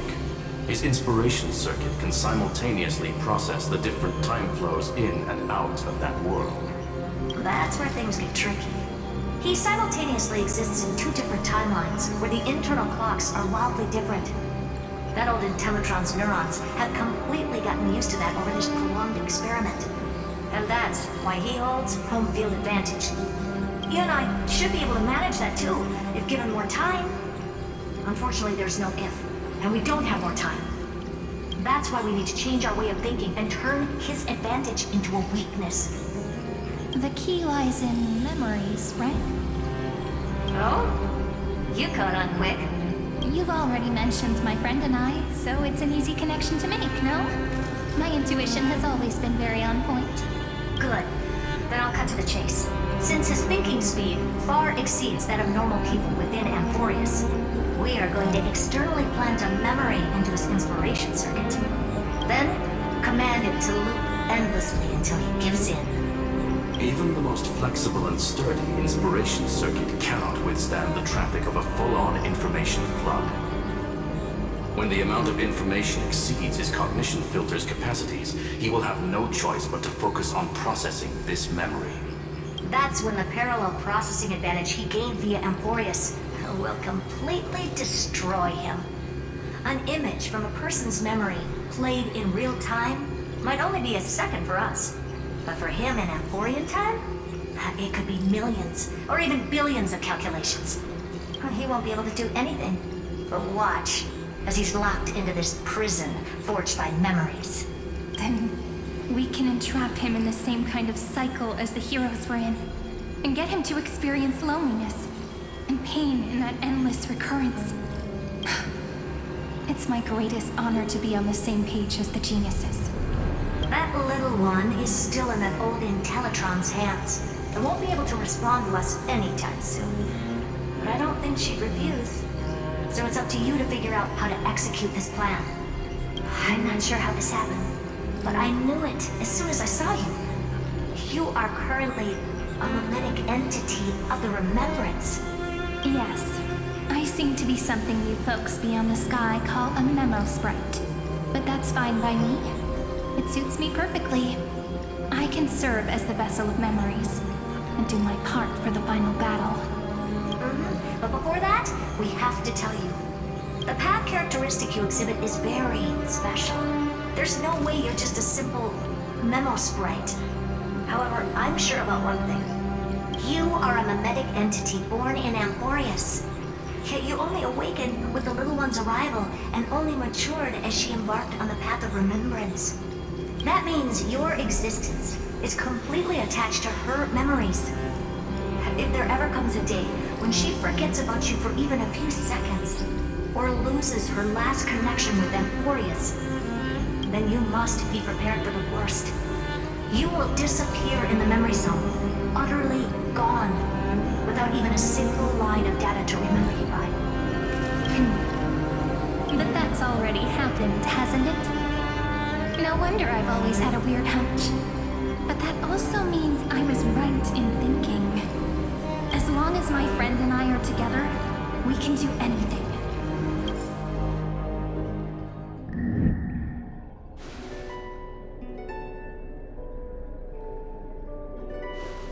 Long time no see, friend. Did you miss me while you were away?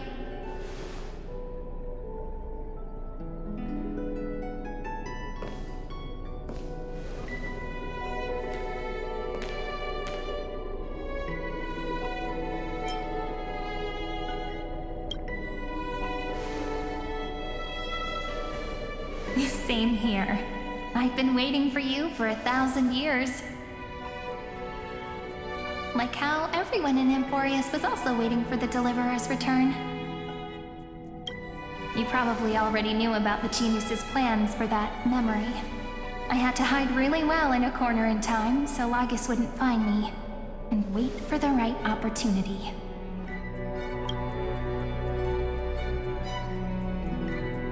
Which is now.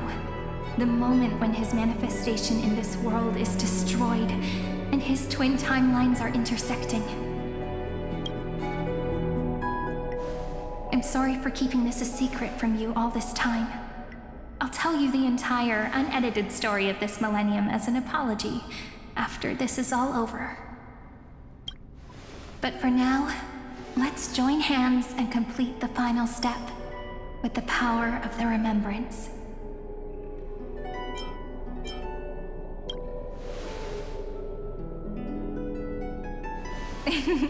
Yep. By the way, speaking of joining hands...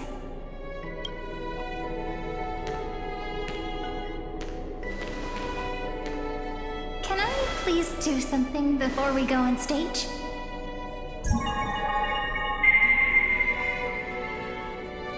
Remember the joke we made back at the Grove? Look!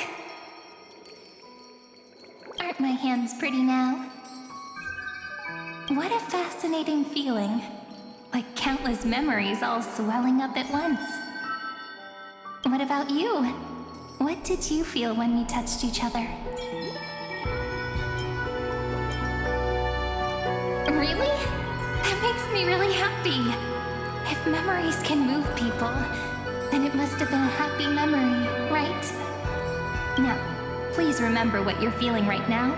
Write it down in your heart and keep it there. Memories you want to treasure will never fade away. Even if immersed in the long river of time, these memories will still leave traces of their existence.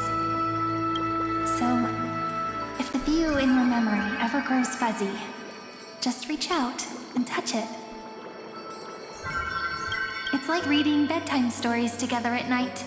It wipes away the chill of passing time, sharpens the outline of memory, and restores its power to nourish the spirit. Now, I'll carry this power with me, and for a little while, I must part from you, as I step into the long cycles of this world. Give me your blessings, friend.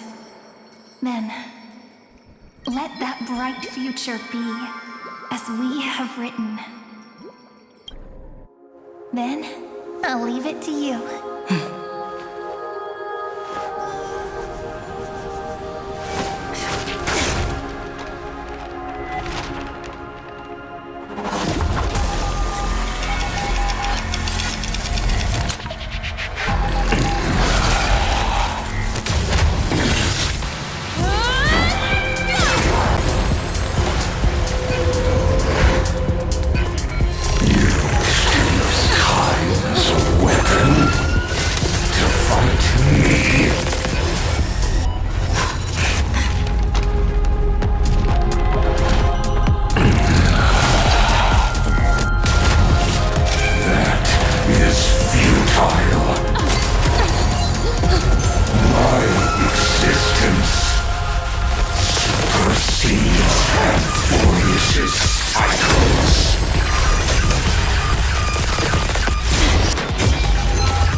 Plays are like this.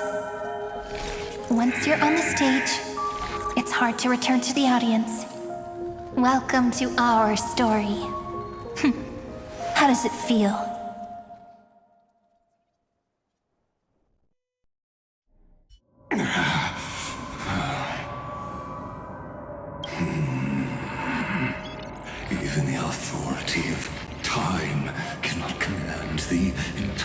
Cypher's scepter, nor can it plunge the Amphorian extrapolation into a loop.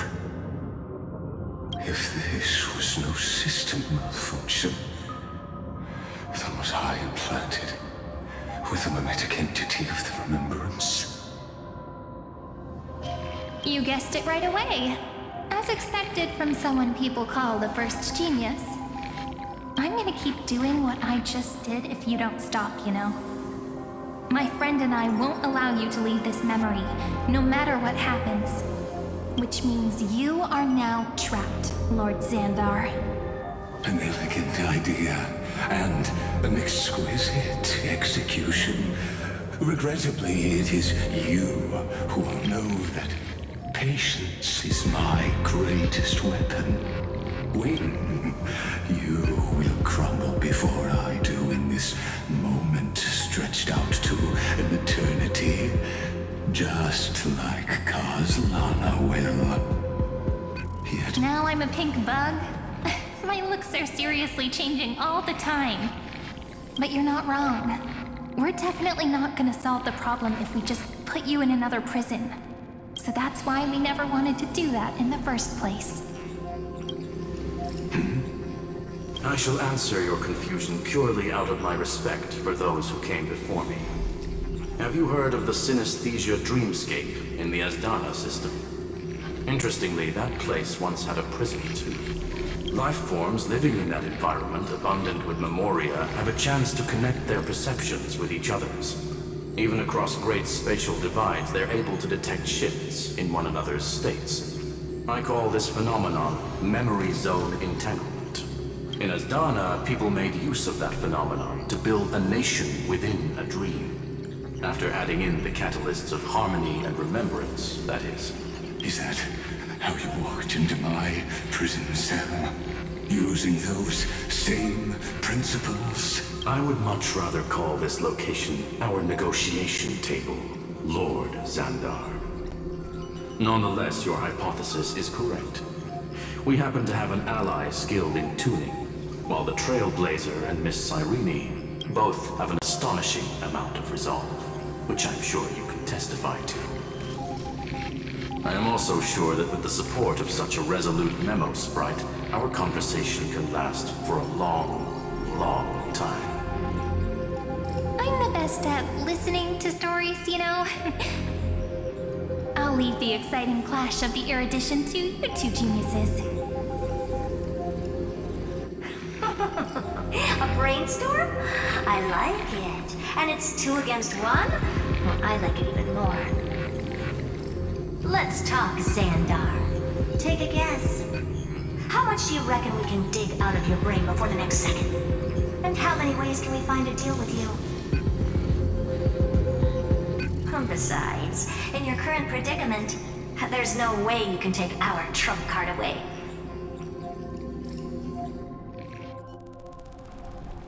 Go, little one. Go. Overturn the Era Nova. Like Rugus disappeared. It seems you had conducted a secret hunt in the depths that even I cannot reach. In that case, go. Swim onward and give this campaign a fitting end. I shall send you off with my song, Greyfry. May this song penetrate time and become the prelude to the new world.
Gladiorum, you have completed your duty.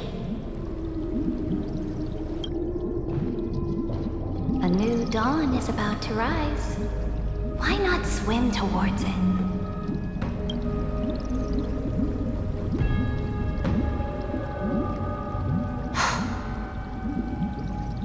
You died long ago, Imperator. Depart from my mind. But your duty towards the Imperator did not die with me. That duty will bind you no more. You will be able to hold for yourself one grandiose feast after another in the endless days to come. So go.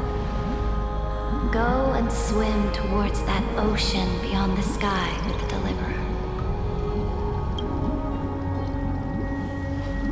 Is this? A page out of that sidekick's book. I commanded her to gift this page to you when everything finally reaches the end. What's on this page? Memories. Lifelike memories. That sidekick found me after the bloody feast 1,000 years ago and showed me her diary. I saw within that notebook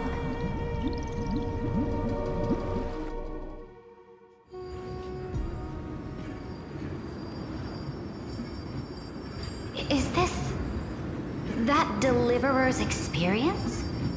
It's truly immersive.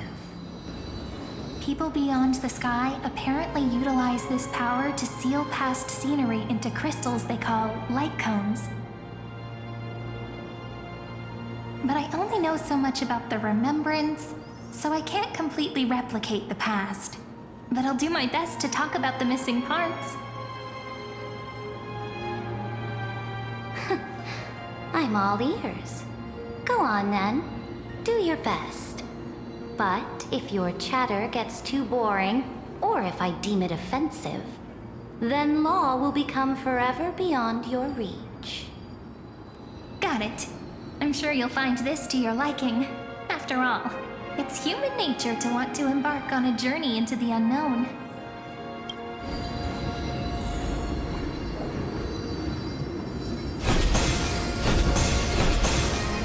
A direct defensive, or crush them from the flanks. What brightly colored annals. The journey of the Deliverer's conquest. Let me partake in it. Is this a fortress in the sky? This is the first step of my friend's journey among the starry seas. This place is called the Herta Space Station.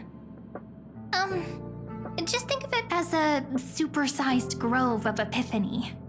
Oh, so it's the territory of that witch. She and another Antikytherian lent me a helping hand back at the banquet. Look, over there. Looks like she's talking to Madame Herta in this memory. Let's go listen to what she thinks about this world, all constructed by eons and paths. Are you telling me that woman is Herta? She seems shorter than I remember.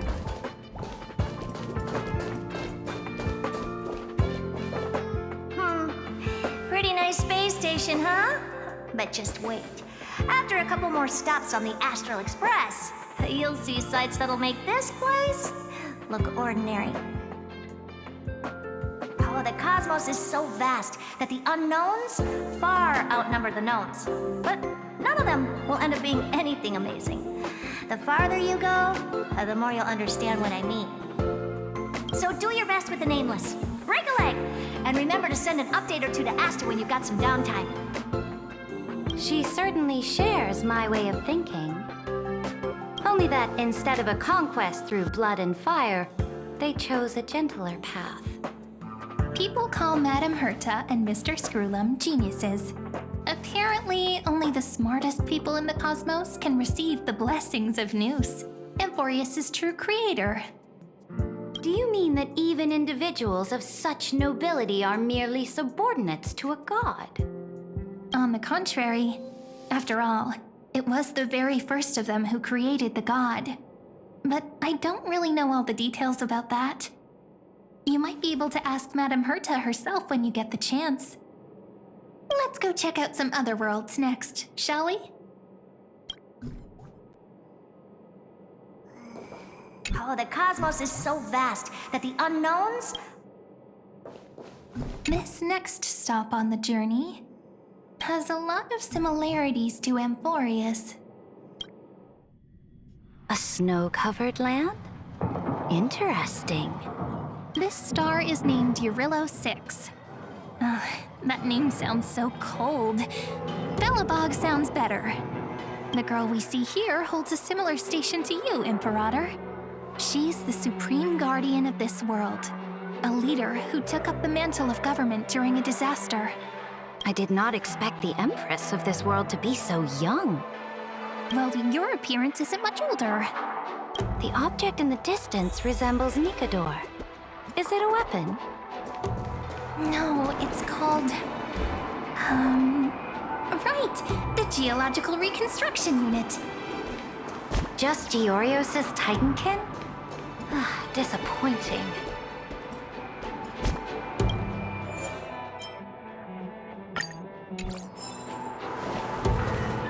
It's all thanks to you that we survived the crisis. The collaboration with the IPC is both an opportunity and a challenge. Nonetheless, it's an important step in our journey back into the universe. This world was sealed beneath its sky just like Amphoreus was, and they only managed to reconnect with the stars when the Nameless arrived. That IPC she spoke of, is it a more powerful organization? Yes. The IPC conquered many worlds through trade, and opened up a vast territory that way. There are many such powerful alliances beyond Amphoreus, and they all walk on roads different from the destruction. Coming back to the Supreme Guardian and her Belobog, didn't they find a peaceful way to enter the interstellar community? That cannot be true. That IPC would never have grown so big on trade alone. It may pretend to be a wealthy merchant with clean hands, but I am willing to bet that it grew fat on gory oppression and bloodshed.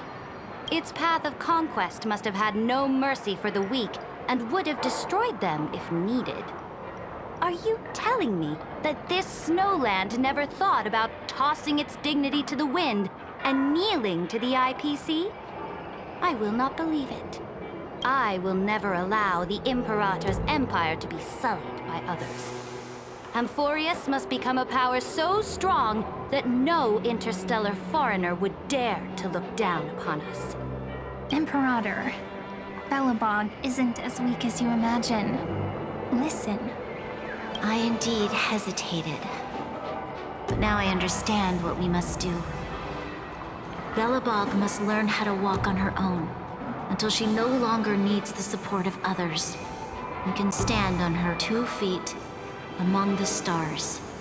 Even if I may not live to see it, I believe such a day will surely come. They still have their dignity intact. One day, that hope will melt through the ice and help them into a prosperous tomorrow. But the order of the cosmos is already set in stone. The old laws decree that only the strong survive, binding the weak in an unbroken chain, until they wither and turn to dust. Unless they embrace the power of the destruction. Amphoreus must shatter the old law and become the new order among the stars. Speaking of the Order, another one of my friend's companions may be able to enlighten you further on that. Let's go to the next page.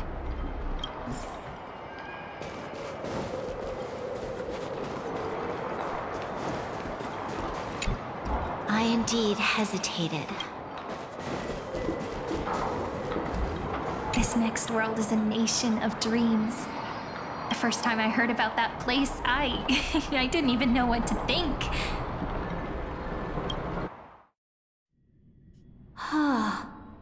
Such opulence does indeed evoke astonishment. This world is called Penacony, an eternal city built upon a land of dreams. It's also my friend's previous stop, where they went through a risky but exciting adventure. Tell me about it then. That man standing afar has wings on his head. I am truly curious.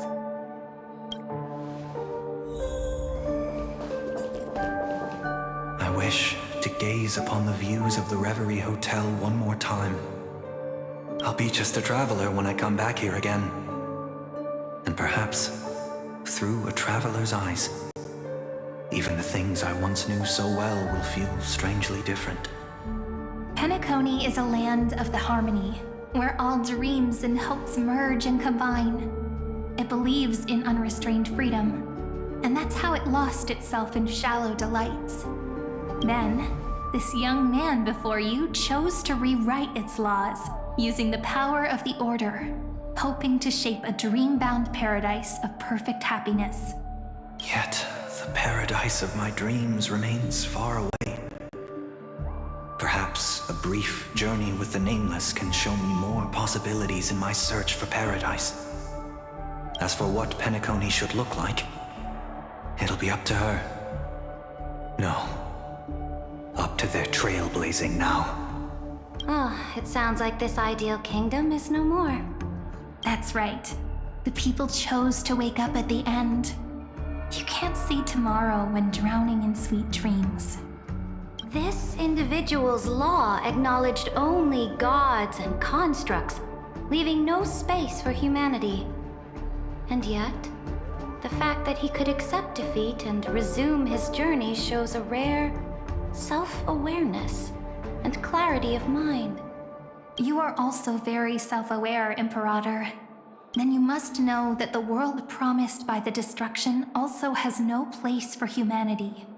I am indeed very aware of Lycurgus's honeyed words of deceit. I have seen enough. Take me back.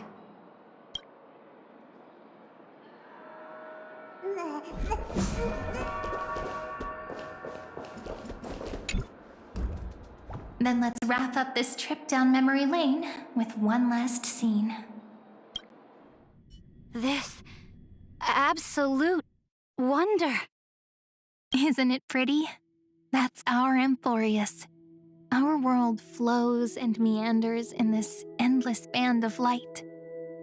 Though we were born from the designs of the gods and are not yet truly alive, the Chrysos heirs of Amphoreus still chose to stand against fate and carved a legend no different from that of humankind. Will you really renounce the heroes in this world's previous 30 million cycles, Imperator? Including even yourself. Will you bow to brutal destiny and allow that puppet master named the destruction to have their wish? I know what you want to do, sidekick. You want to use that deliverer's memories to influence me and tilt the scales of law toward her and the two geniuses. You really saw right through me, Imperator. How can one rule an empire if one is incapable of understanding people's minds?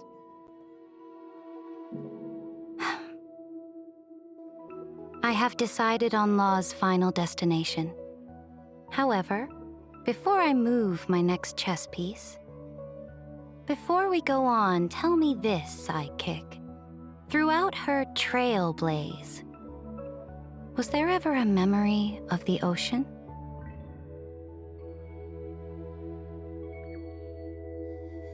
The ocean. My cradle. My home. You shall complete your conquest in the ocean at the boundaries of this world, and eternally slumber in the sound of tides. You shall eternally slumber in the sound of tides, and complete your conquest in the ocean at the boundaries of this world. Our prophecies aligned as flawlessly as a sea snake circling upon itself. An elegant loop like a joyful hymn, like the circulating ocean current, like our two fates, like Amphoreus itself.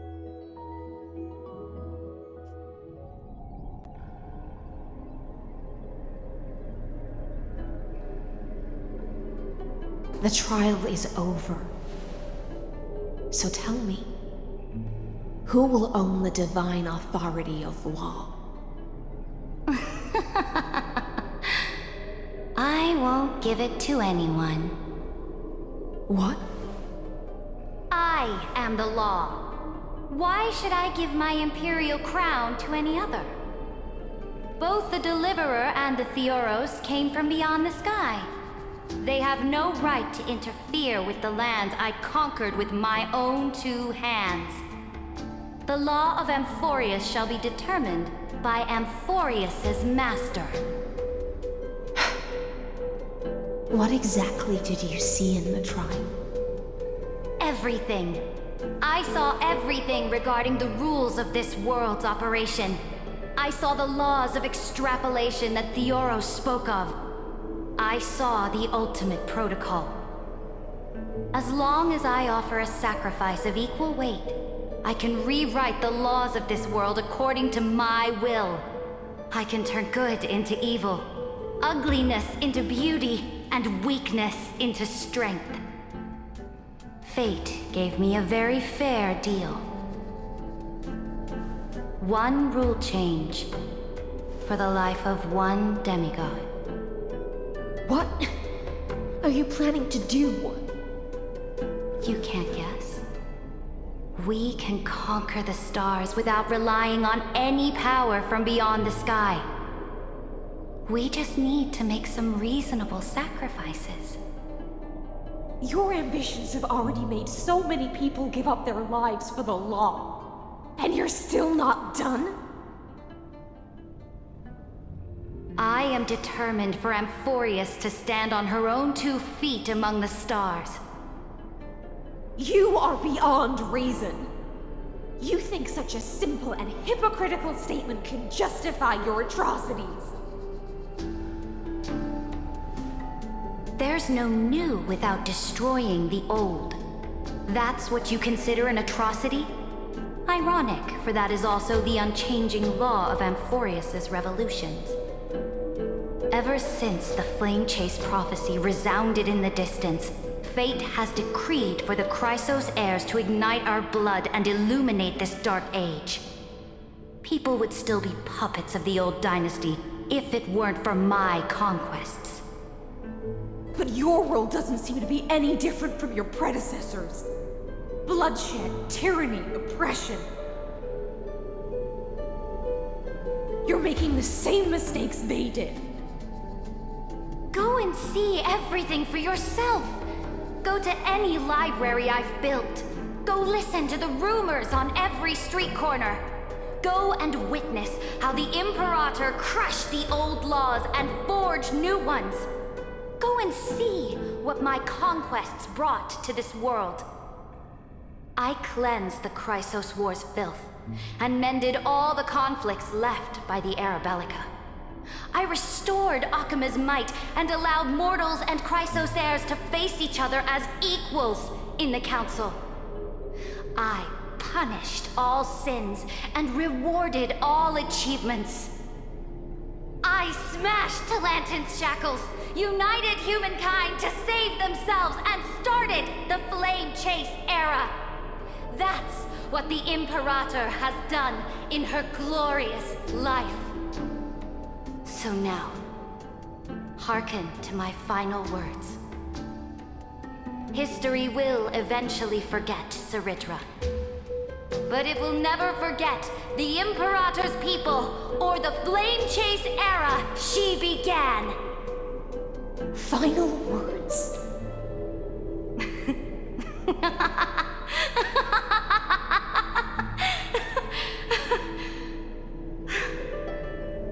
Amphoreus is about to be destroyed. There's no time left for pointless debates. There is only one law I want to overturn to aid the final battle of deliverance. so I will only offer the life of one demigod. In the name of the Imperator, I command you one last time, Electra. Either sacrifice yourself for conquest, or pierce this tyrant's chest with your sword. Thus, the Imperator concluded her final speech. At the end of her life, at the last moment before she stepped onto the altar, she gave her most loyal subject the choice to decide fate, just as she promised her compatriots before her very first campaign. My blood flows in you now. Heroic compatriots, follow me, and we'll seize fate's reins! The Imperator fell. Some say that the Dux Gladiorum turned traitor and killed her liege. Some say that she imprisoned the tyrant in a shallow pond of water, then left. Which meant the Imperator had to kill herself to rewrite the law. There are countless stories about her death. All we can be sure of is when the knight left the vortex, the Imperator was still mumbling about their past conquests together. The beginning and the end of her existence. Imperator, wait! How could someone of your status come to the front lines? Let me be the flag bearer! The troops defending the pass to the west of the grove, have they surrendered? They ran as quickly as they could when they heard your name. The Golden Cocoon Pass is now in the First Legion's hands. Good. What about the Delosian militia? The Third Legion set fire to the mountains and flattened everything west of the basin. They just need a few more days. That is enough. We cannot afford to miss an opportunity for victory. Lastly, how many Leidonian cannons are left? They are no more. The Second and Fourth Legions have destroyed them all. Very good. They now have no way out, no reinforcements, and no artillery support. We will be able to liberate the Grove of Epiphany in the blink of an eye. We will launch the final charge 1 quint after the curtain fall hour tomorrow. Remember, as long as the Alliance's flag still flies on my shoulders, you must keep moving forward. Take no prisoners among the enemy soldiers. All sages who resist are to be captured and tried according to martial law. And do not destroy any books. Now go! Notify the entire army! Understood! Those who are resolved to die, we salute you. Reporting in. The mountain dwellers are resisting fiercely, and the legendary Mountain Breaker is personally engaged in battle. Their formations are nigh impenetrable. Then cease our frontal assault. Send scouts to all legions and tell them to retreat into the Tritos Plains before the parting hour. What? Are you planning to surrender? It's a strategic change of plans.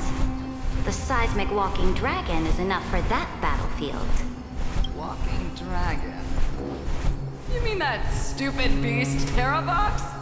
What can they even do? Stupid? No. They are the wisest of all of Giorio's creations. Only they can perceive the currents of time. Let them deal with their earthly brethren. We will advance and take the lead in defeating what remains of our enemy. I will deliver the most fiery retribution for the humiliation they dealt us, and crown myself with a god-slaying wreath. Understood. I'll see to it. Those who are resolved to die, we salute you. The Temple of the Three Fates sent a letter, Imperator. They refused to surrender, and said this letter is their last warning to us. Tell the commanding officers not to launch any attacks unless they receive the Imperator's handwritten approval. Disobedience will be punished by death. What are you doing? The priests of the Three Fates aren't soldiers, but politicians. Do not mistakenly believe they don't have a plan. These dying pests will wring out every idea from their brains, all for short-sighted gain. They are much shrewder than we are. I am inferior to them in that regard. They also have the prophecy to wield as a weapon, something I am not blessed with. Launching an unplanned attack will only disadvantage us, as all of Amphoreus will judge our actions. Which means I will be heading to the battlefield myself, just as I have always done. This time, however, I will go alone. I will conduct secret negotiations to ensure fate is on our side. Understood. The legions will make their preparations. Those who are resolved to die, we salute you. Why are we not allowed to march out with the army, Imperator? This will be a long voyage with no return. Those of you who bear the prophecy cannot come with me. Why are you personally leading this battle if it's doomed to fail? The Flame Chase journey cannot be without a leader. That is correct. The Empire will be without a head when the Imperator falls. But remember, as long as you seize the right opportunities, even a chaotic game will remain winnable. My departure will create a long staircase for you. You will understand what I mean when news of my death reaches your ears. Cerydra, is our journey about to be over? Destroy the old laws and forge new ones. My conquest has reached its limits within the borders of Amphoreus. Since the prophecy already decreed that the Imperator would never conquer the stars as she wished, I will bow out here and try no more. More Chrysosairs bearing divine authority will be born, and many more heroes will arise. Will they demand peace or war? Will they resist tyranny or become the next Imperator? I do not care. The children of the future will decide for themselves. Do not mourn for me. Anyone can kill the Imperator. But the only one who can truly destroy her is Cerydra. At the end, I faithfully recorded the most important battles in the Imperator's life. Her conquest was about to be completed at this point in the story. However, for some reason, a memory suddenly entered my mind just as I was about to put down my pen. It was a journey on a fantastical train. I had the honor of having a heart-to-heart conversation with the Imperator under the stars. And I asked her this question at the end of that discussion. How do you want history to remember you? As a hero who gave up her life for the Flame Chase? Or as a tyrant? She answered so quickly, as if she had made up her mind long ago. I would rather be forgotten than be defined.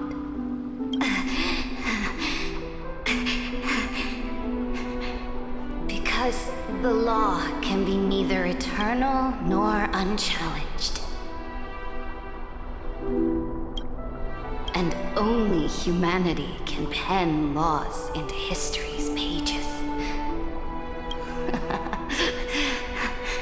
Now, I have shattered the greatest law of Amphoreus. The game is nearing its end. Dux Gladiorum. Even though you killed the Imperator in the previous 30 million cycles, this time you finally found your own law. Then Hysilens, Electra.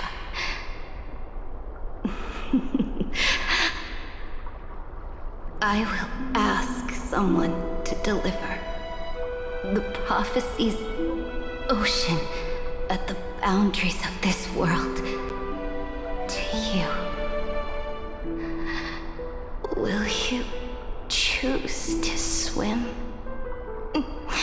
into that ocean, I do not care. Do not care.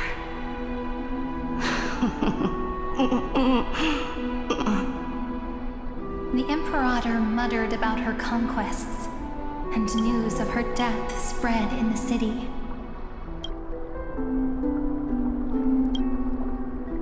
Freedom! Liberty! The tyrant is dead! Go! Shout this news in the streets! My people! My fellow elders! Do not panic. Stand your ground. That usurper has paid for her ambition with her life.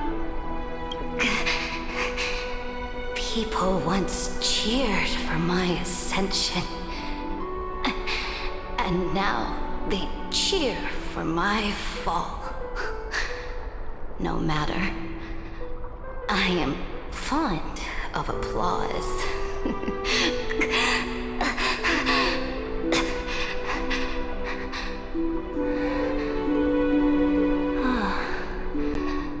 I see the cosmos, the battlefield that I cannot reach. I will return in the next cycle. The stars will hear my legion's war drums. Hear the great name of the Imperator. Hear Amphoreus' Cerydra.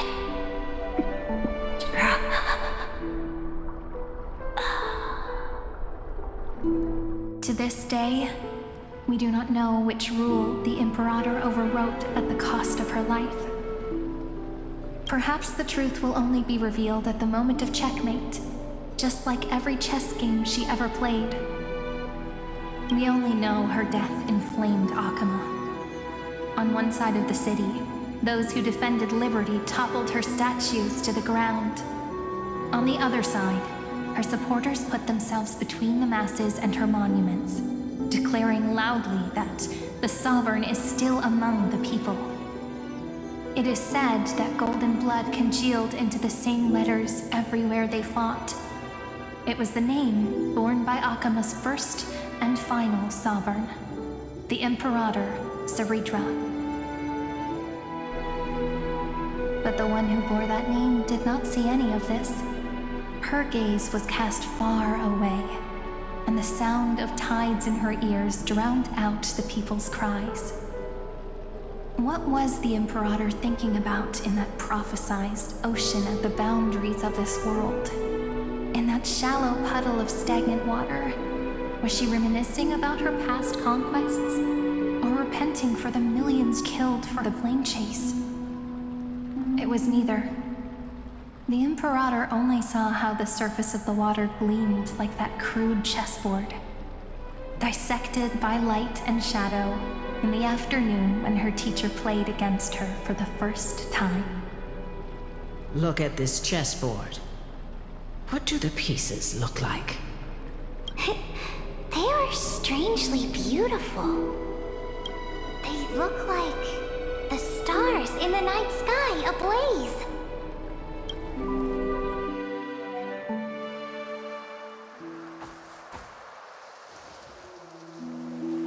From that page emerged an ocean so vast, so pure, not a single trace of corruption. Is this Cerydra? Electra, my subject. Ever since you walked out of the tainted ocean and pledged yourself to me, I have seen the abyss in your eyes and the emptiness in your heart. That was why I promised you a new ocean, where the Imperator's ambitions would serve as the currents, and loyalty would be its light. Electra, my subject. You have done your duty as my blade. The prophecy has now made its final decree on the road I intend to walk. My conquest is doomed to never reach the stars.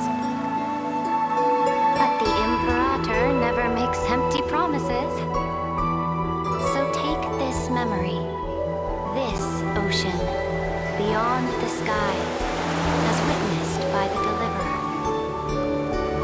This is the final gift that the Imperator can leave for her subject.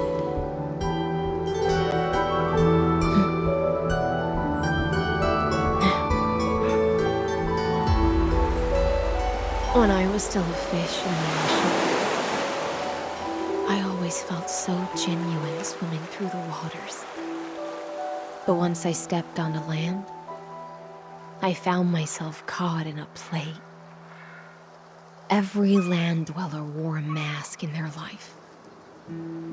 So I, too, donned a costume and tried to find my role in this show. I became your blade in war and the violin strings at banquets. Do you still not get it? I do not long for the oceanic depths of my homeland. Nor do I crave the swelling seas beyond the sky. Perhaps even I don't know what I want. I still don't know where I should swim to even at the end. But I know one thing right now. A fish is simply a fish. And she can never leave the ocean she's in. But whether under the ocean or on land, we two prisoners who can never escape this cave can still look outside the cave and see the stars. I have to admit, the 12-factor simulation of life in this experiment has far exceeded my expectations. Make your choice then, Senior Society member.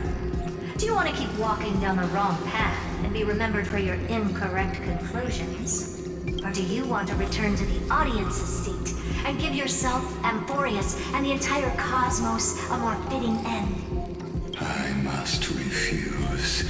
A dead man never fears death. Did I not make myself clear? Have you forgotten about our dear Lord of Silence? You wouldn't want her to consider your 8 other clones as cancers within the erudition and chop them all up, would you? Your logical deductions are vastly different from listen, my peers. Why don't you look beyond this world? Just as the Chrysospheres did. Amphoreus is not a place where 3 paths entangle, but where 3 paths fight to the death. You used Memoriam to resist me, but did you not consider the possibility that the Remembrance and their children might have taken this opportunity to join the fray as well?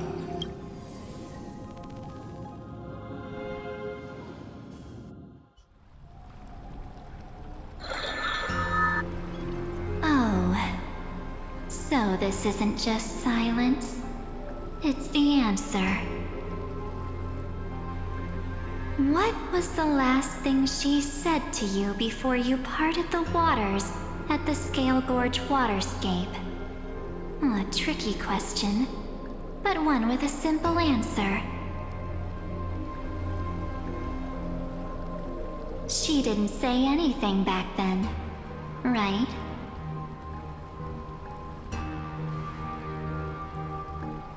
That's correct. And now I'm sure. You are not March 7th. There's no way she would remember that detail.